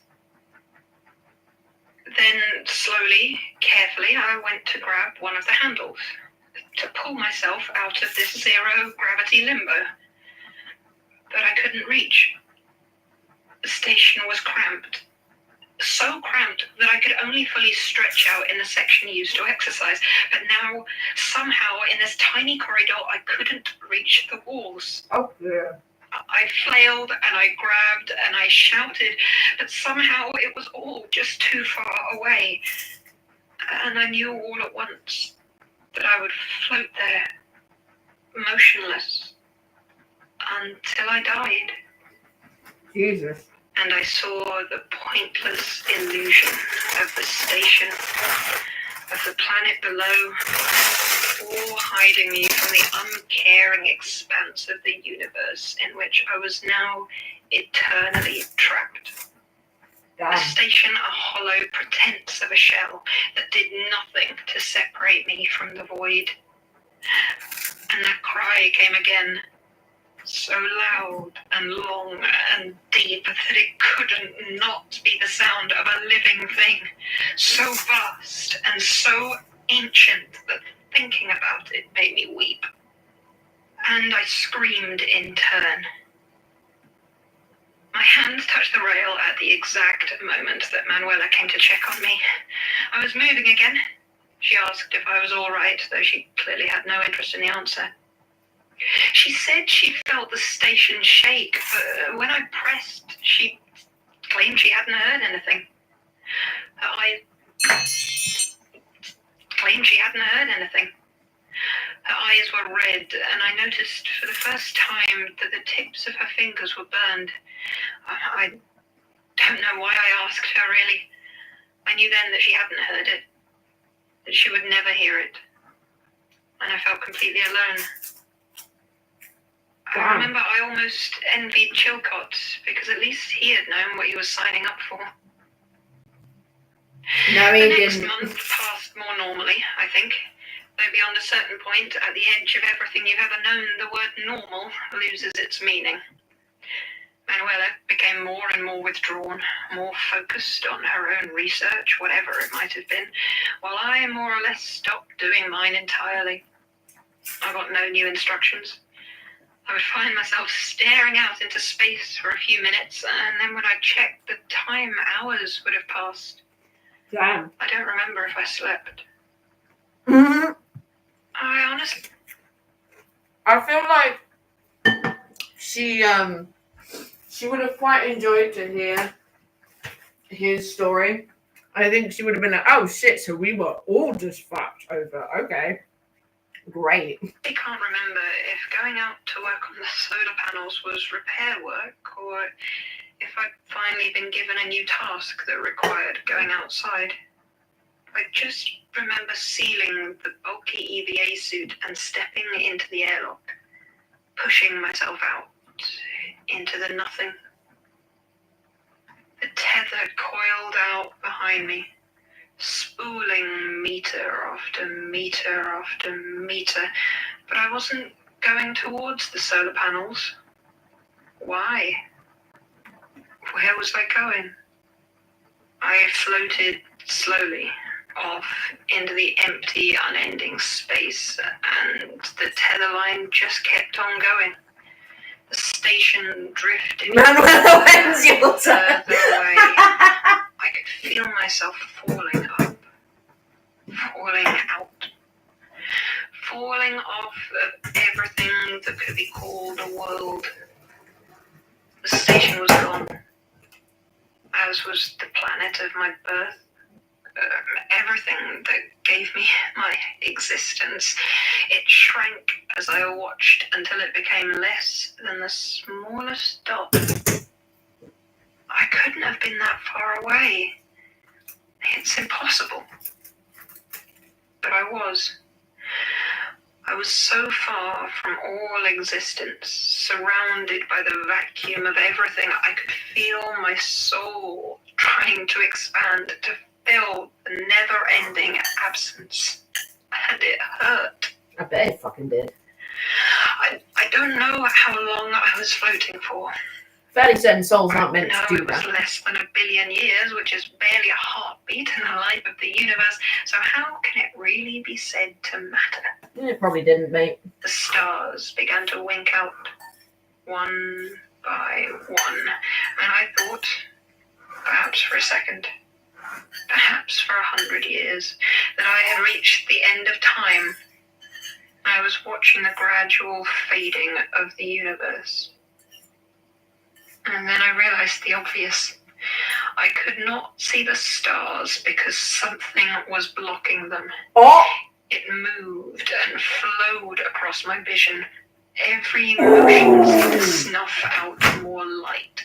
There was no shape to see, no outline that could be drawn of this thing so dark and enormous. I could feel my stomach trying to vomit, my mind trying to expand, to take in the size of what moves between the stars. Oh, shit! Filling my entire vision and more.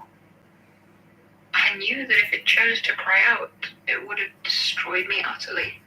And I know that there was no possibility it could ever notice I existed. I do not believe in God. I can't believe that a being with such limitless power and knowledge would still notice humanity, would understand or care about its existence. But I keep thinking back to an old professor of mine, back when I briefly studied neuroscience, talking about consciousness, about how we still don't honestly know what it is. It's true, where it comes from, what aspect of the brain makes it possible. And I wonder if there might not be consciousnesses out there so far beyond our comprehension that we could not properly recognize them as such. Minds so strange and colossal that we would never know they were minds at all. Perhaps, out there in the endless vast, they would not notice or recognize us in return. And I wish that I could convince myself that ignorance was the same thing as safety. But then, how many weeds have you unthinkingly stepped on in your lifetime? How many what? Statement ends. Oh. That seems to be, that's all of it. Well, Jan Kilbride definitely returned to Earth with his colleagues, and he certainly seems to have given this statement in person, so, I mean, he did come back somehow, assuming he ever left. It might have been a hallucination of some sort, isolation and stress can do odd things to you, of course. Yes, it can. Not to mention the evident insomnia. And if it is true, if what Jan Kilbride saw was real, I mean, to be honest, it sounds a bit beyond my pay grade. Whatever my pay grade is. And I have enough insomnia of my own to deal with. Yeah. I did do some checking on the dataless. I mean, you've got to do something, haven't you? Mr. Kilbride seems to have the right of it in terms of his job. There have been exactly 0 peer-reviewed pieces of research that have in any way referenced or cited studies or tests conducted on the dataless. From the point of view of the scientific community, the project might as well have never happened. Maybe it didn't. Also, I can't find Jan Kilbride. He definitely returned. I found more than one photograph of the trio's arrival back on Earth, Carter Chilcott being attended by medical personnel and the other 2 looking tired but alive. There are also a couple of short newspaper stories mentioning their safe return. But it seems as though Kilbride made his way over to the Institute a few weeks after touchdown, made his statement, and then nothing. I can't find any sign of him, and neither can Sarah or Martin. Not on Earth, at least. I really don't want to say he vanished into thin air, but he's vanished into something. I think thin air would be a mercy. Only a few things. Are you ready for that drink? What? Oh, yes. Just give me a second. Finishing off a statement. Oh, sorry. I thought, because the door was open. No, I just needed a bit of airflow. Yes, it is not cool down here. Summer in the basement, I suppose. Yeah. Speaking of not cool, did Martin say he was coming today? Wow. Ouch. Oh, what? You're going to judge me? I literally don't know anyone here you haven't made cry. You only know Tim and Martin. And Elias. I made Elias cry. I don't know, probably. You can be very mean. Right, well, the jury's still out on Elias. And anyway, Martin's always been lovely to you. I don't know, I mean, you should have seen him when I turned up last year. I think he thought I was trying to steal his precious archivist. I got the exact same when John was hiding out and came to me with his sauce on the inside stuff. Martin was not impressed. That boy needs to relax. Or at least find someone else to fuss over. Yeah, he's got it bad. Do you know if he and John ever... No clue and not interested. Although, according to Georgie, John doesn't. Like, at all. Huh. Yeah, that does explain some stuff. Wait, hang on. Do I know Georgie? I don't think so. Georgie Barker? She does What the Ghost. No way. I used to love that show. I mean, the first couple of seasons at least. It took a weird turn in season 3 when they introduced... Well, she and John, they dated. Yeah. I mean, it was years ago, but... Love a good bit of canon I age. used to put on podcasts when I was driving around, when I wasn't on duty. I mean, when Daisy didn't need the radio. I literally cannot picture Daisy listening to the radio. The Archers. No. Hand to God. I actually do not believe you. She never missed an episode. Oh, sorry. Do you need to finish up? No, I actually have no idea what I was going to say. Oh. I did have more notes on space, I guess. But forget it. Let's go. All right, well, I should probably go check in with Martin, to see if he's in for drinks. So you can double check your gossip. I don't gossip. I have the mind of an investigator. Right, okay. Anyway, I'll go find him. I could really do with the walk. Do you want to go ahead and grab the booth? Yeah, sure. I can wait. I've got a book. Of course you do.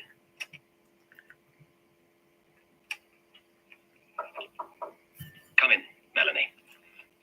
Martin said you wanted to see me? Yes. Please come in. I thought it was about time for your first performance review. I didn't even know that was Well, there wasn't anything scheduled. No.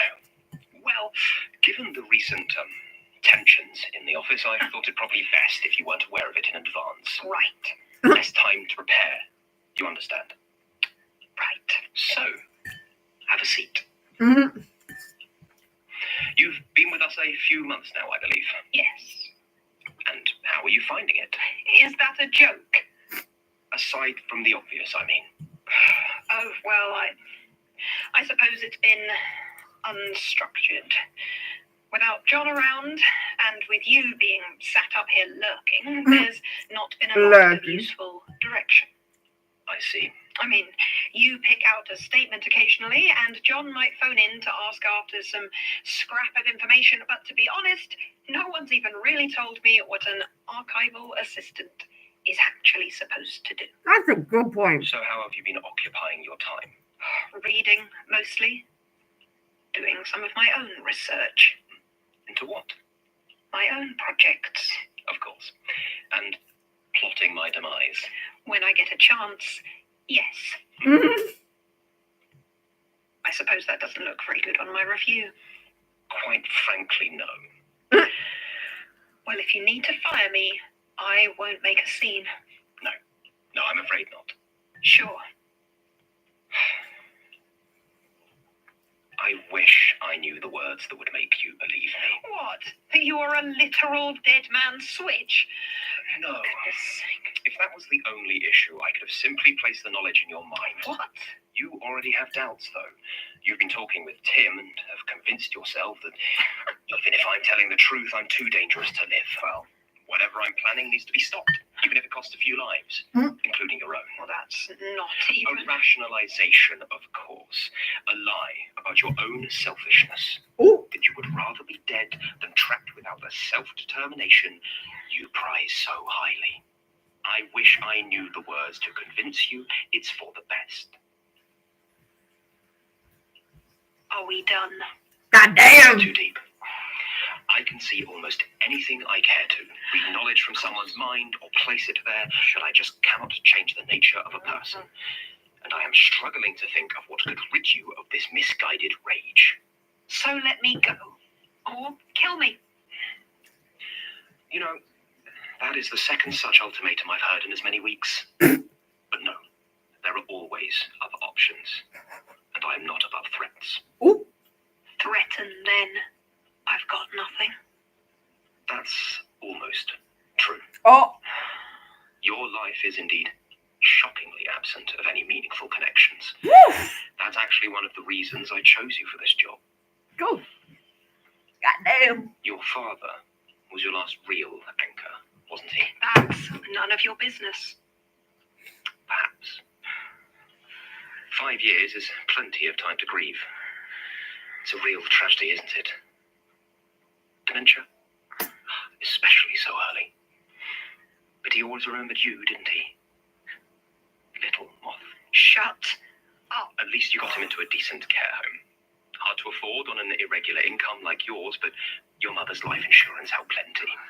And Ivy Meadows wasn't as expensive as some of them.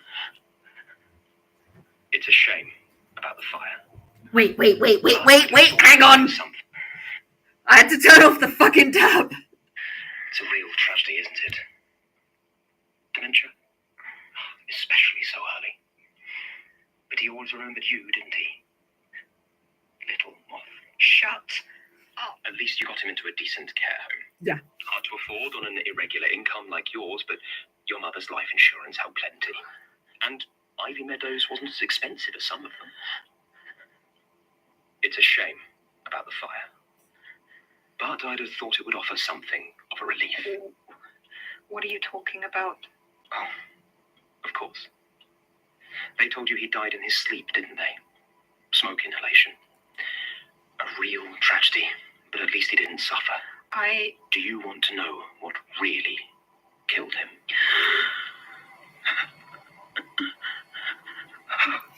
Awful, isn't it? He really suffered. Not really your fault, just bad luck.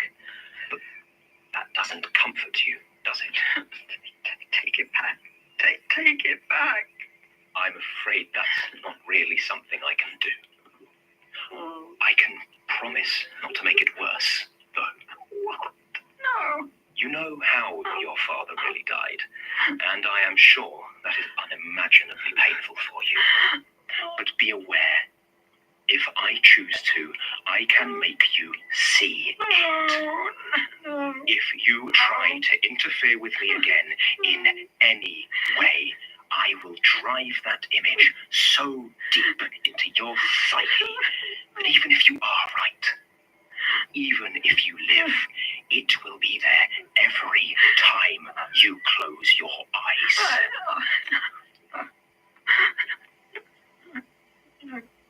That's all right. Take your time. Tell you what, why don't you take the rest of the day off? I'm sure you have a lot to process. Anyway, aside from all of that, I'd say your performance has been satisfactory. What the fuck? Oh my god!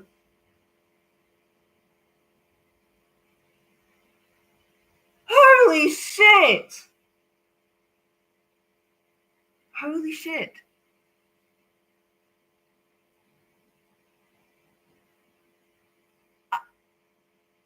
I don't have words. What the fuck? Oh my god. Christ on a stick.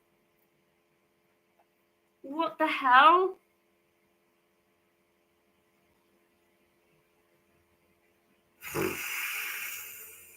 That doesn't even begin to explain half of that, man. Jesus Christ. Man really said, I'm sick of your death threats, so I'm going to traumatize you so you won't do it again. There. Do you know what it feels? It's giving the same energy as that one scene in 1984 where he's getting electroshocks and the guy with him is going, that was this many, like completely just like does not care. Like, oh my god, the lack of humanity is terrible. Oh shit, man. Oh my god.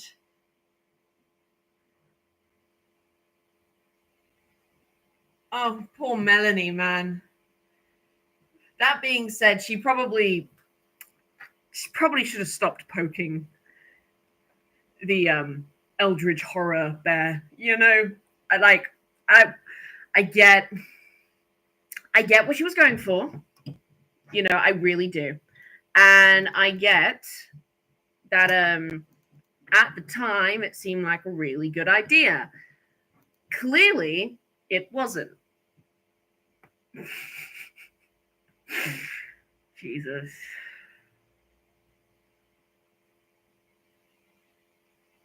Fucking hell. I don't how do I move on from this? I don't know.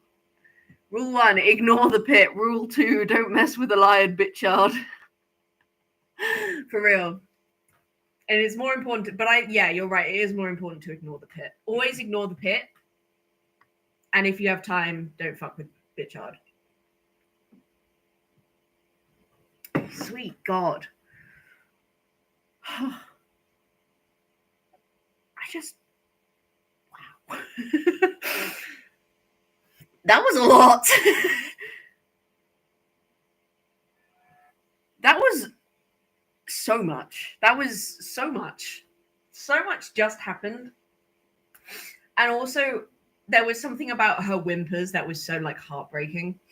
That really kind of broke me a little bit. I was like, damn, this is really sad. Because she was like, no. I was like, oh my God, stop it. You're traumatizing her, please. Jesus Christ. You know, it's like just so horrifying and it's just like, oh God, just make it stop, please. Like it's not even happening to me, but Jesus.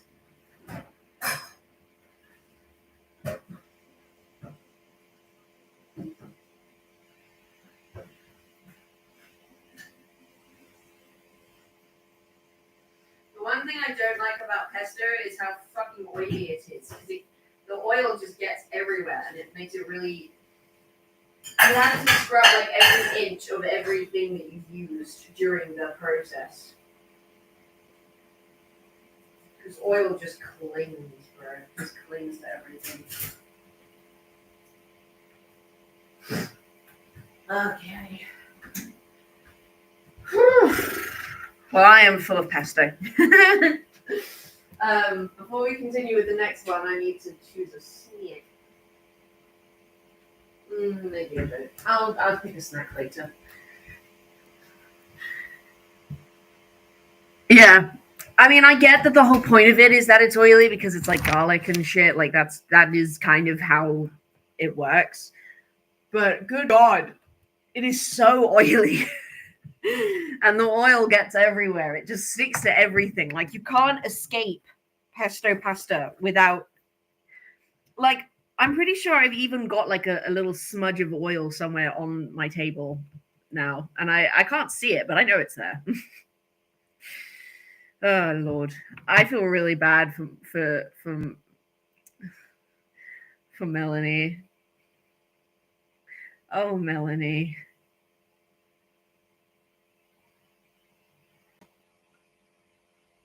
It was quite nice. I do think it was powerful though, because it's like we've almost like gotten used to Elias.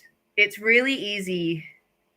Yeah, he really does. It's really easy to forget that this guy is fucking insane and just like the worst person because, you know, he doesn't all the time. He's not weird like all the time, especially when he's talking with John. He's actually very, well, rational is the wrong word, but you get what I mean. So it's really easy to forget that like he is fucking insane and he will do, and he is a psychopath, and he brutally murdered someone because they were going to tell his precious archivist information he didn't want him to know yet. And he went, how do I resolve this? I bludgeon you with a pipe and then frame you for murder, and then frame my person for murder. Ta-da! Like, this man is a psychopath, and it's very easy to forget that. Jesus Christ. Well, something tells me the next one's about fire because it's called Third Degree. He's aware of what he can do. He just does it at will compared to other avatars that are kind of driven by that. Yeah. Like he hasn't. It's almost like he controls the eye rather than the eye controls him, which is obviously not true because like he obviously doesn't control the eye because, you know, that's not possible. But it's almost like there's a weird mutual respect between himself and the eye where it's like, yeah, I'll feed you and you'll give me your power, but we're on the same level here. You know, I have no qualms killing myself and thus being of no use to you. I don't care. And the eye's like, fair enough. All right, cool. So there's almost like a weird mutual respect there. There probably isn't, but like that's what it feels like, where it's like it's almost like he's not in debt to the fear entity like the others are. That's what it feels like. But that might just be his vibe. You know, sometimes when your ear is dirty and when you talk, you can hear it like making sound. It's going like and like making crinkly sounds. I got that going on right now. And it is incredibly annoying. Anyway, the next one is called Third Degree, so something tells me it's going to do with fire. I think that, and the one after that's called Monologue, which I think is quite funny because that assumes that the rest of these episodes haven't been monologues. For the most part, they are just monologues.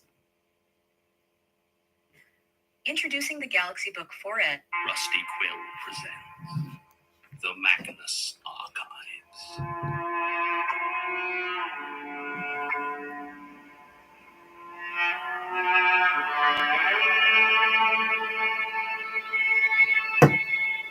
Episode 107. Did you hear that? Rusty Quill presents the Magnus Archives.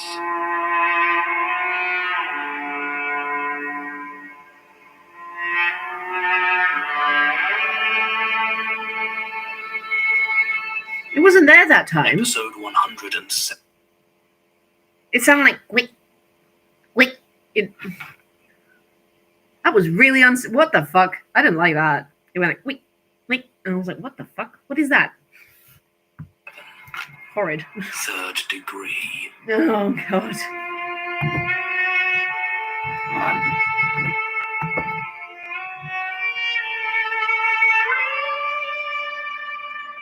Yeah, I just, it was like this weird like sound that like made a, and I was like, oh god, are they hiding secrets in the intro now? Jesus. I was like, I can't deal with that. Not today. Oh, my breath's all garlicky now. I've just touched down in O'Hare International Airport, following up on the address I received from Charlene. Apparently they were staying in West Pullman, Chicago. At least they were when Gertrude requested the statements forwarded onto them. I'm going to get a hotel and follow up the address tomorrow. I wouldn't normally bother recording here, but I thought I was being followed. I might just be jumpy. Keep my eyes peeled. It's always possible with you. The address didn't really pan out. The place deals in short-term rentals, and a dozen people must have gone through that apartment since Gertrude and Jared stayed there. The owner did remember her, that old Brit and her son. But he said anything they left behind was either sold or thrown out. They did leave a forwarding address of sorts.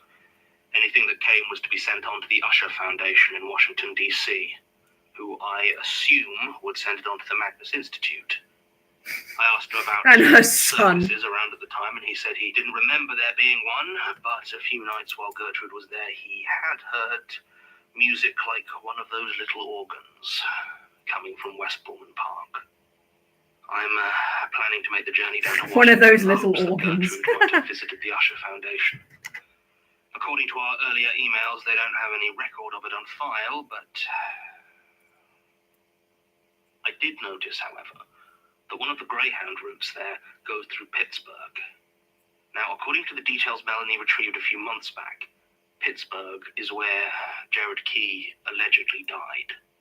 He was admitted to UPMC Presbyterian Emergency Department, having suffered a massive seizure, and died less than a day later.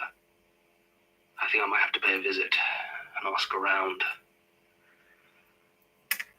Also, I'm definitely being followed. There's a police officer. I saw him at the airport as well. He stood out a bit because he wasn't immigration or TSA or anything like that. He just looked like a Chicago beat cop. Well, I saw him again today, and I'm pretty sure he was watching me. Oh no.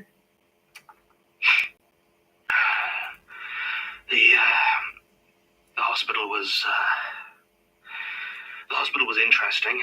It's all very well being able to get people to answer your questions, but if they genuinely don't remember something, it's not always as useful as it seems. I only found one person, Lewis Brown, a nurse who recalls working the night Jared Key was admitted. His mother was with him, and I almost feel like Gertrude took a perverse joy in the pretense. She explained his condition to the doctor, though could apparently offer no good reason he wasn't in full-time treatment, as his cancer was by this point very advanced. They did everything they could to save him, but he had a second seizure shortly after he was admitted, and there was nothing they could do. Unless he was somehow able to lie to me, this nurse, Lewis, honestly believes Jared Key is dead. I made a ladder. Maybe I came all this way for nothing. It's a little ladder. There's one thing I very much do need to follow up on, though. Apparently Gertrude was arrested shortly afterwards. Lewis only heard about this second-hand, but she was apparently caught breaking into the morgue where Jared's body is being kept. Oh. I need some sleep. You're damn right. I haven't seen the cops since I left Chicago, so maybe I was wrong. I'm not feeling so good.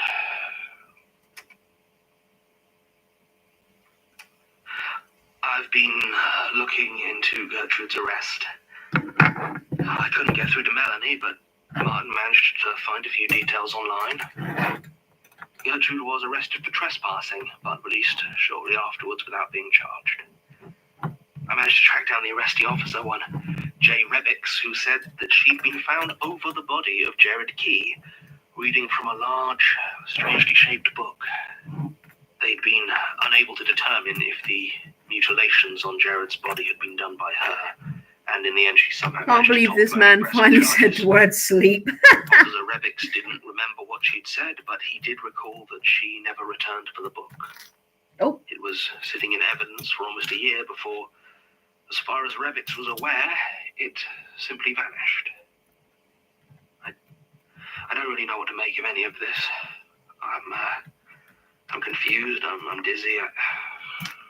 I think I saw the police officer from Chicago again in the station where I was talking to Rebix. I'm not feeling well. Oh no. Elias has, I got a letter, well, an envelope. It's a statement. There's a note to tide you over. I don't...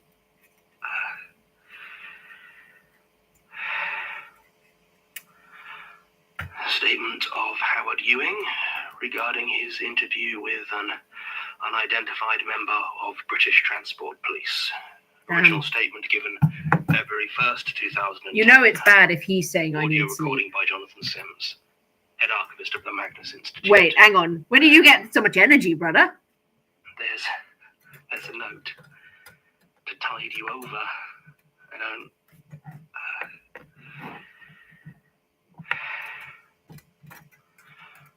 A statement of Howard Ewing regarding his interview with an unidentified member of British Transport Police. Original statement given February 1st, 2010. Audio recording by Jonathan Sims, Head archivist archivist of the Magnus Institute, London. Statement begins. The way he just turned, the voice just shifted was The really cool. room is hot. It's small and there are no windows and the table is cheap metal. It shouldn't be so hot in January, but I think maybe they've just got the heating turned up too high. When I rest my arm on the table too long, I can see the patches of sweat on the smooth surface as I lift them up again. Hate it when that happens. I've asked for water so many times and he always says it's coming. It hasn't come yet. He just sits there. He's wearing the uniform of the British Transport Police, 3 pips on his shoulder, but he won't show me his badge. He won't show me any ID. Why are they doing this? I didn't do anything. The officers that brought me here were friendly, kind. It was only after they left and it got so hot, and he started sitting across from me. He's smiling, asking me questions again. All right, see you in a minute. And again. What were you doing earlier tonight? My job. I was doing my job. Cleaning Moorgate Station, me and Kelly and Vihan, with the night cleaners, and that's what we were doing. We'd done the ticket office and the corridors and the entrances, and we were getting started on the platforms. Why is that so hard for him to understand? He laughs, and I wince as sweat drops into my eye. When did you first notice something was wrong? We had just started work on the platform itself when we heard the tannoy come on. I don't know how. As far as I knew, it wasn't even powered, but there was that slight crackle, and then, this is a security announcement. We all waited, confused, but what came out next sounded muffled, like it was coming up through 5 feet of water. I couldn't make out any of the words, and from the looks on their faces, neither could my colleagues. We strained to listen, but after a few seconds, it was silent again. We all looked at each other, and Vihan started to shrug when there came an incredible shrieking noise from the speakers. Oh no. It felt like needles through my eardrums, and it was all I could do to stay upright. I saw Kelly fall to the floor, clutching her head. Then it stopped, completely.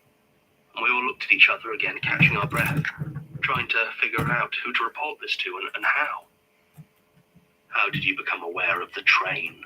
The first thing I noticed was the smell. Even before the noise or the heat, there was a sticky, greasy smell in the air, like burning chemicals and spoiled bacon. Ew. I tried to figure out where it was coming from, and I realized it got stronger the closer to the tunnel mouth I moved. By the time I reached the end of the platform, I was almost gagging. The others looked like they had mostly recovered from the screeching tannoy and were noticing my odd movements and came over to investigate themselves. I saw Vihan pull a face as he approached, and I pointed weakly to the opening of the tunnel. I carefully climbed down onto the tracks and looked out into the dark that led to Old Street. That's when I saw it. What did the carriage look like? It was hard to tell through the flames. They were all over it, curling and writhing and crawling through the crevices in the wreckage. It wasn't intact, though. Parts of it were clearly crumpled and broken, and I saw shards of steel and glass embedded in the wall that was lit by the dim red flames. What did it look like? There were people stood inside. I could see them. Arms and heads reaching out of broken windows and split metal blackened and rendered almost unrecognizable by the fire and the heat. But they still moved and twitched and cried out in pain and terror, scratching at the edge of their burning metal tomb. But everything was choked and surrounded by a thick, acrid black smoke that stung my eyes and lungs, so nothing seemed the same from one moment to the next. What did it look like? It looked like hell. What did you hear? Everything. The tunnel echoed and funneled the sounds until I could hear every agonized cry, every pop and crackle of the fire, the groaning of metal that matched the groaning of the wounded and the dying. It all hit me at once, like the tunnel was pushing the tidal wave of sound out just for me. The shape was perfect for a terrible screaming oven. From behind me, I heard the shouts of Kelly and Vihan, though I don't know if it was because they saw it too, or because they saw me fall to my knees in horror. I could hear the tannoy again, now clearly speaking. Will Inspector Sands please report? Will Inspector Sands please report? Over and over again. He smiles, and the tiny room gets hotter. Who is Inspector Sands? It's a code, one of the codes we use to alert staff to situations of disaster or fire. It usually means there's a fire. It's to keep people calm. It's meant to not cause any panic, keep them safe, even if there's an emergency. He laughs, and I wish I could go home. How many people were on the train? I don't know. What sort of train carriage was it? I don't know. Where did it come from? I don't know. Did you scream? Yes. At least I think so. The back of my throat was dry and hot and painful, so my mouth must have been open. I think I was screaming. What were your colleagues doing? Vihan was gripping me by the shoulders, shaking me, yelling at me to wake up. But I was awake. I was wide awake, and I think in some ways he was talking to himself. Kelly was walking past me, trying to battle through the choking, rancid smoke. I hope she was planning to try and rescue those trapped in the wreckage, but maybe she was simply trying to join them.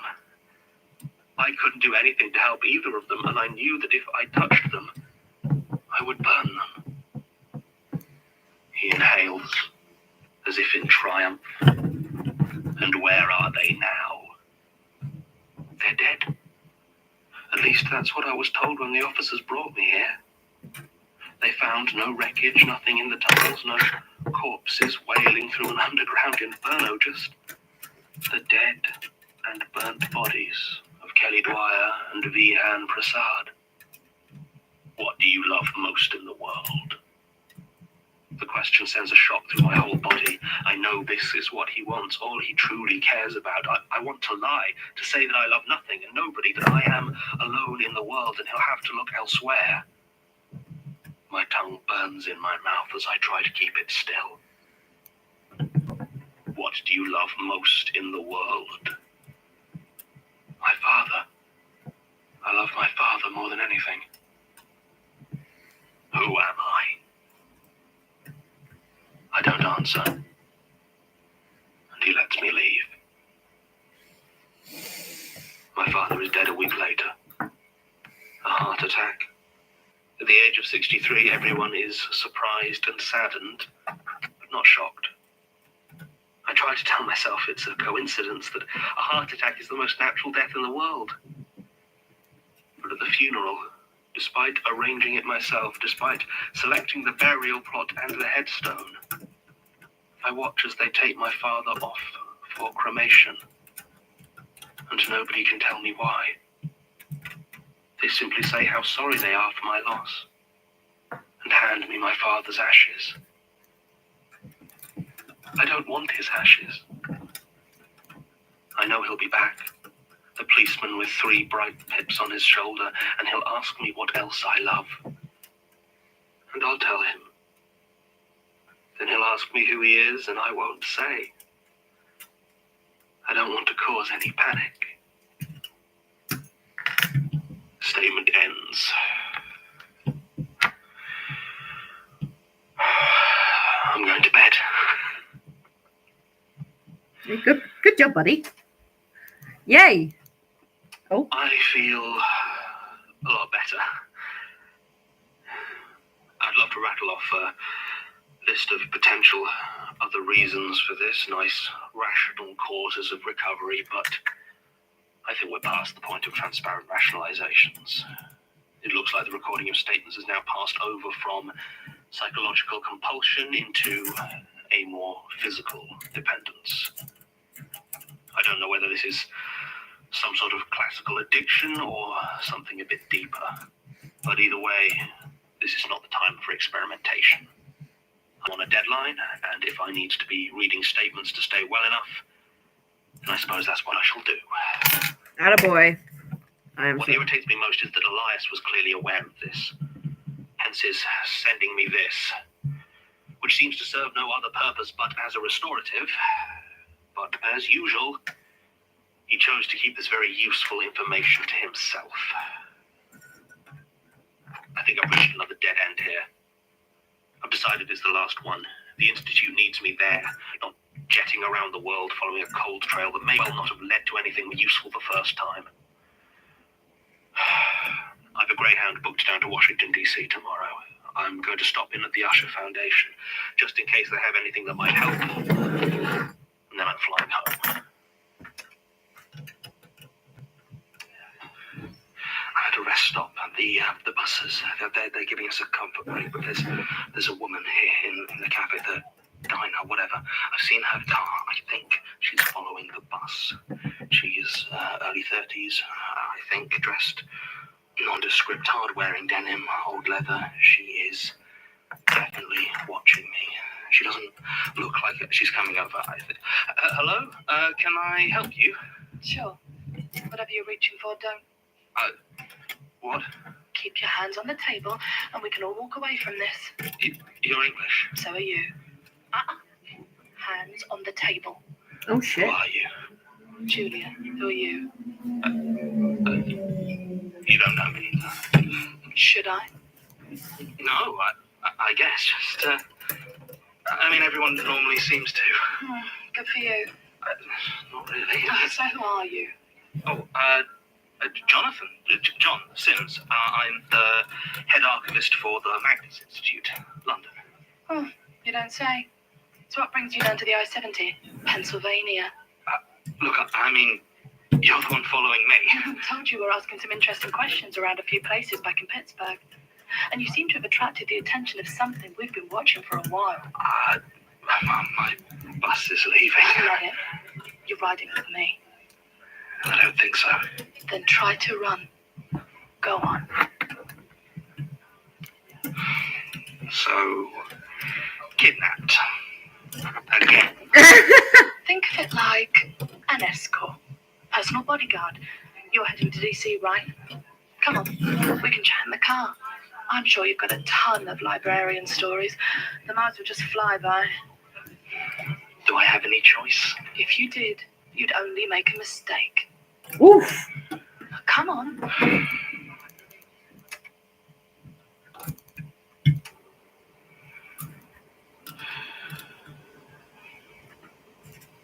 Are you all right? You seem, Sure.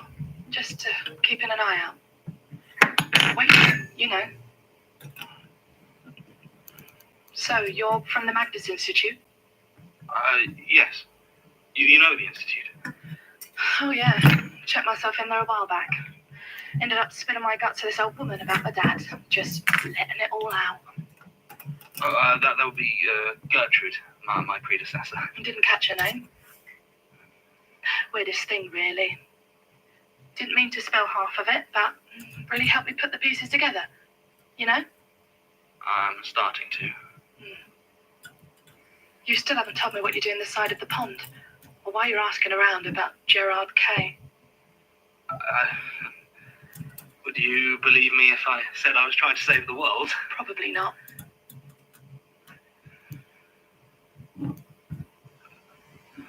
What about you? What brings the daughter of Robert Montauk all the way out here? And why exactly are you...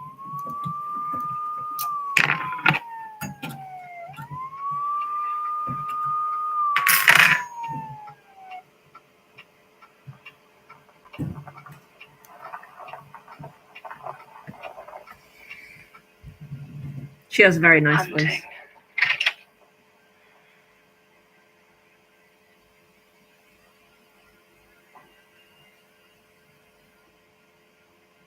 What?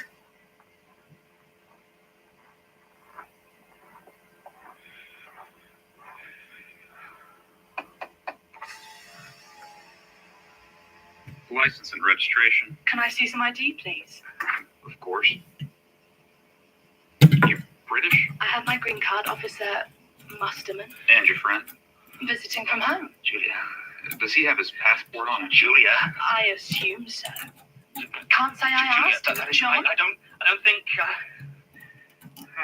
Step out of the car, please, sir. Now, hang on a second. Step out of the car.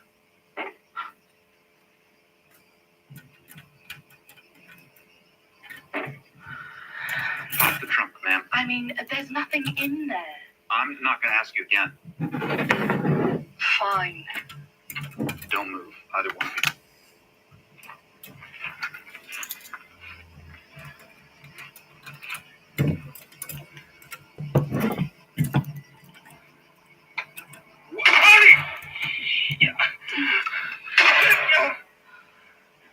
Jesus Christ.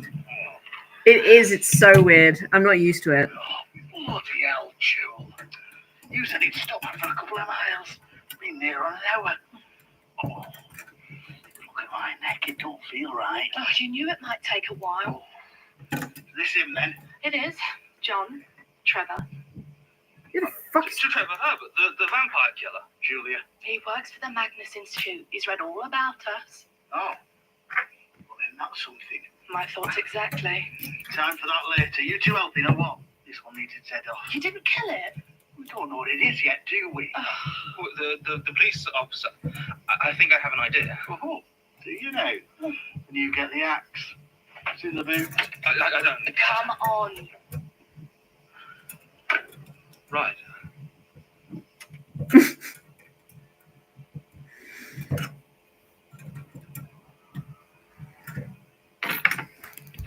The Magnus Archives is a Jesus criminy. It's just fucking mad, you know. Oh, we're nearly done. She's coming along. She's so cool. It's like one of the coolest things I've ever made. She's heavy too. Like she's got good girth on her.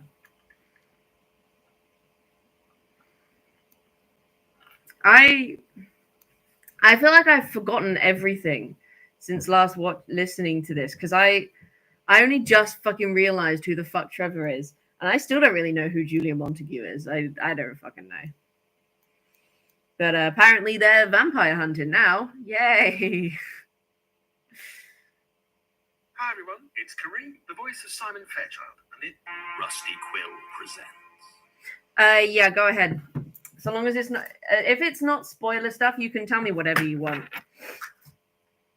And to be honest, I would probably benefit from it. So.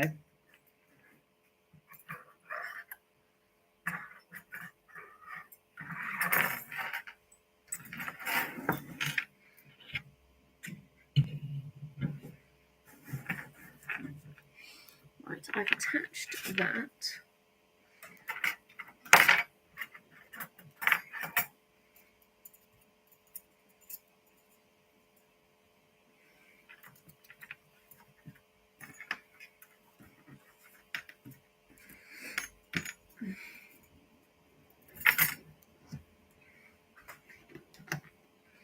In season 1, there was a statement.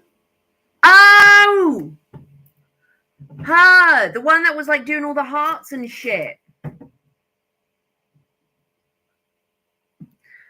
Damn! So she's now working with Vampire Hunter. Fun!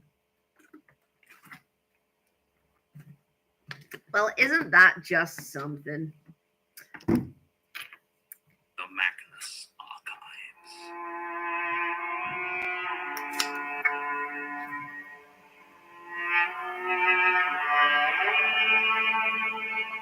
Did you hear it that time? Episode 108. It went.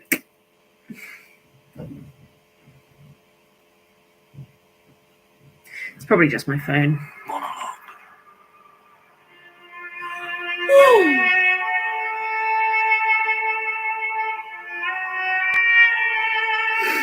Alright, I'm probably just going insane then. Are they? I didn't realize that. What, in terms of chronologically, or like they actually are?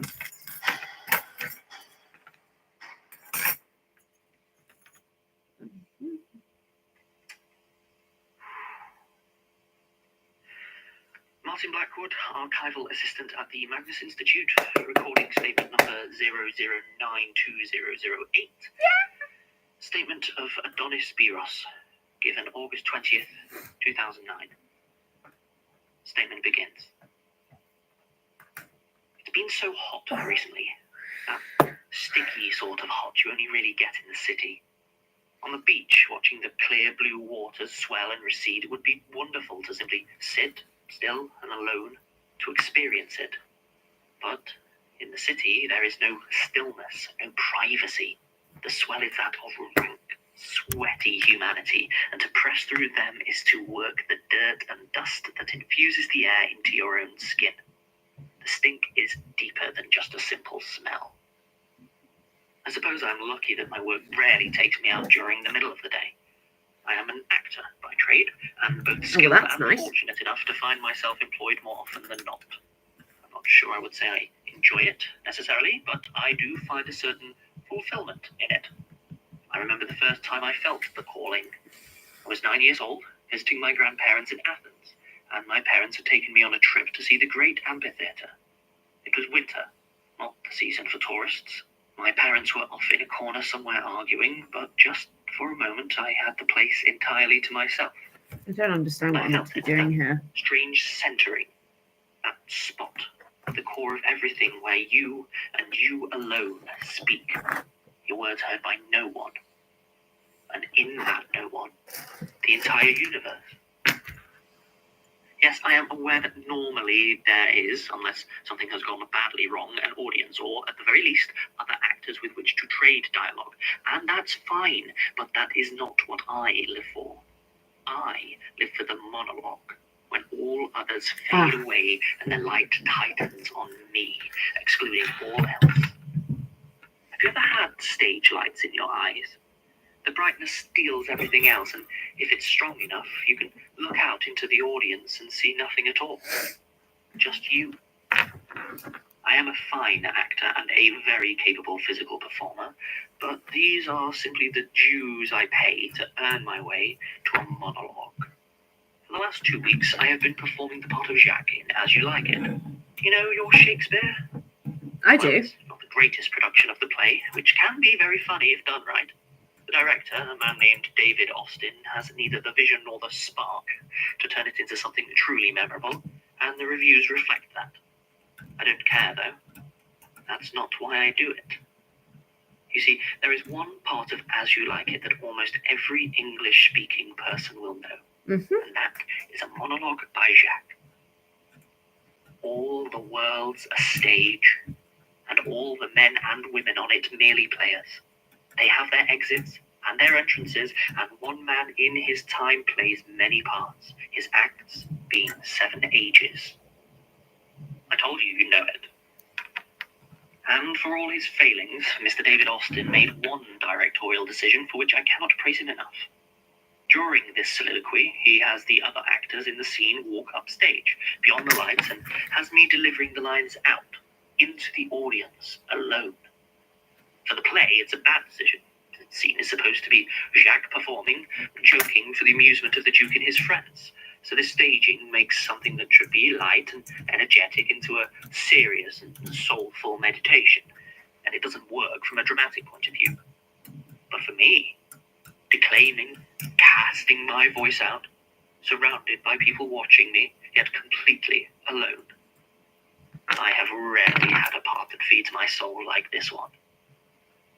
It helps that we're performing at the Duke's Theatre in Covent Garden. It's about as traditional a theatre as you're likely to find, and when the light shines, the audience is rendered as mere silhouettes, completely anonymous. At least until 4 nights ago. It was my big moment, Act 2, Scene 7. The others had vanished, the audience was gone, and it was just me. At least, at first.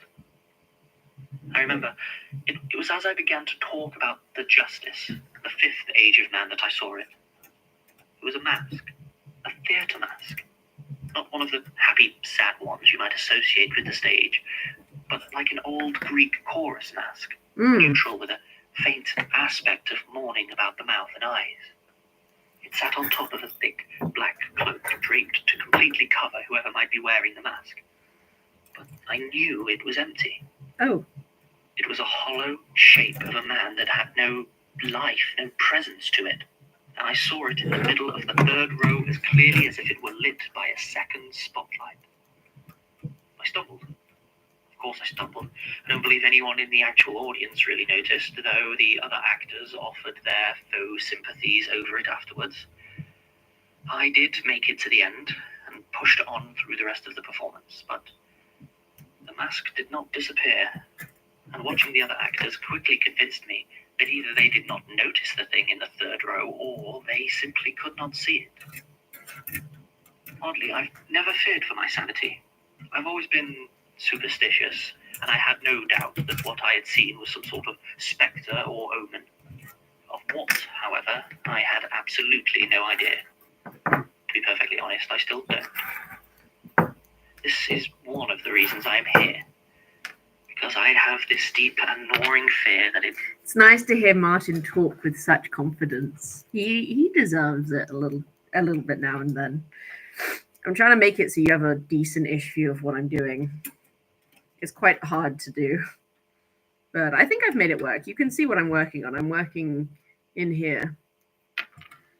it portends nothing but itself, and within that there is some strangely awful fate waiting for me. I have never been quite as social as I am told an actor should be. Rehearsals have always been a professional thing for me and have rarely resulted in friendships, and I actively avoid after-show drinks. It will perhaps not surprise you to discover I instead prefer to walk the city, to find those streets and places where the night crowd does not gather, and wander those empty lights, clearing my head as I leave the heat and cloying conversation behind. In the summer months, this ritual is almost a necessity for me to remain stable, my steps taking me through the echoing streets and artificial lights, an edifice to humanity uncluttered by the messy existence of actual people. The mask and cloak did not appear at the theatre the following night. I looked for it, yet saw nothing but an audience of silhouettes, quiet and intent, save for when applause was required. It wasn't my best performance, on edge as I was, but I got through it. Afterward, Patrick Dunleavy, who played Orlando, was more insistent than usual that I join them for drinks after the show, and it took all my composure to keep my excuses polite, as the sticky heat of his presence pressed through over the fading warmth of the stage lights and the high summer that pervaded even the Duke of York. But I did escape him, and fled into the cooling dampness of the city streets by night. Streets which I knew were less likely to be populated were mercifully deserted, and the windows of the buildings either side were lit, but empty of anybody visible. My breathing began to slow, my steps became more sure, and the oppressive thickness of the air lessened just enough for me to relax. I began to look up at all the darkened windows above street level. It's a strange truth to realize that for all the throng of humanity that exists in central London, almost nobody actually lives there. All the apartments and residences that sit above the bustling shop fronts and businesses are almost all empty, bought as investments by the financiers and oligarchs who have no desire or need to live in them. If you raise your eyes upwards in central London and count the lit windows, it's not at all unusual to see none at all. But that night, as I caught my breath and raised my head, there was a lit window on the second floor, and within it, a masked mockery of a human figure.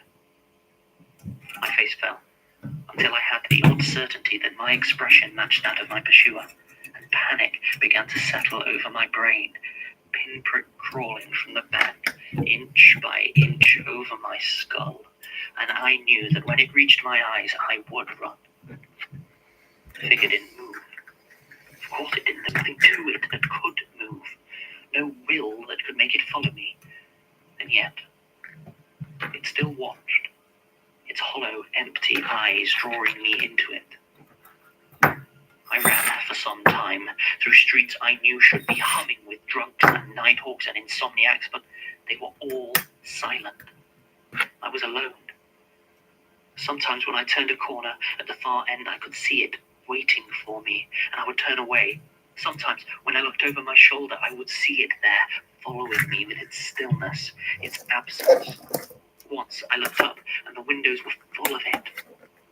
I don't know how long I ran, but in the end I fell, physically spent and sunken in despair. Raising my head, I saw it before me, waiting. So I stood and began to walk slowly towards it. It gave no reaction, simply waiting my arrival. As I got closer, I saw it more clearly. The heavy weave of the black woolen cloak, the shining porcelain of the mask, the hollow, empty space behind the eyes, inside the mouth. I faced my demon, and there was nothing there. In a fit of sudden rage, I struck out, my arm catching it on the side of what should have been a head, but the cloth crumpled beneath my blow, the mask fell, and the figure collapsed into a heap.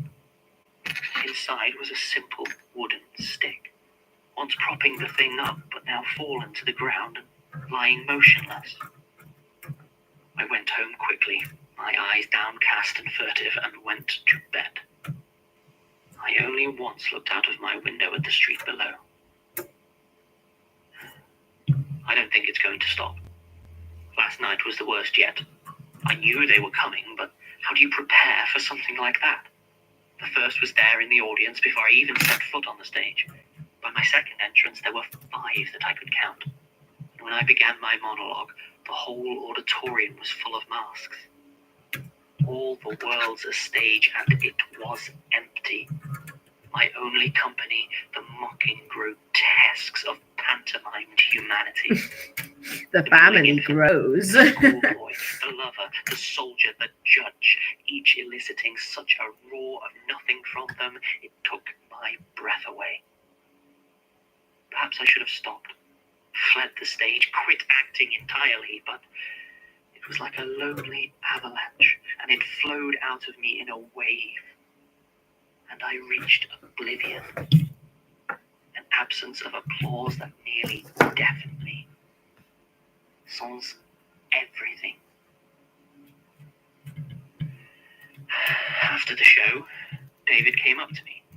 He wore his best director's smile and made as to shake my hand. His mouth moved, telling me how much this performance had meant to him, how right the energy had been, and how whatever I had tapped into within myself, I should reach for it again at the next performance.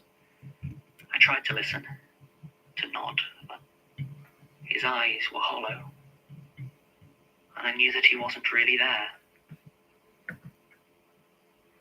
I have another performance tonight. In less than 4 hours, I will be on that stage again, speaking those empty lines to emptier ears. I could run, of course, but I won't. Where would I run to? All the world's a stage, and I can't escape my monologue. Statement ends. Good job, Martin. Wasn't so bad. Yeah, you did good. Not sure there is anything to say about this one. John's got us looking into anything that might involve theatres or the circus, but to be honest, I don't think this is really what he's looking for. The strangers here seem different, I guess, and he doesn't have any clowns or dancing or skin.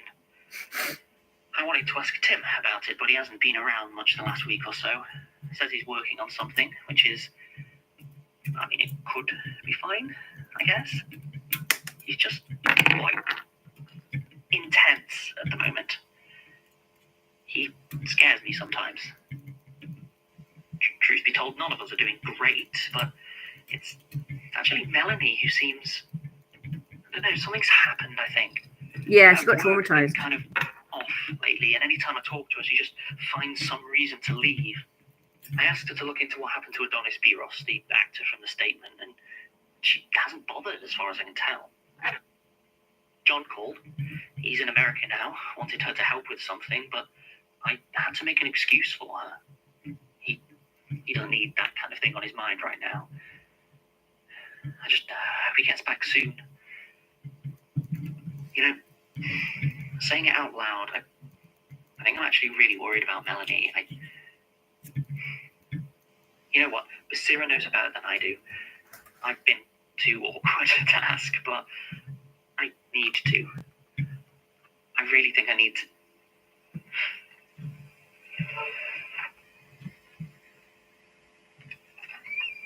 Oh. Basira? Melanie? Oh no. Martin, isn't it? Don't move. Don't you come any closer, okay? I've got a knife. I got a knife. I know that wasn't meant to be funny, but that was really funny. Don't come any closer. I've got a knife. Martin came. I've got a knife, and I don't think I'm ever gonna forget that delivery. No, that's not going to do it. They're not quite lining up right. I will continue it in a second. I'll show you what's happening. You see? They're not lined up correctly. This one is slightly overlapping this one, and it will piss me off until the day I die if I don't sort it out. So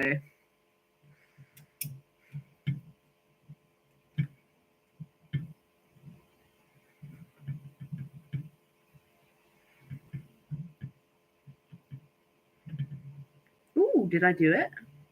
Yes, I did it. Just gotta tighten this bad boy up.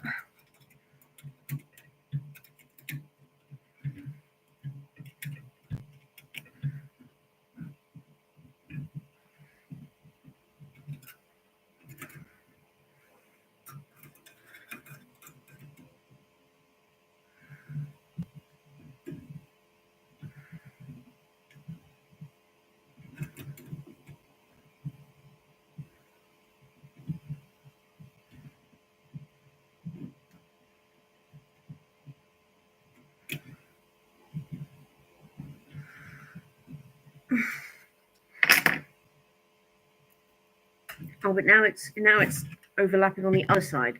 Hang on, we will continue in a minute. We just gotta We got to deal with these pricks.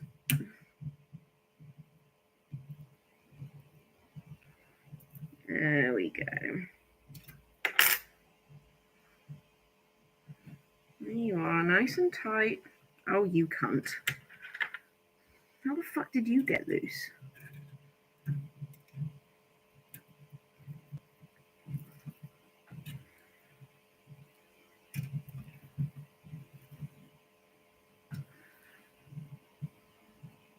Okay.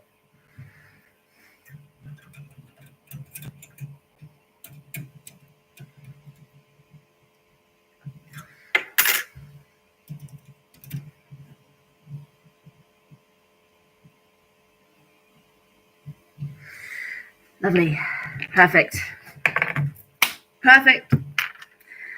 Right, back to Knife Martin. Wildly out of character. Need. Martin, isn't it? You don't move. Don't you come any closer, okay? I've got a knife. That would seem wildly out of character from what I've been told. Okay, but stay back. Please, Martin, I'm not going to hurt you. I just thought we might have a chat. Alone. Oh, you're one of them, aren't you? A Lucas. Yes, that's Peter. Pleased to meet you. Now, how did you know that? I was just reading, and John left some notes, and... I see. I'm sorry to have disturbed you. It's one of Elias's little jokes. What? Did he suggest you record a statement today? One that mentioned me? Yeah? Sort of. I mean, not you specifically, but... I'd have a meeting with him today. He suggested. I'm sure he's watching from his office, grinning from ear to ear. I almost thought he genuinely wanted me to meet the team. Oh, well. I'm really sorry. I don't... Do I scare you, Martin? Yes.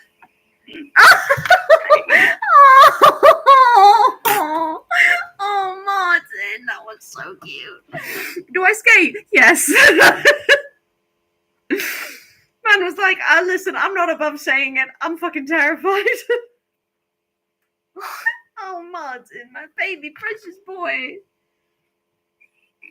I almost thought he genuinely wanted me to meet the team.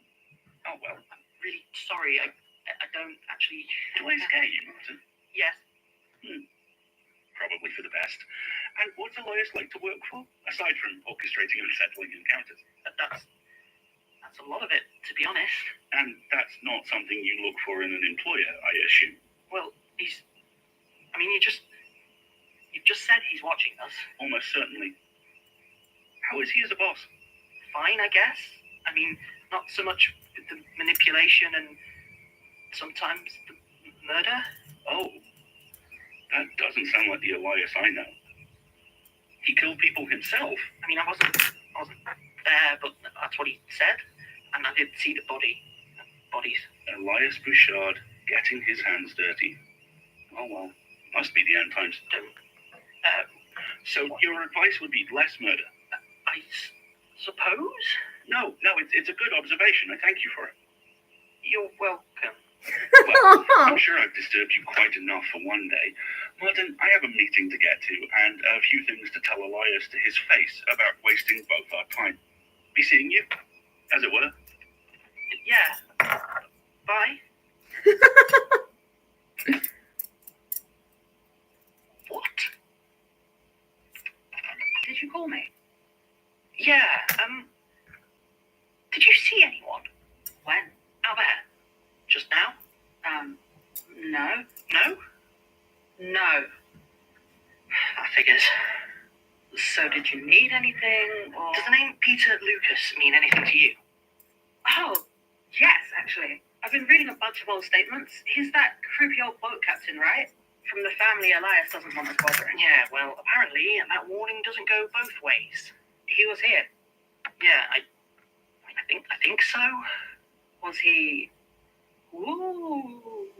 I mean, a bit, yeah. Was he ooh? Maybe, I don't know. Honestly, he was just a bit weird. Yeah. Is that why you wanted me? Oh, no. Are you busy? A bit.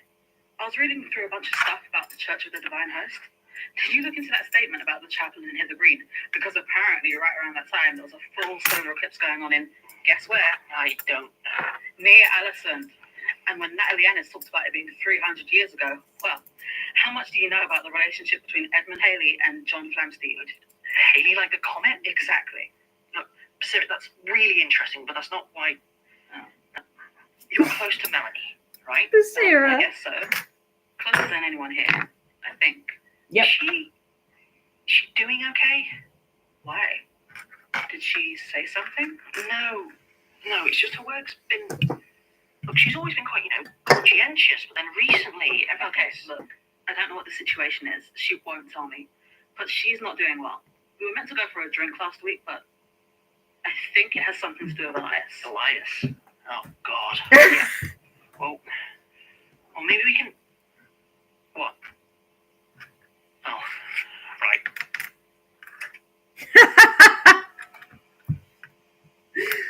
It's so funny because obviously as the listener, it's like, oh, we want to hear all this shit. But at the same time, it's like, no, turn us off, please.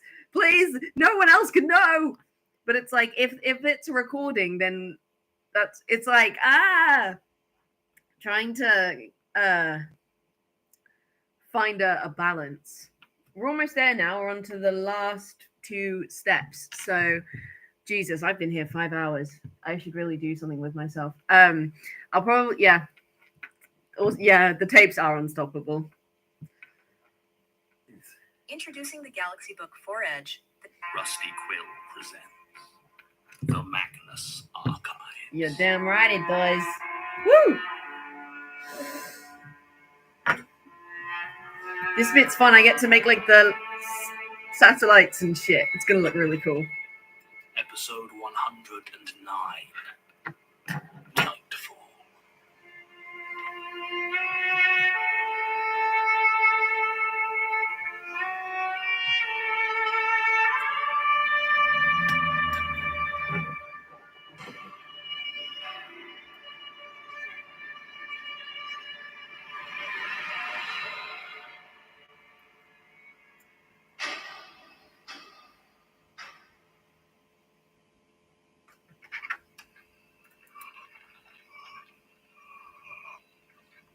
Well, she said you could turn it on. Didn't say anything about talking. Look, we're on the same side. If you're telling the truth. I mean, I don't know what proof I can give you. Well, if you're right about it, it won't be long until Officer Musterman over here is able to talk again. That should be illuminating. He's almost got his lungs again. If you can call them lungs. Oh, as long as they can push air, it'll do. And if you don't like what he has to say?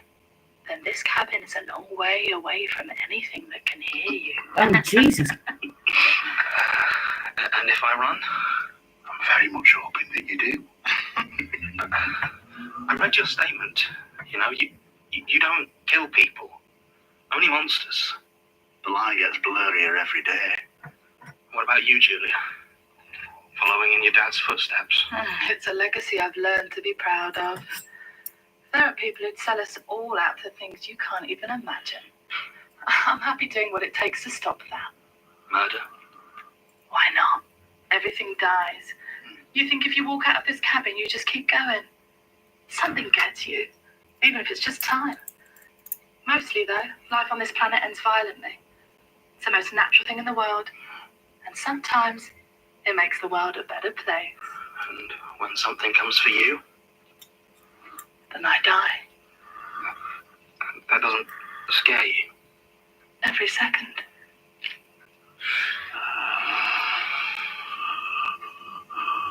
Can we keep that somewhere else? I want it where I can see it. And when you're satisfied that I'm not trying to harm you? If you're right about that ritual, I guess you talked to Gerard. You said he was dead? He is. Right. So we just wait. That's the plan. Right. I don't like how slimy it Perhaps sounds. if all we can do is listen to this regrowing itself, may I suggest a way to pass the time? Sure. You want our story? Gave you folks plenty already. I mean, yes, but the situation has changed quite a bit. Last I heard you were dying of lung cancer. I was. And now? I'm not. And that doesn't strike you as odd? Not much I see these days isn't odd, somehow or other. I'm not going to turn my nose up at the one bit of it worked out well for me. I hunt monsters. My lungs don't kill me. Seems like a fair trade. Maybe God did it. What about you, Julia? Care to make a statement? Maybe about how you met Trevor? Sure. Why not? Thank you. It's not like you or your tape recorder get to leave here without us. Statement of Julia Montauk regarding her initial encounter with the hunter Trevor Herbert. When did this happen? About 6 years ago? 7. 2010. Sure. Summer 2010. Statement taken direct from subject, June 29th, 2017. Statement begins. I tried to live a normal life. I really did. I took jobs working in the back room of offices where I wouldn't need to meet anyone. I had boyfriends who promised they didn't care. I burned through half a dozen counsellors. None of it worked. You see, my father's always remained one of the darlings of the true crime community. Articles, documentaries, grisly retrospectives. Wherever I ended up, somehow it would always worm its way into my life. It was very considerate of the guy regenerating his lungs to stop breathing like a fucking corpse while she gives her statement. Very nice of him. Quite respectful. You know, props to him. One of my co-workers or new friends would stumble across a profile of my father, and that would be that. Every time I ended up in a relationship, it was only a matter of time before I caught them on some true crime blog or spotted a profile of my father in their search history. Sometimes I tried to lie about it, so there was no relation, but the damage was done. They'd get distant, throw me nervous glances when they didn't think I'd notice, or worse. They started to look at me like I was some sort of prize, some small claim to fame. The serial killer's daughter. It's very I suppose unfortunate. I could have changed my name. And something always stopped me, though.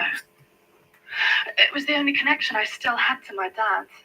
And even if it did keep ruining my life, I couldn't bring myself to lose it. No. The counsellors and the therapists were more understanding, but even they couldn't quite keep the eager quiver out of their voice when I started talking about the murders. It felt like every couple of years I was having to start my life over from scratch. What is it, do you think, that makes people so obsessed with horrific things happening to other people? Even now, after all I've done, I can't quite figure out what it is that makes people treat actual atrocities like cheap entertainment. Maybe we're all just broken inside, unable to really grasp the difference between fictional people and people we just don't know. They're all just abstract ideas we're happy to have suffer for our enjoyment. Or maybe the fact it really happened is exactly the point, adding the awful spice of reality to people's morbid fantasies. When I think of the lurid joy some people would feel if I were caught, the serial killer's daughter taking over the family business, it makes me sick. But even back then, with my hands unblooded, that collective obsession with brutality chased me throughout my life. In the summer of 2010, I made another attempt to outrun my father's legacy and moved up to Manchester to take a new job. It was night shift work, security and maintenance for an old office building, occupied by a handful of failing companies trying to save money on floor space. I liked it because I didn't really have to talk to anyone. I was on the desk alone, and generally anyone working there late enough to cross paths with me wasn't in a talking mood. There was another reason that I chose to work nights. If you read my statement, then I'm sure it will come as no surprise that for most of my life, I've had a pretty significant fear of the dark. I used to lie awake at night, listening, straining my ears for the noise of movement or that dreadful growl coming out of the dark. It was one of my better counsellors that suggested I try working nights as a way to address it. And it worked, for the most part. It made the darkness mundane, just another aspect of my everyday life to be dealt with, and kept me within the comforting glow of lamps and light bulbs basically all the time.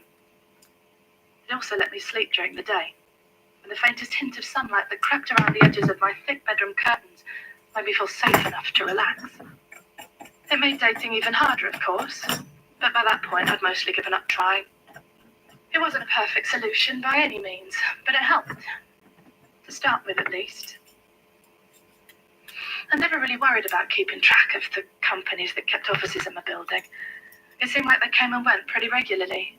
Sometimes a startup would make it big, but usually it was the inevitable bankruptcy that moved them out. All except DKN Systems. I never really figured out what it was they were meant to be doing. Something full of meaningless buzzwords like business networks or media solutions.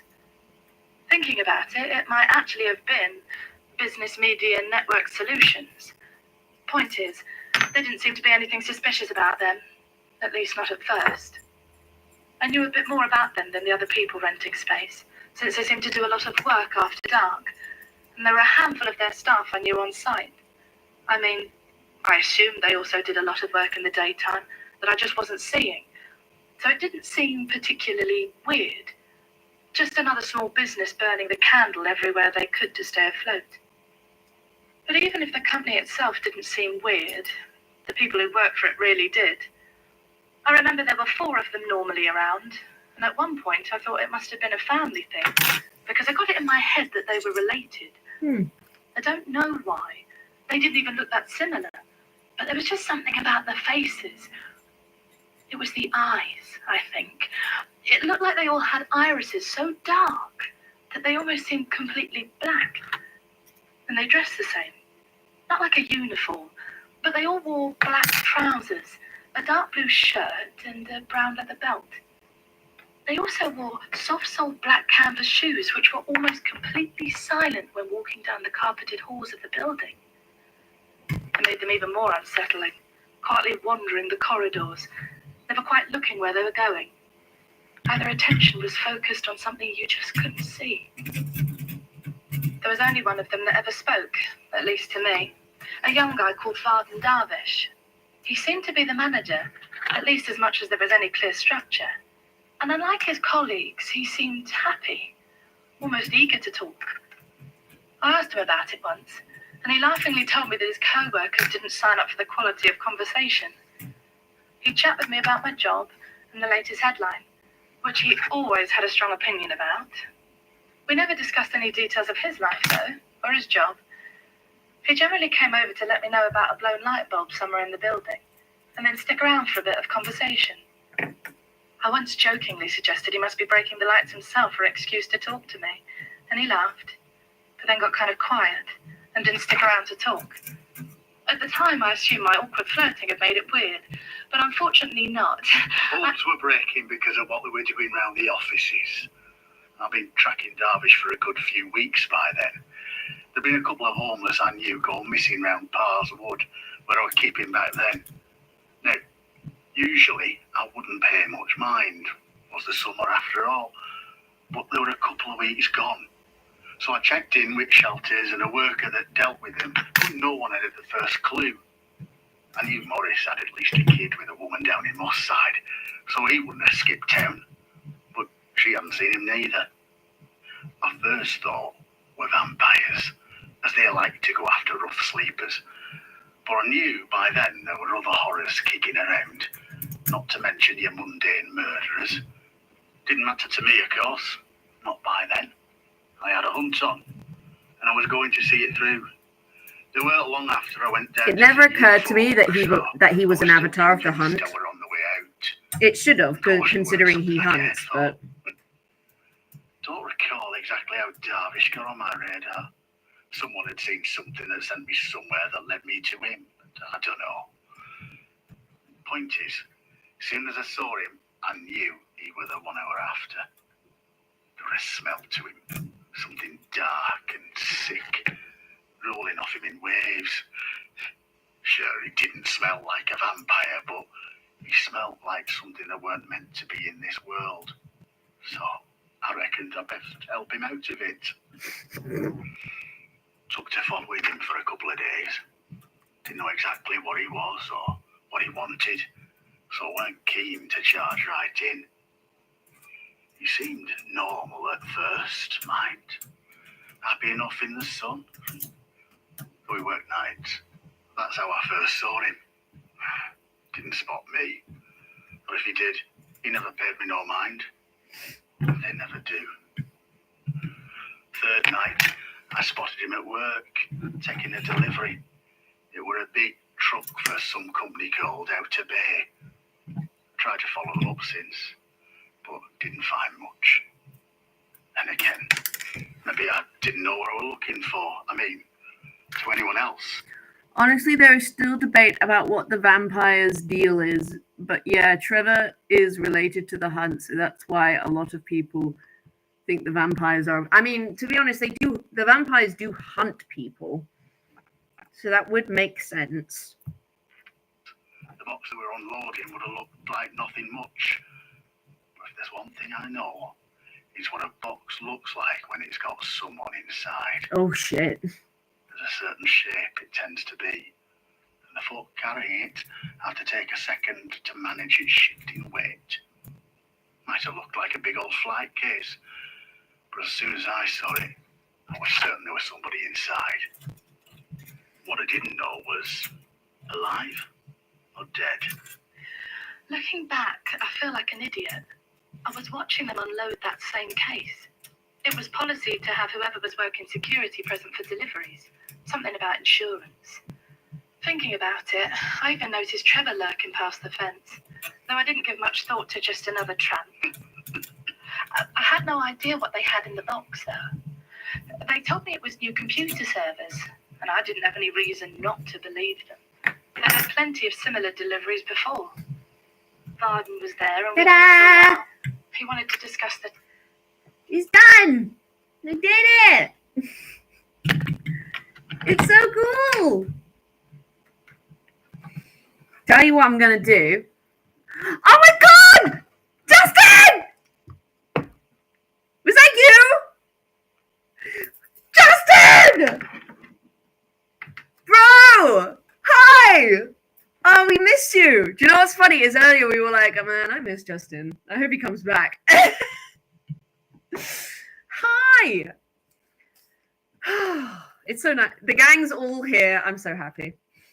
My thought is that because you know how the bottom of them, of the little feeties, has this one nub? I was thinking I've got some spare bolts, so I might add a few extra ones so that it lies a bit flatter. Because I think that would just help with stability and stuff. Tennis, I think, but I've never really followed sport.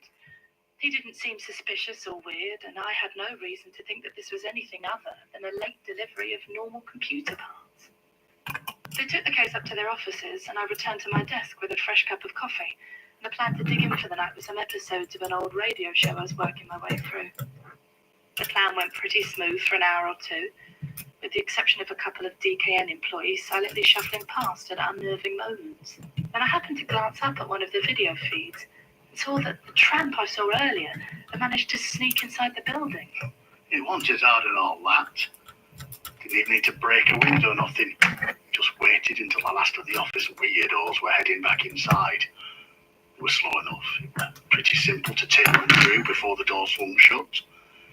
Once in, I had looked for cameras because I knew there were a security guard. I'd seen her when they were unloading. I was pretty sure I could take her out if I needed to. In your dreams, old man. But I didn't want it to come to that. I tried to stay out of sight, but she must have spotted me because soon enough I could hear her coming my way. I managed to duck into a stairwell and head up towards the 4th floor, where the front of the building said Darbyshires Company was. I could hear her behind me though. So I ducked out a floor early and nipped inside a cleaning cupboard to wait her out. I went all the way to the 4th floor, not realising that this git wasn't up there. The corridor light was out, and I made a note to replace it later as I turned on my torch. It was very quiet, far quieter than I would have expected for a company installing new equipment. I took a moment to get my bearings, and there was no sound at all. Utter silence. except for the faintest drip, drip, drip. Oh, that's just coming from lovely, somewhere isn't up it? ahead. I called out, first for the trespasser, then for Varden, then for anybody who might be up there. But there was no answer. My torch beam fell on the door labelled DKN Systems. It stood open, unmoving, with no light at all coming from inside. As my light crossed the door frame, I could see the windows had been covered with thick wooden boards and painted a dark matte black. In the corner of my mind, I could feel panic starting to claw its way up as the darkness started to press in on me. I called out again, but there was still no reply. All right, see you in a I minute. wanted to turn around and run back to the light, but not enough. Not as much as I wanted to overcome my fear. I slowly headed inside, calling out every few steps to make sure anyone who might be in there knew I was with security. Inside, the rooms were bare, completely empty. There was no sign they'd ever been used to run a business. And the only sign that I wasn't the first person to set foot in there was the complete absence of dust or dirt.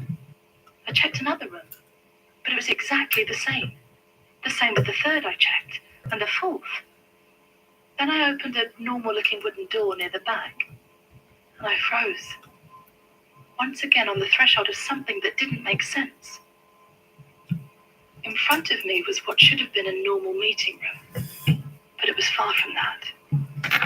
The floor was covered in water, pitch black and utterly still. I knew in my mind it couldn't be more than a few millimeters deep. It didn't even spread past the doorway when I opened it. But as my torchlight reflected off the surface, it seemed to me like it was much, much deeper. In the centre of the room was a plain wood and metal table, with a man lying on top of it. I'd never seen him before. He lay motionless, and I could make out a thin, dark trickle of liquid flowing from his mouth and eyes, over his face, and dripping down the table legs into the dark water. 3 figures stood around him, the other workers from the office. Each was stood on a small square platform a few inches off the floor, facing directly towards the central table, arms outstretched and mouths wide as though they were screaming. They still made absolutely no sound. I don't know how long I was frozen there, staring at the scene in front of me. Nothing was right about what I was seeing. I started to scream at them, shouted to stop whatever they were doing or I'd call the police. They didn't seem even remotely aware of me. Finally, I decided I was going to leave, to make the call. But not before I got the man on the table out of there. He clearly needed help, and whatever these silent screamers were doing to him wasn't helping. I told them. I announced what I was about to do, but still got no response. So I stepped into the room and over to the table. As soon as my foot hit the water, I fell into it completely. It was colder than anything I had ever experienced, and the torch slipped from my hand as my vision immediately went dark. I tried to orientate myself, to find which way was up, and I saw a faint pinprick of light as my torch sank away from me. Down and down and down into the icy black water. I started to panic then, with the lightless deep pressing in on me, eager to take me away. I was absolutely sure that in a few moments there would be no surface left. Just dark, still water forever. Luckily, I'd been watching a while. I saw her go down. Didn't have a clue what were going on. Still don't. But I was quick enough to get there and reach my arm into the water before she was too far gone. It were bloody cold. Couldn't see anything, obviously. I had my own light, but it just bounced off the surface. I could feel the back of her jacket down there, though, and I made a grab for it. Not as strong as I was, maybe, but I held on and pulled. Wasn't enough to get her out. Something in there didn't want to let her go. But I got her high enough that her arm broke the surface. She flailed a second, but got hold of the door frame and started to pull herself out. Took her a while, but she were almost there when I heard something moving behind us. Oh no. Turned around to see dark,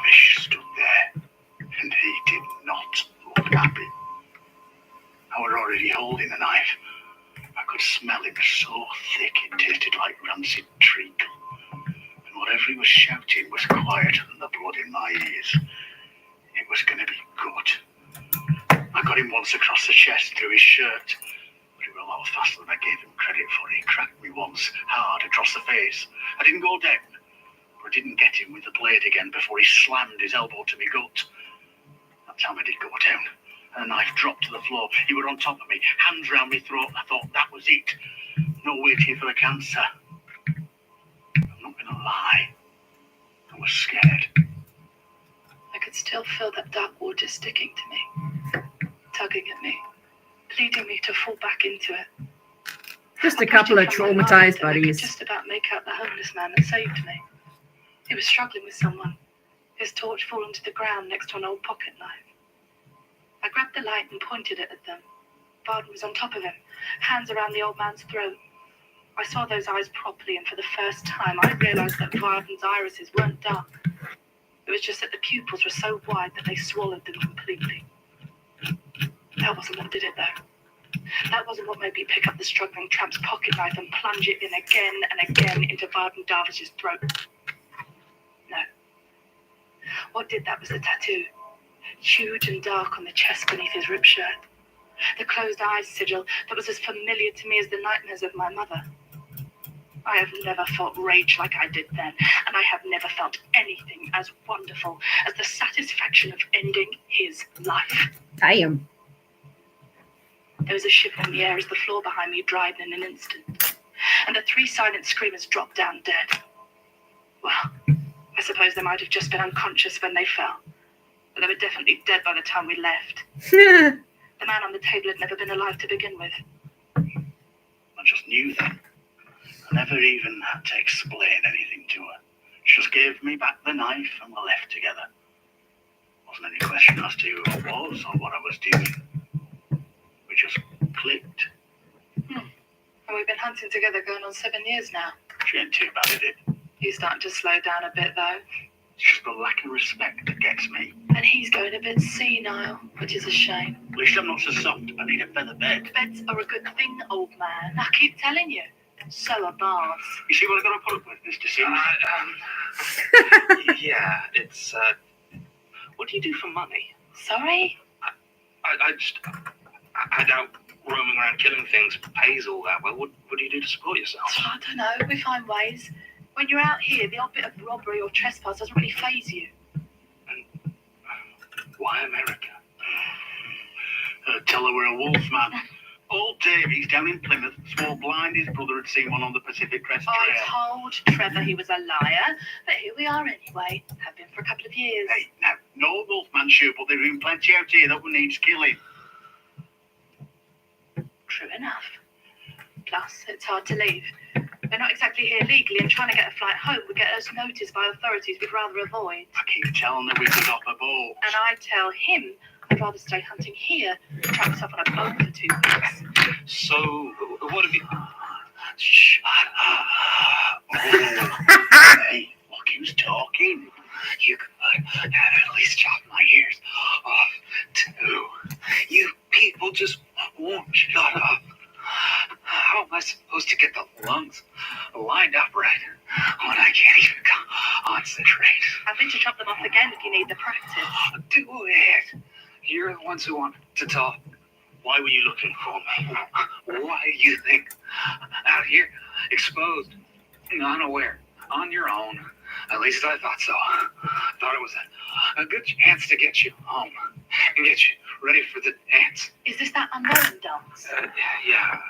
Okay, Mustaman or whatever his name. Turn it off. You got more questions?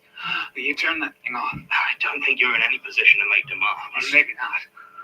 But are you sure you know what's listening in? Do you?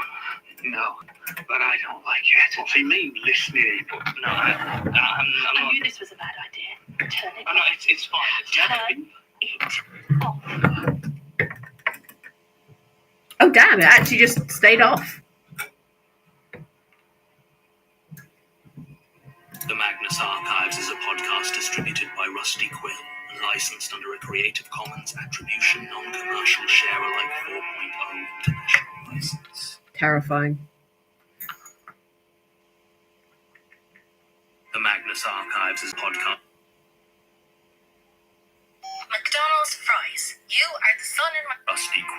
present. The next one's called Creature Feature, which I personally think is a bloody brilliant name.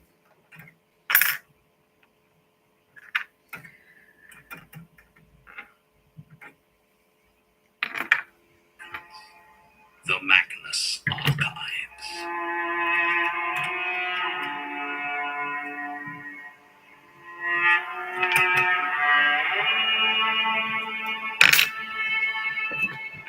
Episode 110. Creature Feature. I don't think you can really... Alright, enjoy dinner.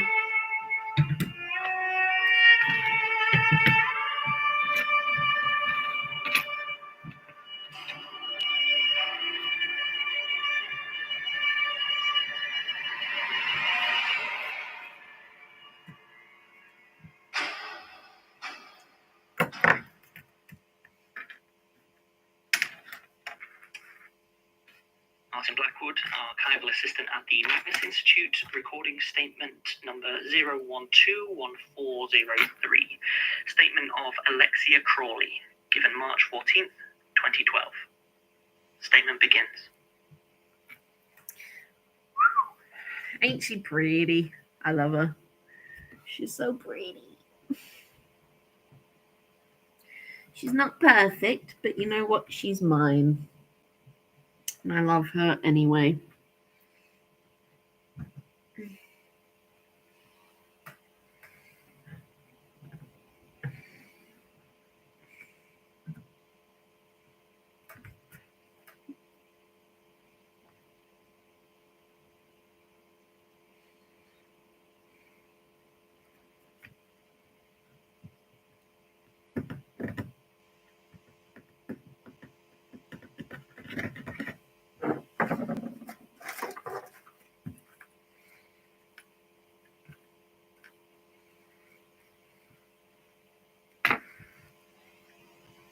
It's hard to put my relationship with Dexter Banks into words. It was a complicated thing, built on well over a decade of disdain and interdependence. In many ways, I was closer to him than his wife. Not that I ever touched the odious little freak. And while those film obsessives that insist I basically directed all his films do us both a disservice, it is true that without me, he would never have reached the fame and high regard he enjoys. Enjoyed. Cinematographer. Such an ornate term, yet still so vague. I often wonder if that's to blame for how overlooked we are as a profession. Or even worse, that dry title, Director of Photography. But we are the true artists. A director may quite literally call the shots, but it is the cinematographer that makes them. We choose the angles, the lighting, pretty much everything that you see on the screen. The camera is a brush, and we are the hand, the arm, the eye. The director's basically just a mouth, making pointless noise while the hand does the actual work. Almost every famous director that you know with a distinctive visual style has simply managed to lock down a talented DOP. I first worked with Dexter back in 1997, working as a cinematographer on Red Ronin. It feels odd to say now, but I was genuinely excited to work with him at the time. I'd seen some of his earlier work, Wasteland. Do you like my my shuttle? I like it. Pretty chuffed with how she came out. She feels a bit wonky.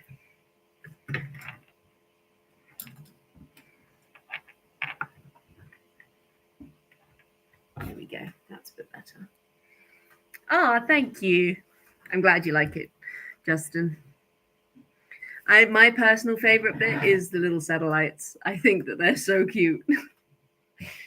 They're just so cute. Like, what the fuck? They didn't need to be that sweet, but they are. Seven, Dolores, maybe a couple of shorts, and I remember thinking how refreshing it was going to be working with a director who really got film, who was steeped in their history and drew inspiration from forgotten corners of the medium, even some corners that should have stayed forgotten. Unfortunately, that turned out to be the only thing he understood. You see, Dexter Banks lived movies. As far as I could tell, every single aspect of his life had revolved around them. His dad had owned a small cinema near Fairfax Avenue, and as a teenager he bounced between working there and a small rental store that specialised in foreign films, specifically Italian horror movies and East Asian martial arts. I never met anyone who knew as much about films and as little about anything else.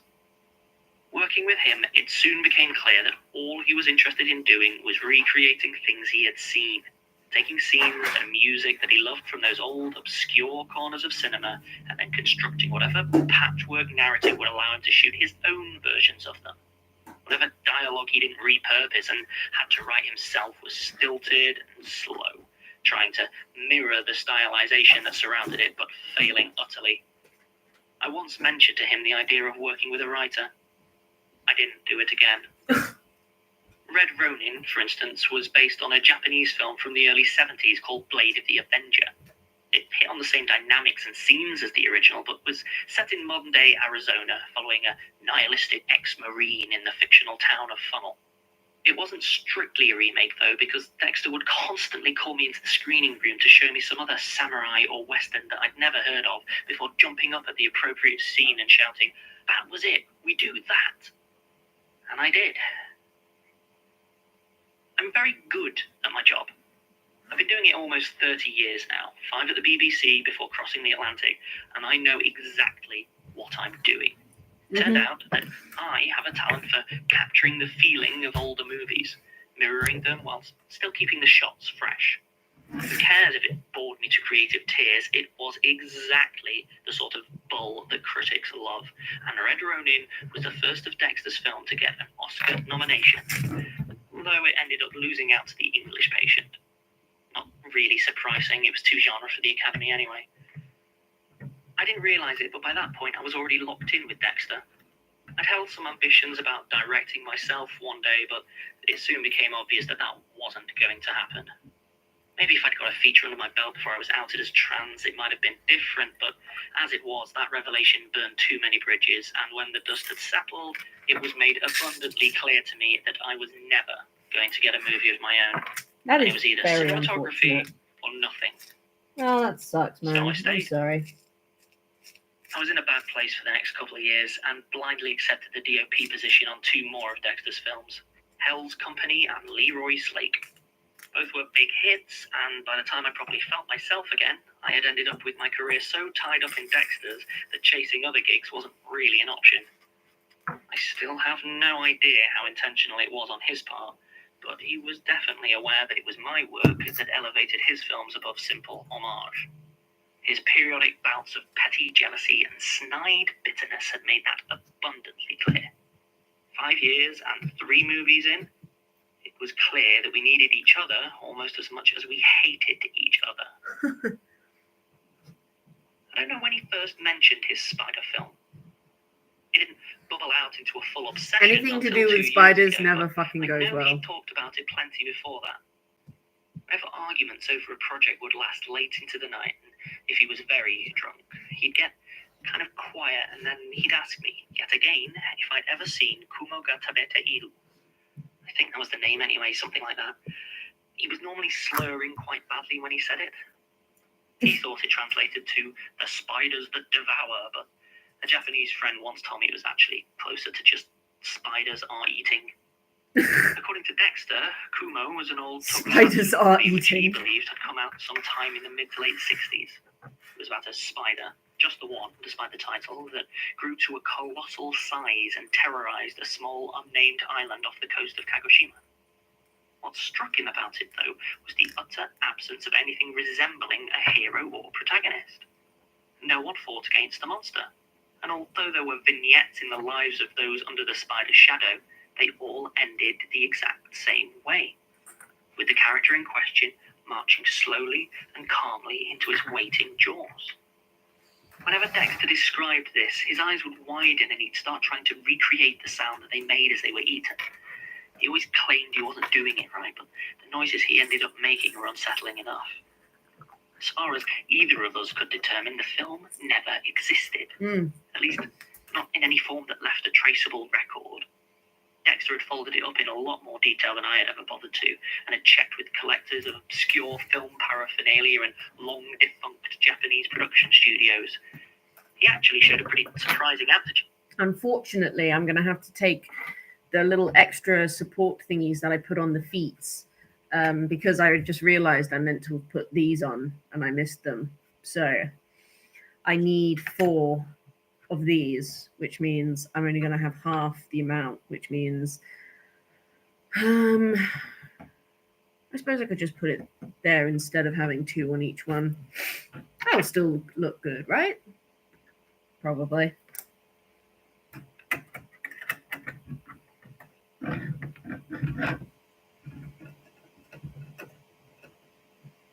Yeah, exactly. It'll look good. It'll look fine. It won't be quite as supportive as I was going for, but needs must and all that.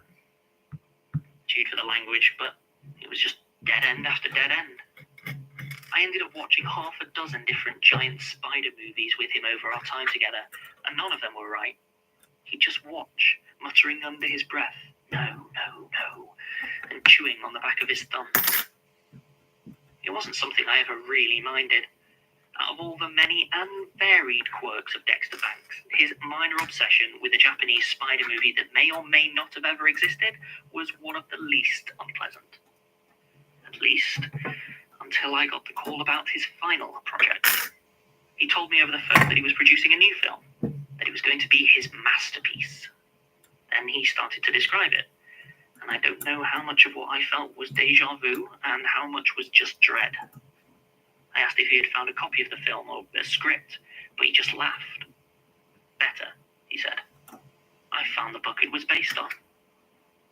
Then he hung up, and I was left sitting there feeling this gnawing apprehension that I just couldn't place. I realised what disturbed me later. This is what they look like now. It was such a small thing, but it really nagged at me. It was the idea that Dexter would ever describe a book as better than a film. That sounds like I'm insulting him, but you need to know him to understand. Film was everything to him. Other media might as well not have existed. Regardless, he went into production. He called it Widow's Weave, and while the script pages he brought were apparently based on this unnamed book of his, the shots were drawn from his memories of the first film version, assuming it existed anywhere outside of his head, of course. Part of me secretly assumed Dexter had simply dreamed the movie up and this book was... I don't know. It didn't matter. Not really. There wasn't any question about whether or not I was working on it. It was a Dexter Banks film, and my name was basically on the credits already. The crew were mostly regulars he'd worked with before, but weirdly for him, he seemed to take almost no interest in casting at all. He asked Debbie Connor, our casting director, to get him as many no-name, untested hopefuls as the script needed. Bear in mind that at this point, any A-lister would have killed to be in a Dexter Banks picture, but he didn't care. For all he kept telling me about how this was his dream project that he was electrified to finally be making. Oh, very nice. From TikTok, a heart emoji new life. Project that he was electrified to finally be making. He seemed to have I'm very jealous of your cookie. checked out of the process of actually making it. There was one exception to this. He claimed to be working with Neil Ligorio to make the spider. Now, you might never have heard his name before, but I guarantee you'll have seen his work.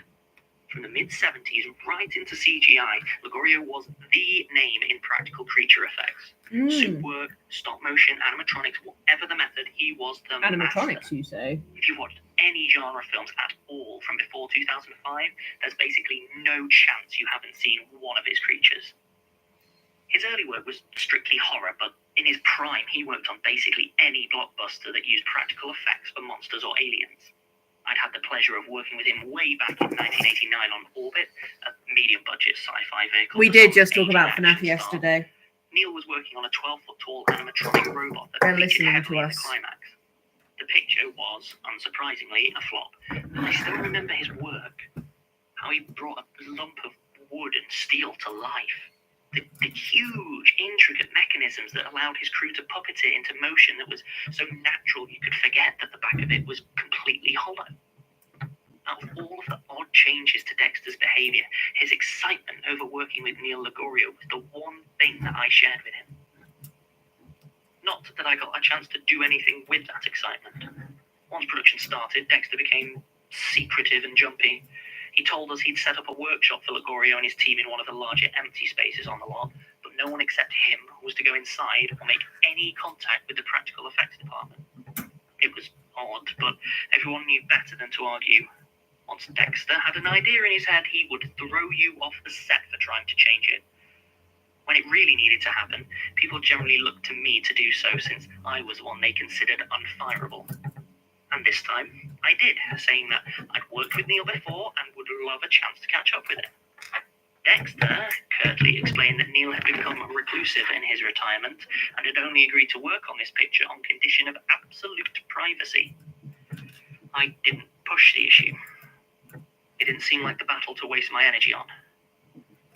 And there were certainly plenty more battles once shooting began. If you're wondering how easy it is to recreate shots that only exist in the hazy memory of an eccentric, or to frame scenes when you only get the typo-riddled script the morning before, I can tell you, not easy. Not easy at all. And Dexter's constant outbursts didn't help, throwing people off the set with the smallest imagined offences, or throwing away a whole day's shoot because it just didn't feel right. We were burning through money and goodwill faster than I had ever seen, even on the most slapdash of his earlier projects. The cast really impressed me, though. Most of them were fresh out of drama school, with maybe a couple of ads under their belt, and a few older faces who'd clearly spent most of their life hurling themselves at closed doors until now. Most impressive to me, though, was a guy called Brandon Olmar. He was playing the closest thing the film had to a protagonist, a homeless ex-Methodist minister who'd found himself on the island by chance and served as a connecting thread, wandering between the scenes and the vignettes of the inhabitants after each ended with their march to the spider. Brandon took to the role immediately with a gravity and a weariness that I don't think could have been entirely feigned. He was the only one who didn't seem excited by the movie and spent his off hours smoking and reading quietly in one of the trailers.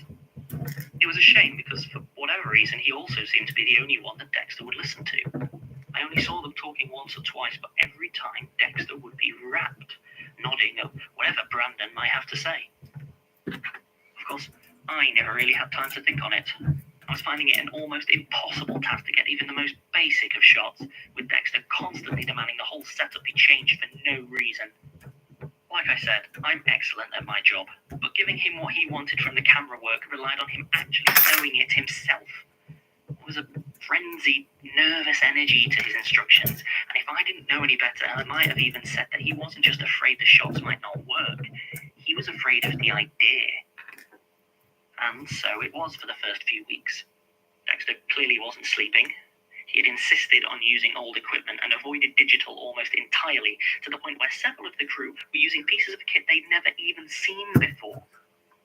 This meant that a work print had to be made manually for the dailies, something he refused to let anyone else do. Once shooting wrapped, he'd be in the editing room for hours preparing dailies, although they shouldn't have needed editing at all. And when we watched them, I'd often noticed that certain shots were missing, stuff I was certain that we'd filmed. I brought this up with him once, and he called me a liar to my face. I only interrupted him when he was preparing dailies once. An actress who was slated to be shooting the next day had taken violently ill, and the crew needed his sign-off to change the schedule. No one else dared to go in, so once again, it was down to me to head into that tiny room alone. It was dark inside. Oh no. Only by what spilled in through the open doorway. I could hear a sound like turning of an old film reel, but I can't say where from. I stood there, unable to step inside, not because of fear, but because the space inside was threaded all over with film strips. Up and down, one side to the other, wrapping around and through each other. I gingerly reached out and touched one, and as I did, Dexter seemed to emerge from the darkness. At first, I thought he was taller than usual, but then I realized that he was suspended ever so slightly by the strips of film, his feet a good couple of inches off the floor. He was very calm as he asked what I wanted, and when I stutteringly explained the situation, he just nodded and said we should feel free to rearrange however we liked.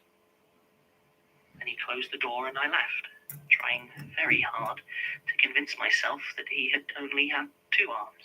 Oh. Shooting continued, but there was a growing awareness throughout the crew that we had still seen nothing from Neil Ligorio.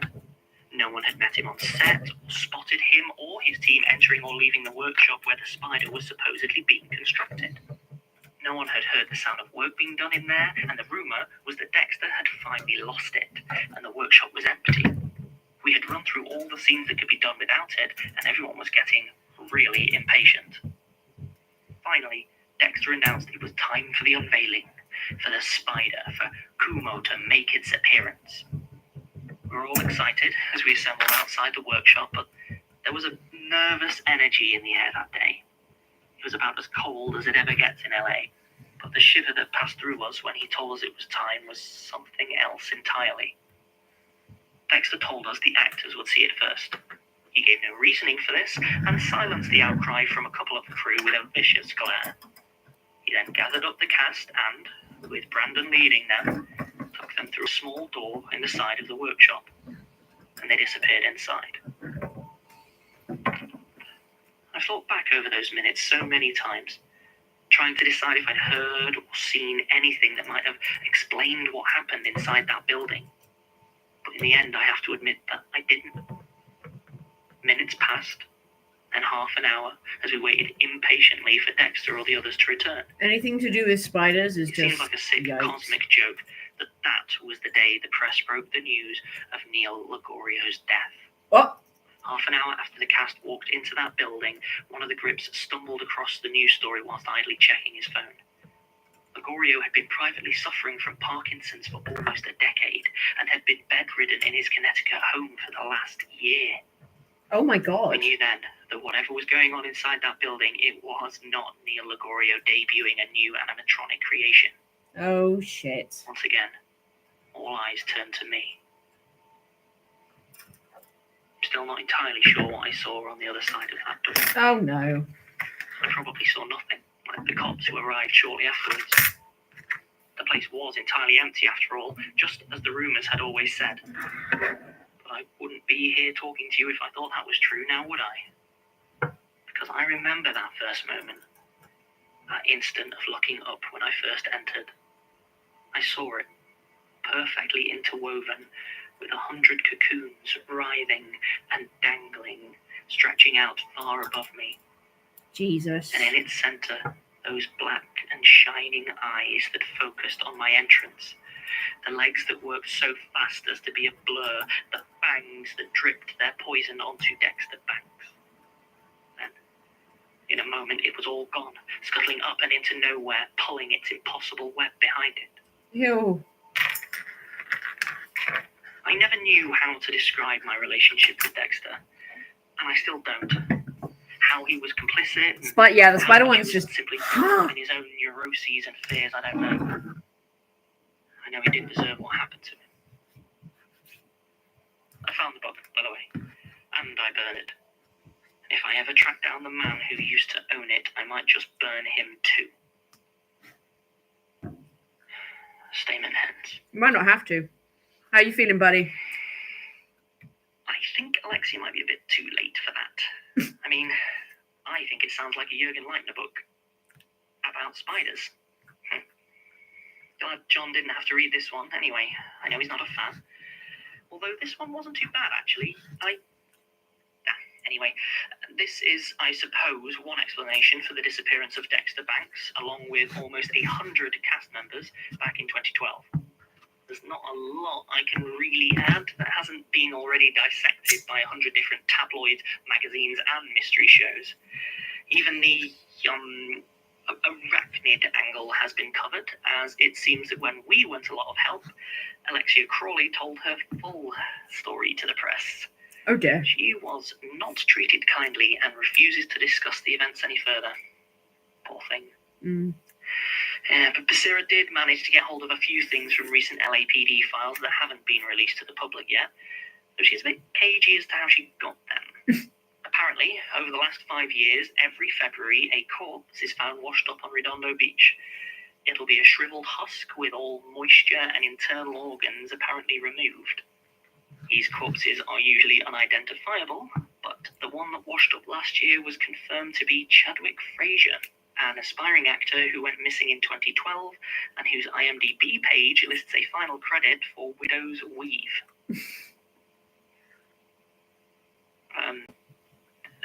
That's it. Now, that doesn't make sense. Can he even do that? I don't know. I guess so. I mean, so what? He can just reach into your head and put something in there? I don't know. I guess so. I mean, does it even have to be a true thing? Do we know for sure he's not lying? Like magically lying? I don't know. Right. Sorry. It's a lot to take in, you know? Mostly for Melanie. Yeah. Oh, of course, yeah. Sorry. Look, I'm not the one you need. We can't just ignore it. Well, yeah, but what do we didn't even know that was something he could do. What if there's other stuff he could do to us? We are not letting him get away with it. I didn't say that. Look, Martin, I know you care. I know you do. But caring isn't enough. You can't just stand next to someone with a cup of tea and hope everything's going to be all right. That's not fair. You don't even know me. Prove it. We need to do something. Because if we just let him... Hi. Hey, Melanie. Can I get you a cup of tea? So she told you that we need everyone if we're going to have any chance. Right. What about Tim? Tim is... Elias is watching him too closely. He's probably watching me too. We could try the tunnels. John says they might help. Right. Or maybe when he's not paying attention. Distracted, like during your performance review. What do you mean? Yeah. What?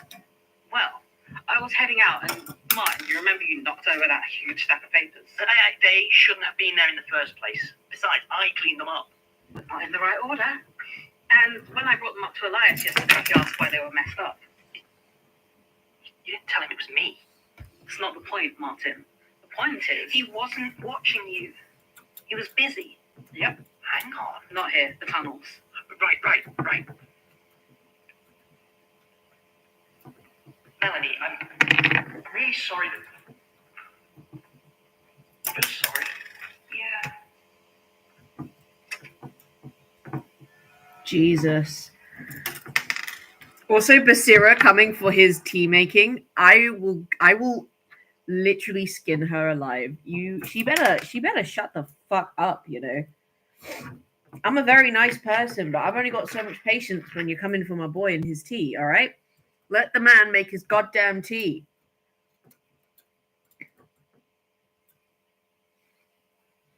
Sorry, this is very finicky. Just give me a minute. All right, there we go. Like, for real, she was like, you can't fix everything with a cup of tea. I'm like, bitch, you better shut the fuck up.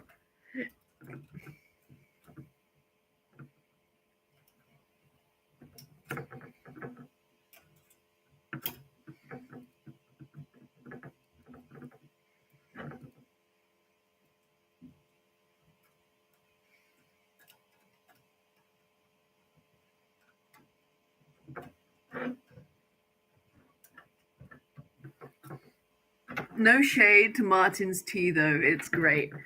Yeah, but she does have a point. Maybe they do have to do... I mean, yeah, but, like, why is it Martin's responsibility? Like, let Martin help however he feels he can help. Don't come for him.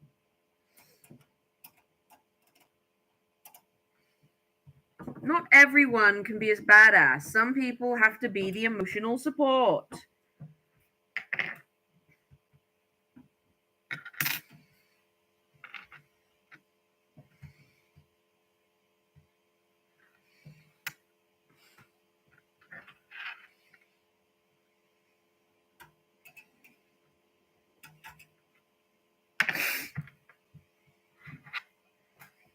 The Magnus Archives is a podcast distributed. She shouldn't have gone after my boy like that. You didn't deserve it. Oh my god, okay. Well, I finished my shuttle. Here she is. Isn't she gorgeous? Ah, thank you, Justin. I'm very pleased with her. She's big as well. Like, if we compare her to the massive star, this is maybe for Justin. She's big. She's a big girl.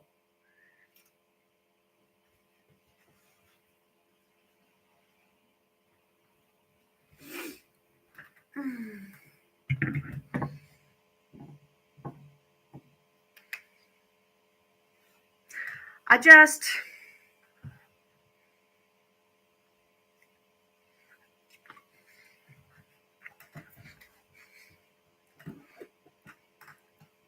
all right. We'll listen to one more episode. One more. And then I'm gonna have a break because I probably won't be streaming again for a while. I'll try to not be gone for as long as before, but if I'm not gone because I'm in a bad place, I'm gone because I have to write my dissertation. So you don't have to worry, but I will try to like have breaks and like watch an episode or two. But yeah, so I think one more for today. I'll be really busy well, I hope whatever it is. Oh, thank you, Justin. I hope whatever it is that you're doing, I'm sure it'll be absolutely fine. But yeah, so I will be back, but just if you don't see me again for a few weeks, do not panic. I am not dead. But we'll listen to one more today, and then I think that's a pretty good place to leave it. 111. Either it'll be on like some crazy cliffhanger, so it'll be like or it'll be like cool. I feel satisfied.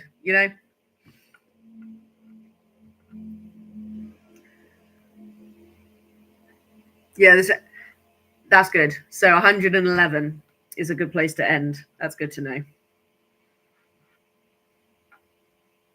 All right. Introducing the Galaxy Book 4 Edge, the new Copilot Plus PC from Samsung, packed with AI features. Purple, monkey, dishwasher. Whoa, Rusty Quill presents the Magnus Archive. I bet it is.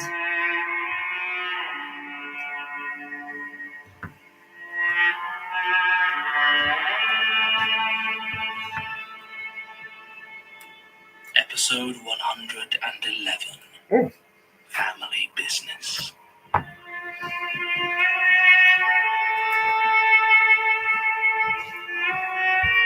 That's not terrifying at all.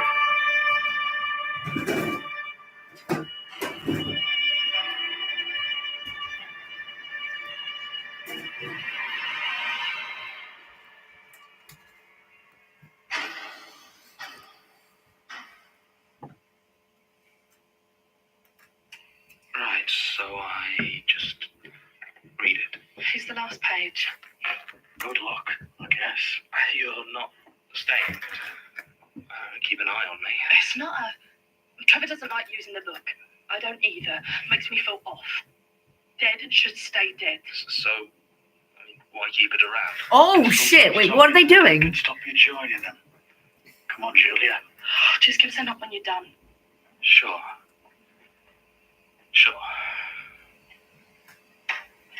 What the fuck is happening? Right. Okay. His consciousness faded in and out like the tide. He tried to refuse their drugs, though for what purpose even he could not have said. Perhaps he was simply trying to push away the smell of disinfectant and grief that rose from his hospital bed. She was there sometimes, the one he had followed around the world. There was almost... Oh my god, the static, the really subtle bringing. Oh fuck! I'm a bit afeared. I can't lie to y'all. sadness in her eyes. He felt himself begin to slip, the icy certainty of what was happening seeping through his flesh, and as he fell away for the final time, he felt that all-consuming fear, and his only thought was to cry out for his mother.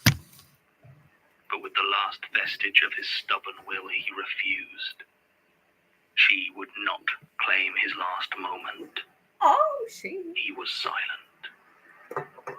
And so, Jared Key ended.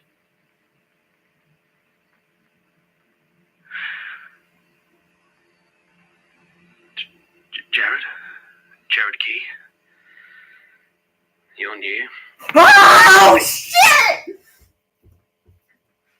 Oh shit! No! He's in a book? Jerry's in a book?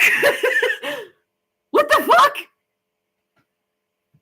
That's from my boy Jerry. Oh my god. What the fuck?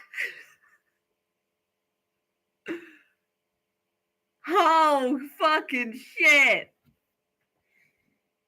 He sounds exactly like I thought he would. I don't know how, but he does. He sounds exactly like I thought he would. Did you kill them? Who? The hunters.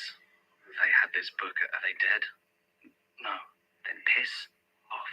I told them I'm not talking. Sorry, what? I'm not that bloody monster manual. I'm done. I didn't, I mean, that's not what this is. No? They didn't hand me over for you to use like I'm a bloody dictionary wrapped in a special box. Yeah. Like I said.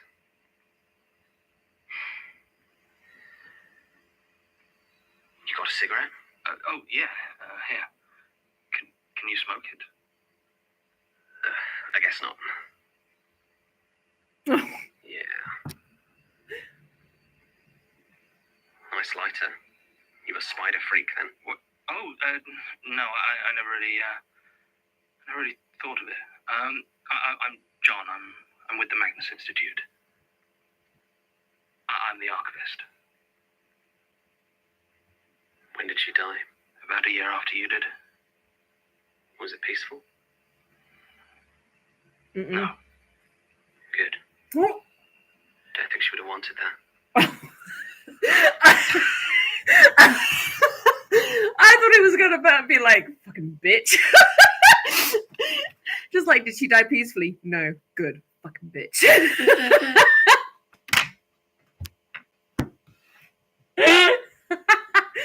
Honestly, that sounds like the kind of petty that my boy Jerry would be like. I'm just like, yeah, fucking asshole. Relationship. I bet it. I mean, it sounds. It gives me Athena and Odysseus. It's like, you're not looking for a mentor. He had a more familial bond to her with him. Like, she was very like in her attachment. So that's what I kind of get, where Jerry's like, my mum is an asshole. So you're kind of like my second mum, but you're also kind of a bitch, but like, it's fine, I guess. God, I can't imagine her dying in bed. So you're the new guy then? Following in her footsteps? I mean, some of them they don't exactly lead where I thought they would. Yeah, she was like that. I'm trying to stop the unknowing. She didn't manage it then? Not before she... I need your help. Oh dear. Do you now? Oh! She thought she'd found a way to stop it, I think. If Do you now? That was, it's you. No. What? Why not? If it happens, if the circus... Yeah, the world changes in horrible ways. For you. I'm a book.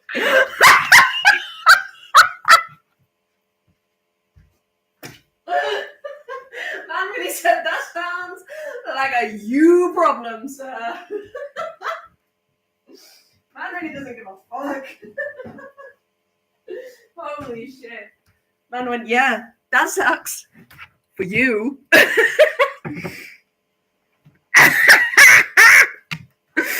Also, that outburst was enough to get rid of 2 whole viewers. I'm now back down to 2 viewers. Thank fucking God. There were 4 people watching.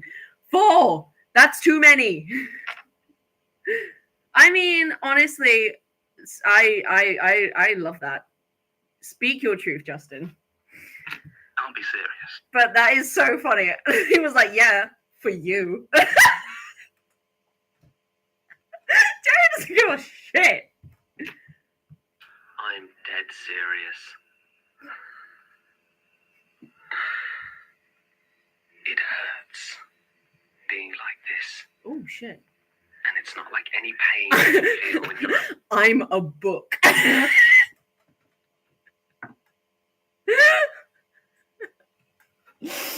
Oh god, my stomach. It's like, yeah, that sucks for you.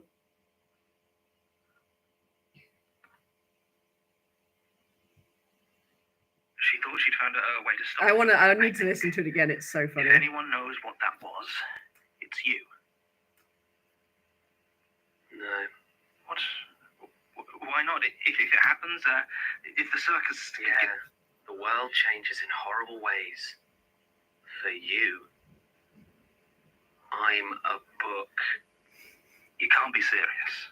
I'm dead serious. And then the fucking bun! And his own little chuckle at his joke. He's like, that was quite funny. Oh my god, he's fucking brilliant. It hurts being like this. And then he gets very serious. And It's not like any pain you can feel when you're alive. It hurts to exist. To be dead and still here. And those two want to keep me like this so I can answer questions about their Dracula of the week. So no. Help me or you go to your little apocalypse with nothing. Ooh. Fine. What do you want? I want to go away. Okay. I want you to take my page and burn it. I can't do... They'd know. They'd kill me. Tear it out and take it then. Do it somewhere else. But if they check the book... Yes, you better hope they don't. Sherrod, please. You want answers? You tear up my page now. Damn! Damn! You really said, I don't give a fuck. Kill me or suffer. Like, I don't care. So I know you can't back out. Okay. Okay. Ready?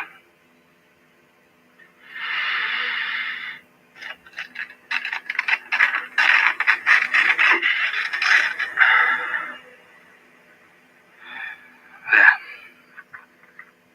Thank you. Well, you probably killed me. Dying isn't so bad. It's staying dead that sucks. Well, these nuggets of wisdom are certainly worth it so far. Relax, they won't notice. So, Okay. You got questions? just one. How do I stop the unknowing? No, I don't know. What? Oh, okay, I don't know exactly. You go through it all over. I don't know.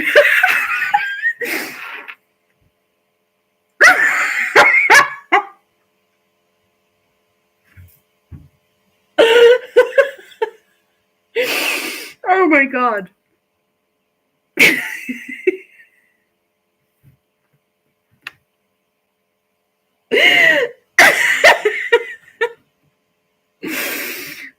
What? Just one. How do I stop the unknowing? No, I don't know. What? It's the way he goes, nah, I don't know. It's not even like he's reluctant to say it. He was so desperate to like get that off his chest. He was like, oh, spicy, you know. He was like, I don't know. Just one. How do I stop the unknowing? No, I don't know. What? Okay, I don't know exactly. But me and Gertrude went all over, tracking clowns and skinwalkers, trying to find a way to mess Skinwalkers, eh? Fucking like, that's another scripted Skinwalkers. I forgot about them. it up. I didn't find much, but Gertrude, she figured a few things out. She reckoned it could be delayed. Nothing we could do beforehand would actually stop it properly. Even the dancer could be replaced, but once it starts, then it might be vulnerable. Vulnerable to what? I don't know. Oh, God damn it. But she did say she thought she had something that could do it. What? Well, not long before I ended up in the hospital, she told me that if something got her first, there's a storage unit on an industrial estate up near Hainault.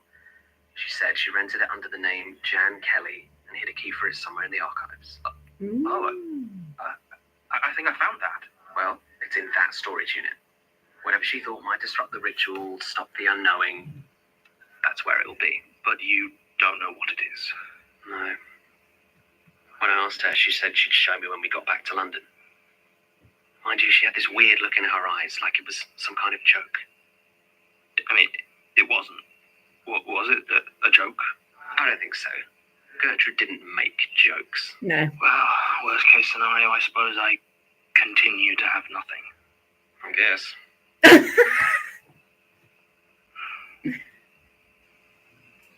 So, you're the archivist now. So he's like, so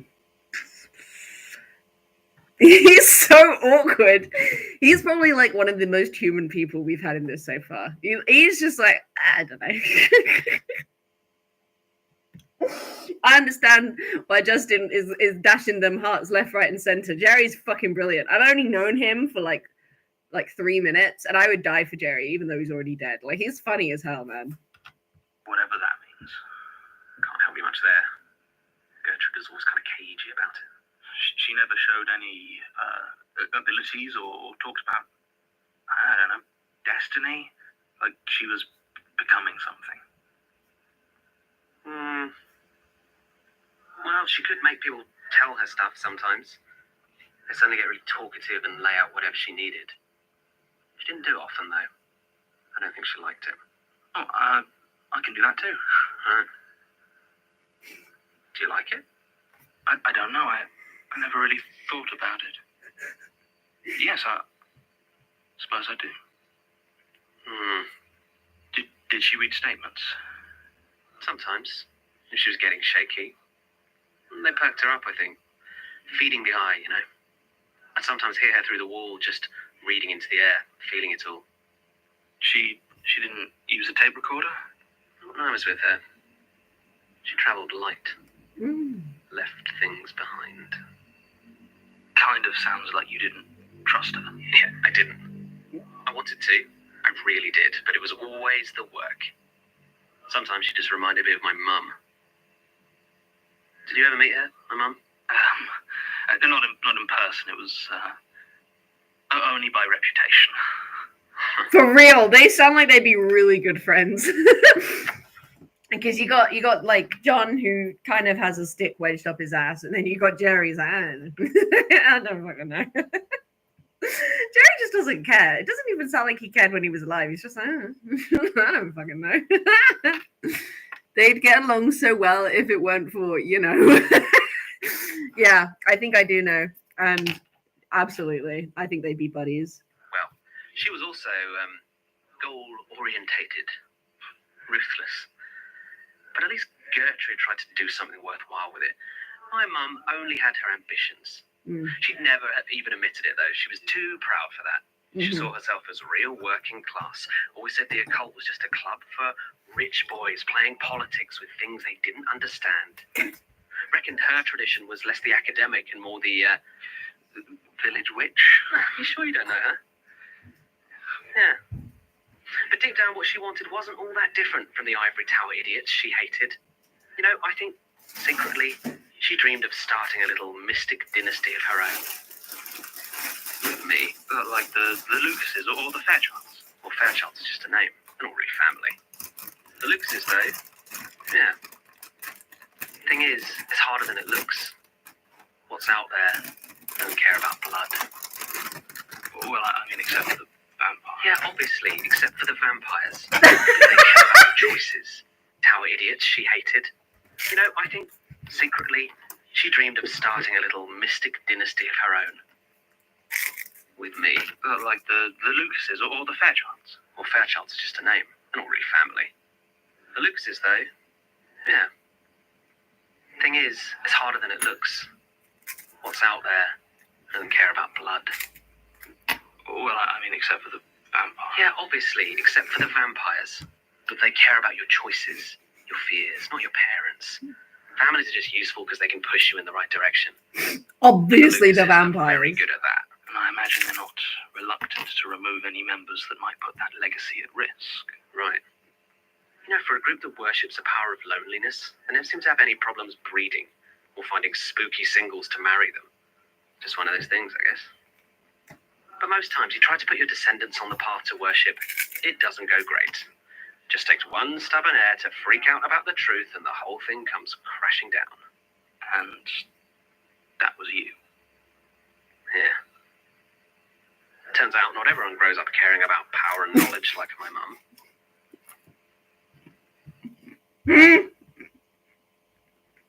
Spooky singles in your area. What happened? I tried to abandon her. Mm-hmm. I see. Do you want to make a statement? Why not? I'll try to make it quick before the Van Helsings get bored. Right. Right. Statement of Gerard Key, deceased, regarding the death of his mother, Mary Key. Statement taken posthumously from subject June 30th, 2017.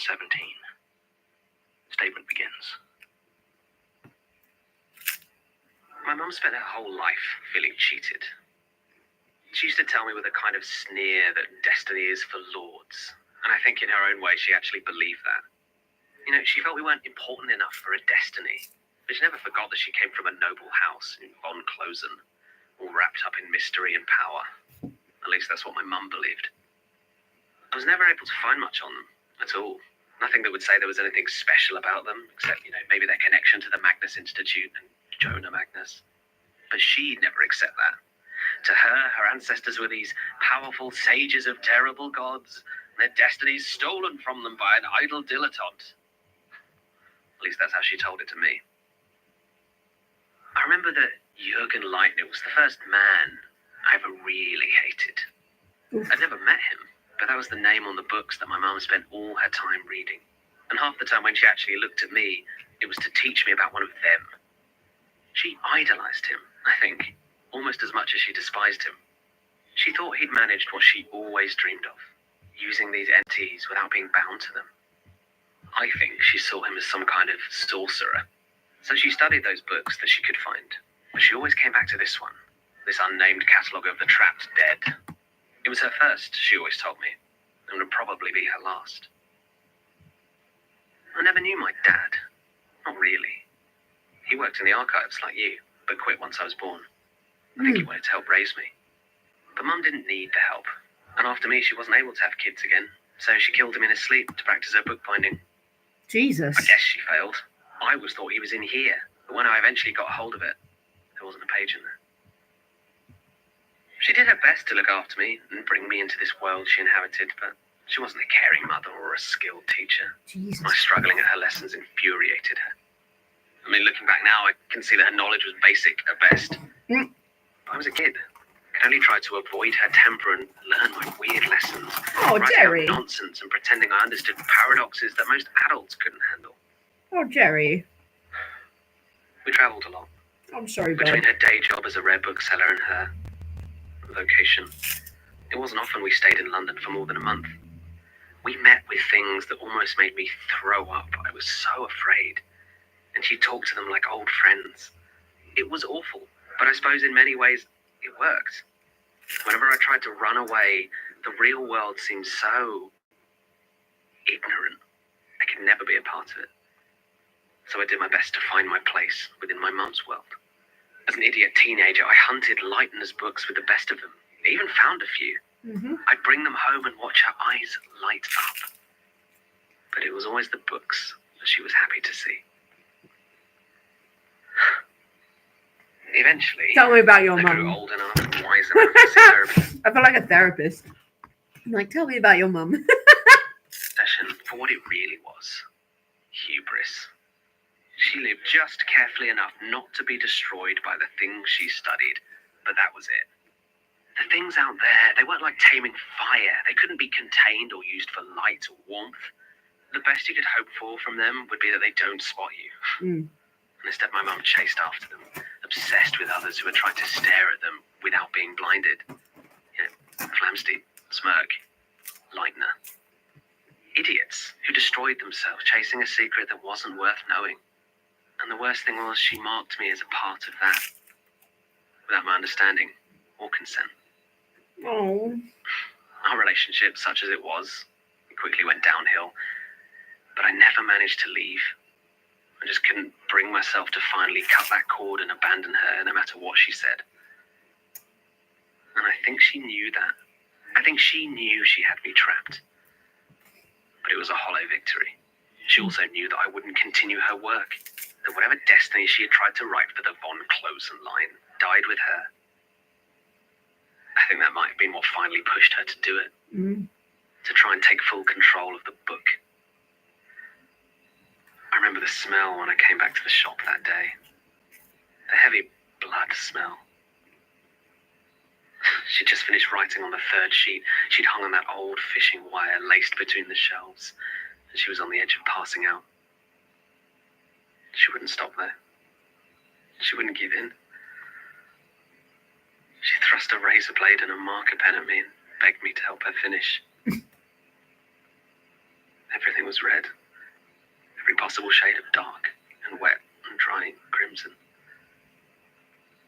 I turned to run, but I slipped, fell to the floor, and I crawled, panicking, down into the street. I managed to stagger to a coffee shop across the road, and I just sat there in shock until the police arrived. Damn. Between the blood on my clothes, eyewitnesses who saw me leaving, and the fact that the mutilations were so awful, the judge said it was inconceivable to suggest they were self-inflicted. It seemed like an open and shut case. And honestly, there was a part of me which thought a life in prison was an alright price for freedom. The trouble was, whatever ritual my mum tried to do, it worked. Oh, shit. She had bound herself to the book and was able to manifest almost at will. How she removed it from police custody, I don't know, but it left enough of the other evidence contaminated that my case was judged a mistrial. I was later told there wasn't enough evidence to charge me again. Apparently several witnesses had withdrawn their testimony. I wasn't going to be imprisoned, but I was a long way from free. She was waiting for me when I got home. The half-finished ritual had left her damaged. She was powerful, but erratic. Of course, she blamed me for her new state. Said if I had helped her, she would have been completely beyond death. But as she wasn't going anywhere. For the next 5 years, she haunted my life. I did what she asked, but whenever her form faded for a few days, I would take what little revenge I could. I burned books, I covered leads, occasionally fled somewhere I thought it would be hard for her to follow. And in the end, it was Gertrude who saved me. She came to me when I was desperate, nowhere to go. And she offered to help. I just had to make sure I took the book while my mum was fading and brought it to her, and then she would free me. I didn't really believe her, I don't think, but I did it anyway. When she returned the book to me a week later, her pages burned and mangled, I think I actually cried with relief. I never even considered that my mum might have taught Gertrude how to make pages for it before she was destroyed. I think you know the rest. I joined Gertrude's work for a few years. Didn't realise how ill I was until it finally caught up with me. Then I died. I think I finally understand why she brought me back. I just don't understand why she left me behind. What was Gertrude's work? I mean, I'm sorry, I know a lot about what Gertrude did, but I don't really know why she was doing any of it, or what her intentions were. Same as you, I think. Stopping the unknowing. Not just the unknowing. All of them. There are more rituals. That's what she said. What do they do? I mean, they change the world. They make it new. An apocalypse. Kind of. How much do you know about these things? The eye and that. I don't, They're malicious. Many consider them godlike, and they have the power to affect the world in unnatural ways, but they cannot directly exist within it, so they rely on avatars or servants that they corrupt, and sometimes monsters that they create. They use their power in ways small enough to stay hidden, and I think they feed on our fear. No, they don't feed on it. They are it. What? What do you mean? I mean, what I said, these things, these forces, they are our fear. Deep fear, primordial, always looking for ways to grow and spread. But that doesn't, I mean, it doesn't make... Okay, so you thought it was just coincidence that unknowable alien consciousnesses from beyond our universe just so happened to basically be all the things we're terrified of. How? No idea. Smart people than me have died trying to figure that one out. I mean, maybe they appeared out of nothing the first time something felt afraid. I'm sorry. I don't know. It's the fact that he's so like he just doesn't really care. He's like, I don't know. Not my fucking problem anymore. They're older than that, and they just got inspired by all the things that we... I'm having a little bit of difficulty wrapping my head around what he was saying. No, they don't feed on it. They are it. What do you mean? I mean what I said. These things, these forces, they are our fear. Deep fear is primordial, always looking for ways to grow and spread. Okay, so you thought it was just a coincidence. Yeah, king of not knowing for real. You thought it was just a coincidence that unknowable alien consciousness is alien consciousnesses from beyond our universe just so happened to basically be all the things we're terrified of.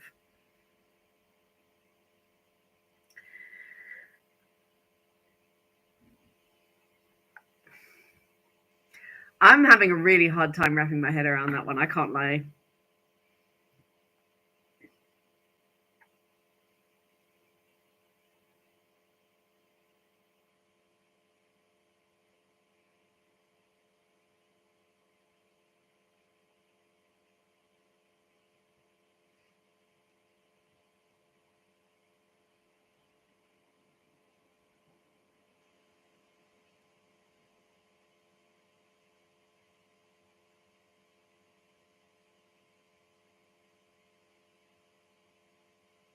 So our fear made them? Like, I understand it's our experiences of fear that like what's the word?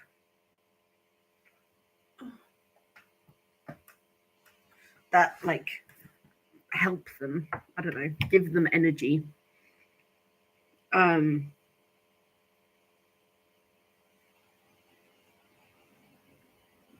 Dread. Did they make themselves from our fears, or are they why we're afraid? I really don't know. But not everything they do inspires fear. And if you're having an omelette for lunch, not every moment is spent eating the omelette. Some things take preparation, especially if, you know, your spatula has a bit of free will. But sometimes I think bits of them just ooze into the world without any purpose at all. Or sometimes they're summoned. Fears change. The fears are cultural. A lot of them, yeah. But others are deeper than that. And when our fears change, so do these things. But it's not quick. Gertrude reckons they've basically been the same since the Industrial Revolution. She and my mum both like to follow Smirk's list of 14. I mean, there are a lot more than 14 things to be afraid of in the world. Where do you draw the line? I always think it helps to imagine them like colours. The edges bleed together and you can talk about little differences. Oh, that's indigo, that's more lilac. But they're both purple. I mean, I guess there are technically infinite colours, but you group them together into a few big ones. A lot of it's kind of arbitrary. I mean, why are navy blue and sky blue both called blue, when pink's an entirely different colour from red? You know, I don't know. It's just how it works. And like colours, some of these powers, they feed into or balance each other.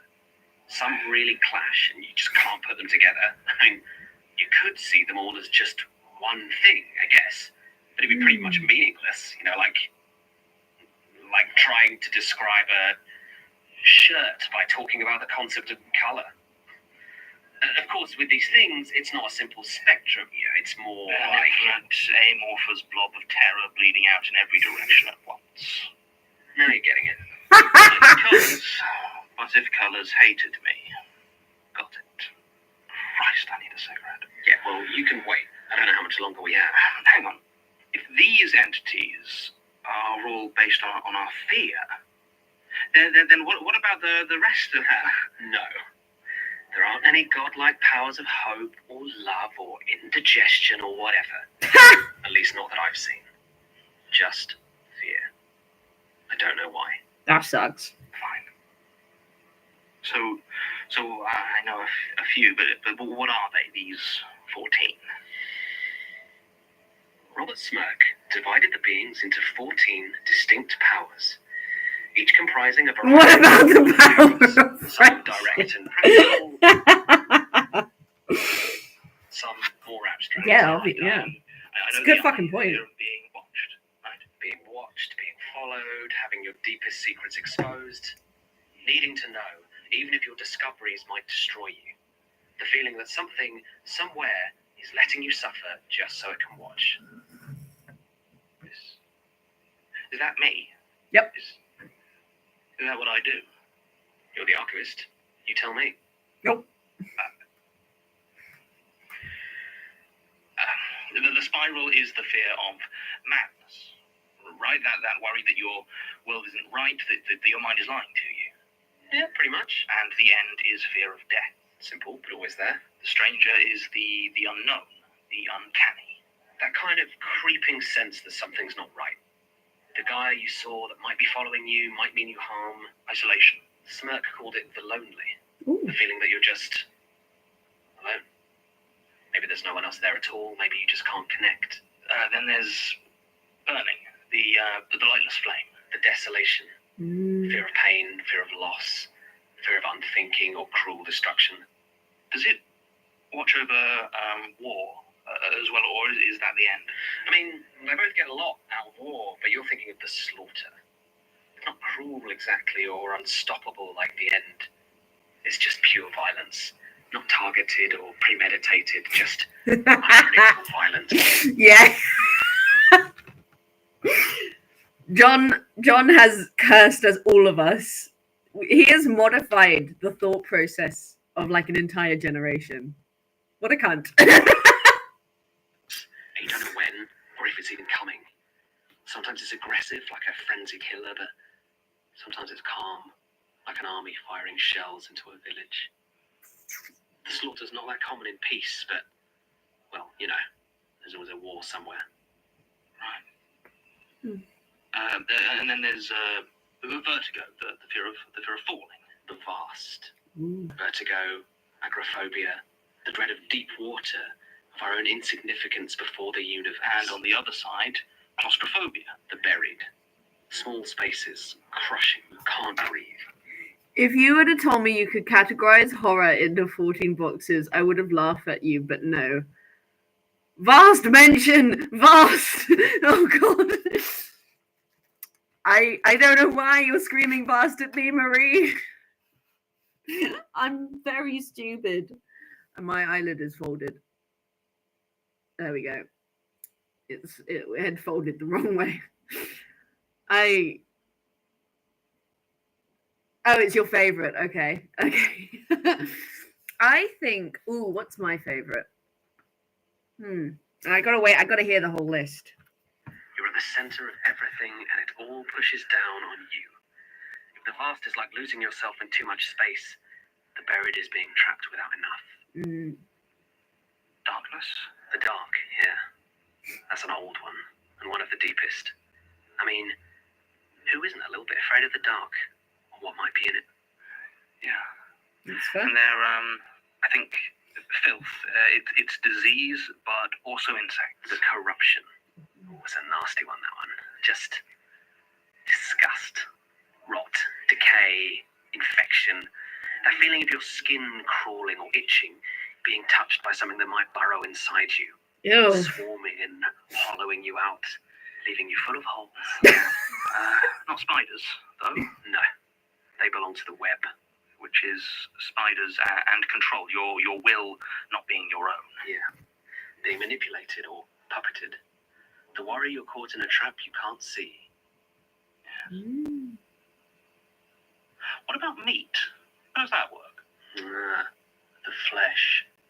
Yeah, I mean, are we really so afraid of being eaten? Of our bodies being all twisted up? Is that, I mean, some people, sure, but how is that one of the 14 great fears? That's a good point. You think people are so special it's only our fear that counts? No. Everything feels afraid sometimes. Sure, maybe it's not as complicated or existential as our fear.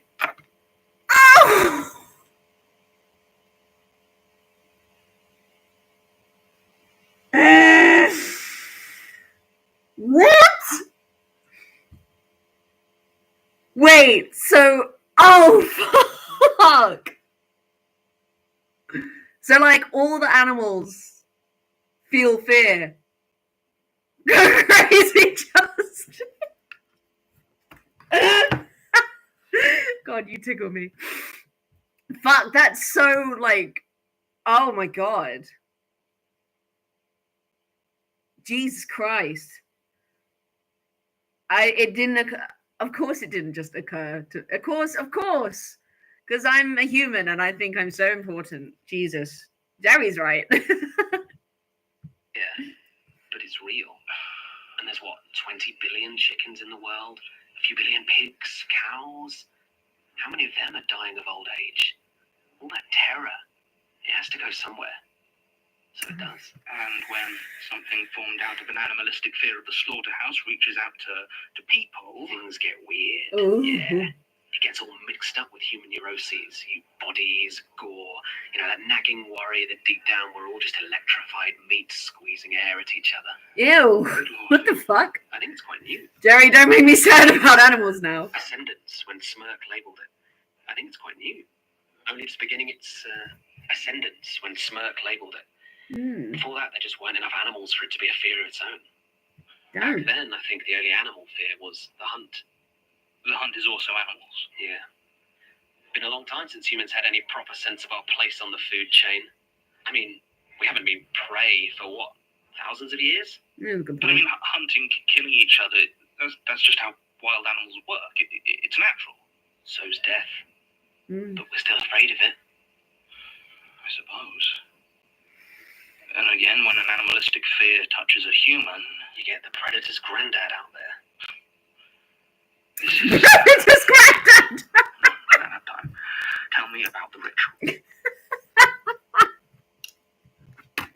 He's fucking killing me. Jesus. Well, they all have one. Most of them, anyway. Takes centuries to build up to a level of power where they can try it. Yeah, that's one thing I remember from at the very, very start, long ago. And I've forgotten everything I read about it now. I was like, I'm going to look up the fears so I've got some understanding of what I'm doing. This was a long, long time ago, and I don't really remember any of it. I hardly even remembered all their names. And I remember it being the only thing I do remember is it saying like death, no, was it? No ritual, it takes us all in the end, or something like that. It was like the way that the sentence was phrased was so unnerving. I was like, Jesus Christ, okay, fuck, you didn't have to say it like that. You're right, this is a great episode to end on, because I feel like I've just been given a comprehensive, like, and that's what you missed on Glee. But of fear, and that's what you missed on Fear. And if they fail, back to square one. Okay, but what do the rituals do? They kind of shift the world just enough for the power to come through. Ooh. Merge with reality. Some say, well, they guess, that it could bring other entities through with them. Ooh. I mean, out of buried, it would be bringing through the vast, but, but what does that actually mean for the world, merging with reality? Yeah, what does that mean? Okay, well, you know how I was just talking about the hunt of the flesh? Yes. Yep. Well, think of it this way. Right now, all the entities have to act like a hunter. They pick off the weak ones around the edges, the ones that wander too close. And the rest of the time, they just have to graze on whatever fear we all passively give away. Right. And if one of the rituals succeeds, the world becomes a factory farm. Oh, God. Why would anyone want that? I mean, there are people, or there used to be people, who are trying to do this. Why? I don't know. Power, maybe? Mm. They've just got close enough to their patron or whatever that they also feed on it. I guess maybe some people just have a weird relationship with fear. Mm. Gertrude wanted to stop them. At any cost. She worked out they'd all be happening quite close together. She'd already been doing it a while. The unknowing was the next on her list. That and the Watcher's Crown. The what? The Rite of the Watcher's Crown. It's what she called the ritual for the eye. She didn't tell me much about that one, just that she knew how to take care of it. To be honest, when she was going through this stuff, that was about the time I thought I found Leitner, so I wasn't much in the mood to listen. Leitner? Yeah. Gertrude reckoned he was alive somewhere, said she thought she'd found him. I tracked him down, but it wasn't him. You're sure? What the fuck is going to happen to John? The Watcher's Crown sounds terrifying. I mean, it sounds kind of badass, I can't lie. It sounds like a crown made of eyes. Oh, the weather's going to be shit when I go on my walk. But it needs to happen.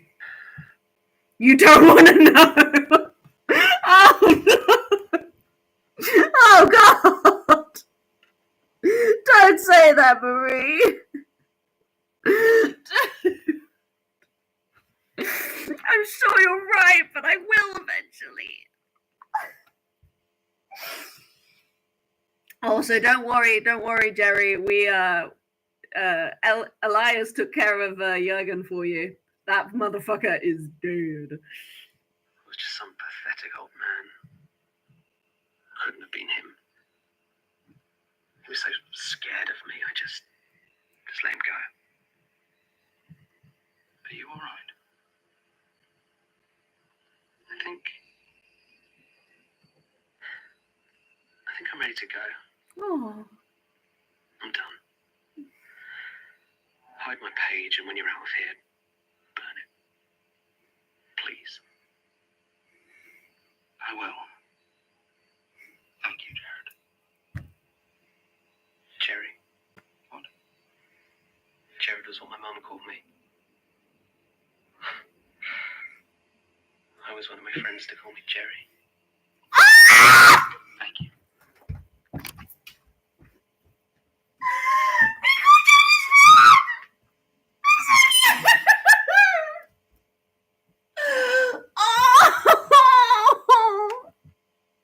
He went, I always wanted my friends to call me Jerry. You understand, Justin? Oh, that was so cute. I'm gonna cry. That was really sweet. Jerry.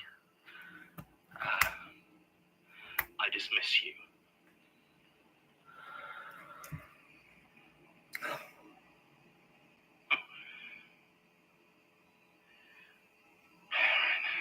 Hide the page, hide the page. Hide the page. I'm ready.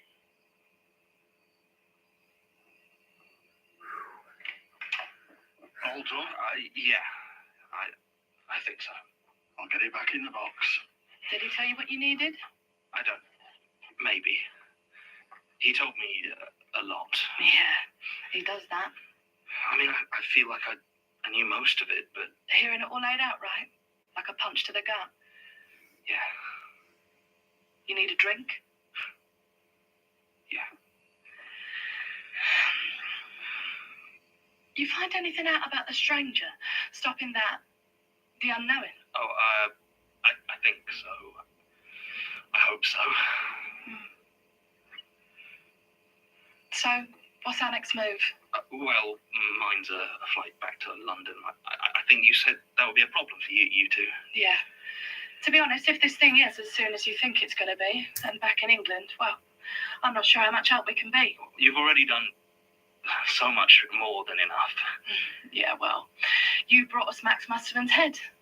I think we're going to have a lot of fun with that. Plus, if you do save the world... I suppose we'll call it even. More or less. Thank you, Julia. I mean it. Well, it's just killing monsters, really, isn't it? How about that drink? I was so worried about how that was going to end. I was like, oh my God, they're going to know. He's going to die. Oh, shit. Goddamn. Woo.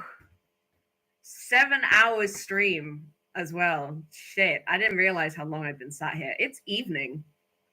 I'm going to have dinner soon. I had lunch here. Fuck. Well, shit. Yeah, 7 hours. 7 hours and 10 minutes just now. So I've been Jesus. That's almost a full working day. I spent a full working day making this badass bitch and listening to people kidnap John. He gets kidnapped quite a lot, doesn't he? I didn't realize just how often of an occurrence that would be.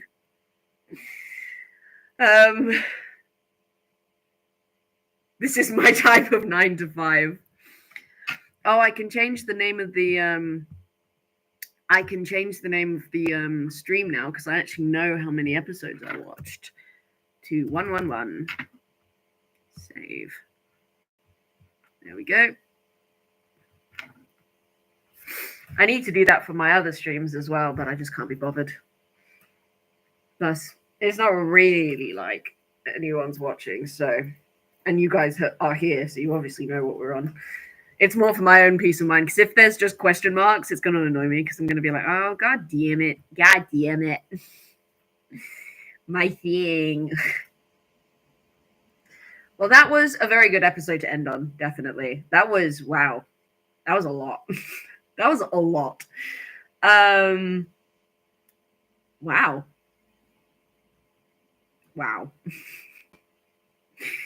Jerry was so upsetting, but like so funny. How is this man just, is that the only time we hear his voice as well? Like that's it? Because that's a little sad. Because I quite like him. I can't lie. And I don't think I'm prepared to. The fandom sees him for one episode. Fan fave. Damn. I mean, that just shows how perfect his character is. The fact that he only shows up one time. Count them. One. And we're all like, yep, that's my child. That's my boy. That's my Swiss cheese. That's my rotten soldier. Brilliant. My good damn boy. But yeah, so we successfully finished this. Here we go. Let's do a little review, shall we? Yeah, it's done. So we got the little feet, which I personally think are adorable.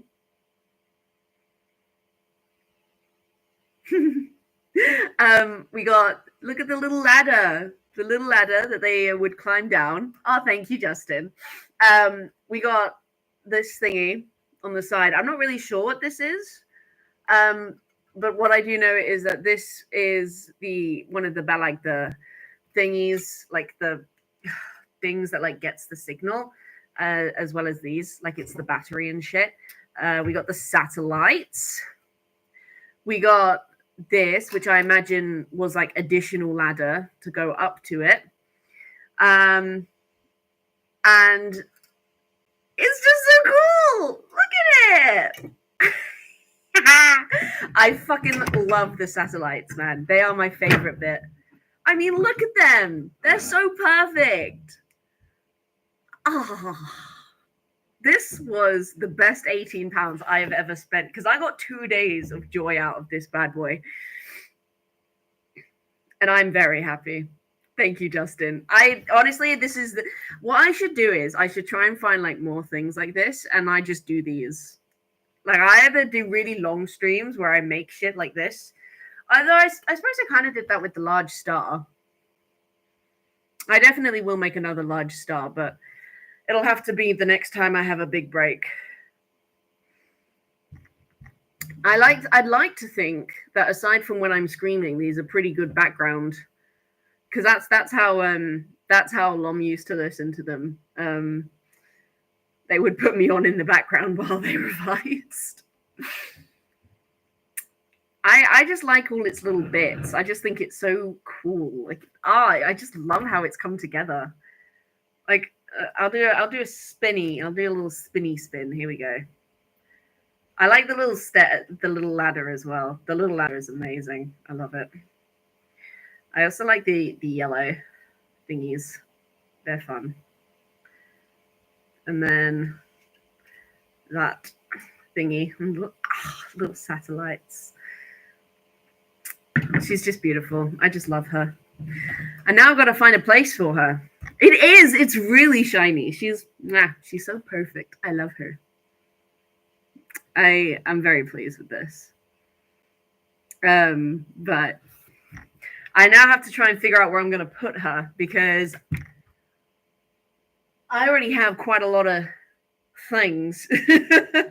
So we'll have to figure out a place for lunar landing.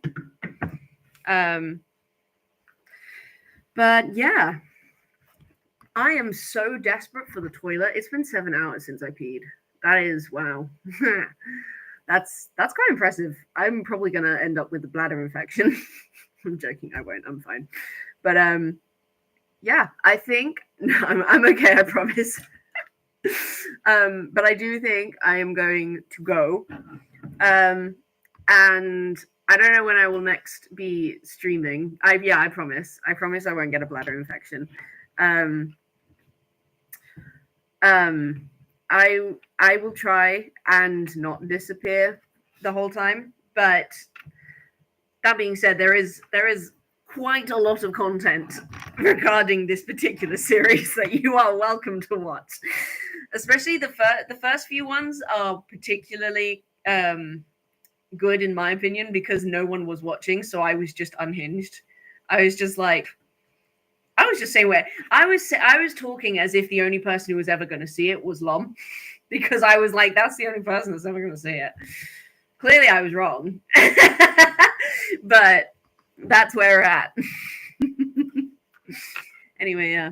So I'm gonna go, but thank you guys. Thank you, Justin, for coming, and thank you, Marie. It is always a pleasure. And love you too, buddy. And yeah, I will see you next time I stream, I suppose. And I hope whatever it is that you guys are doing in the meantime, it was great. It was really good. It's 7 hours, just pure bliss. But yeah. So I will see you guys another time. And I hope you guys have a good time, a good day, a good life, a good week, whatever. Bye bye. See you guys later.